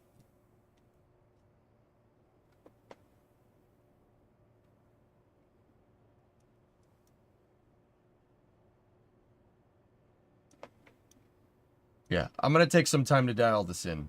Just get everything else working, make sure all the control systems are working correctly, and then you guys are going to have to figure out what the failure modes are. Either that or if I stream tomorrow, we'll put 2 and 2 together.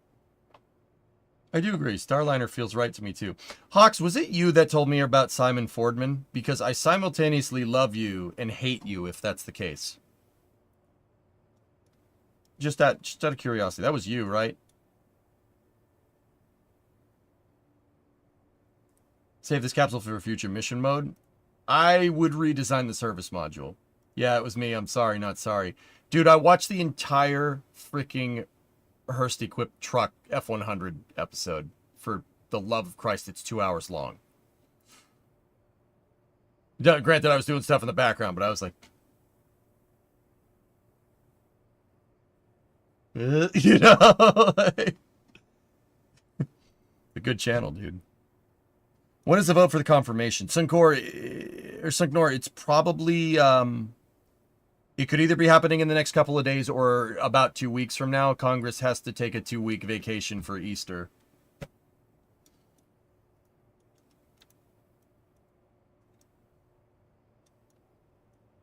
Anyway, yeah.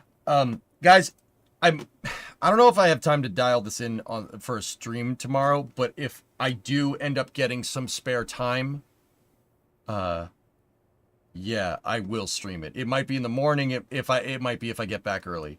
If not, Das and I will talk about everything while I retool this thing and get her going. So, yeah. Topol M. There you go. That's the name of it. Does it work in space? Yeah, Yuri, it flies really well in space, actually. It's very, very maneuverable. Just like Barry said, the thruster configuration on this thing is actually quite good. I will say it's quite good. It's just very complicated. This thing has more thruster blocks on it than any capsule ever. I think it has as many thrusters as the damn space shuttle does. Which is bananas to me. Right? Anyway. All right, guys.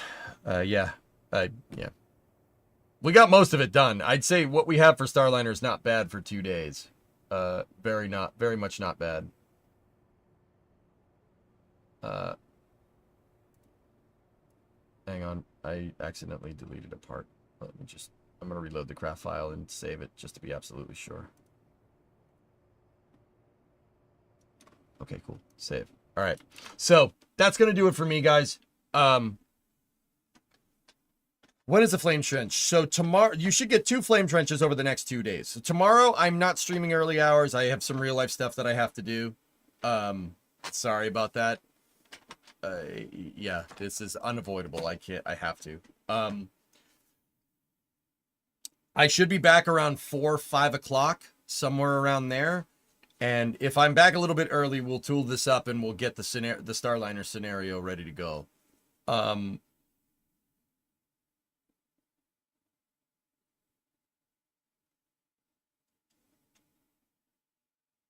Yeah. If I do have time, I will stream. I'll try to pop in tomorrow morning early just to finish this up. But I think we got most of it done. I'm pretty good. Like I want it to really work right, but we can't get the separation mechanism done right. We can't get it done right. The capsule flies correctly. It flies how it should. So that's what matters for this thing. Now Long March 5. But yeah, this was a fun stream, man. Feels right. I'll see you guys all tomorrow. Once again, a little bit of a wonky schedule tomorrow. But, yeah. We'll have Flame Trench around 5 o'clock. The follow-up Flame Trench to last week's. And then on Friday, you get the regular Flame Trench. So it should be good. I don't know what we're going to play on Friday morning. Maybe we'll wrench on the coronet on Friday before Flame Trench. Maybe we'll do that. I don't know. I'll figure it out. Anyway, I'll see you guys all tomorrow. Thank you very much for watching, and have a very, very, very good rest of your night. I'll see you guys tomorrow at 5. At the latest. Thanks for watching. I'll see you.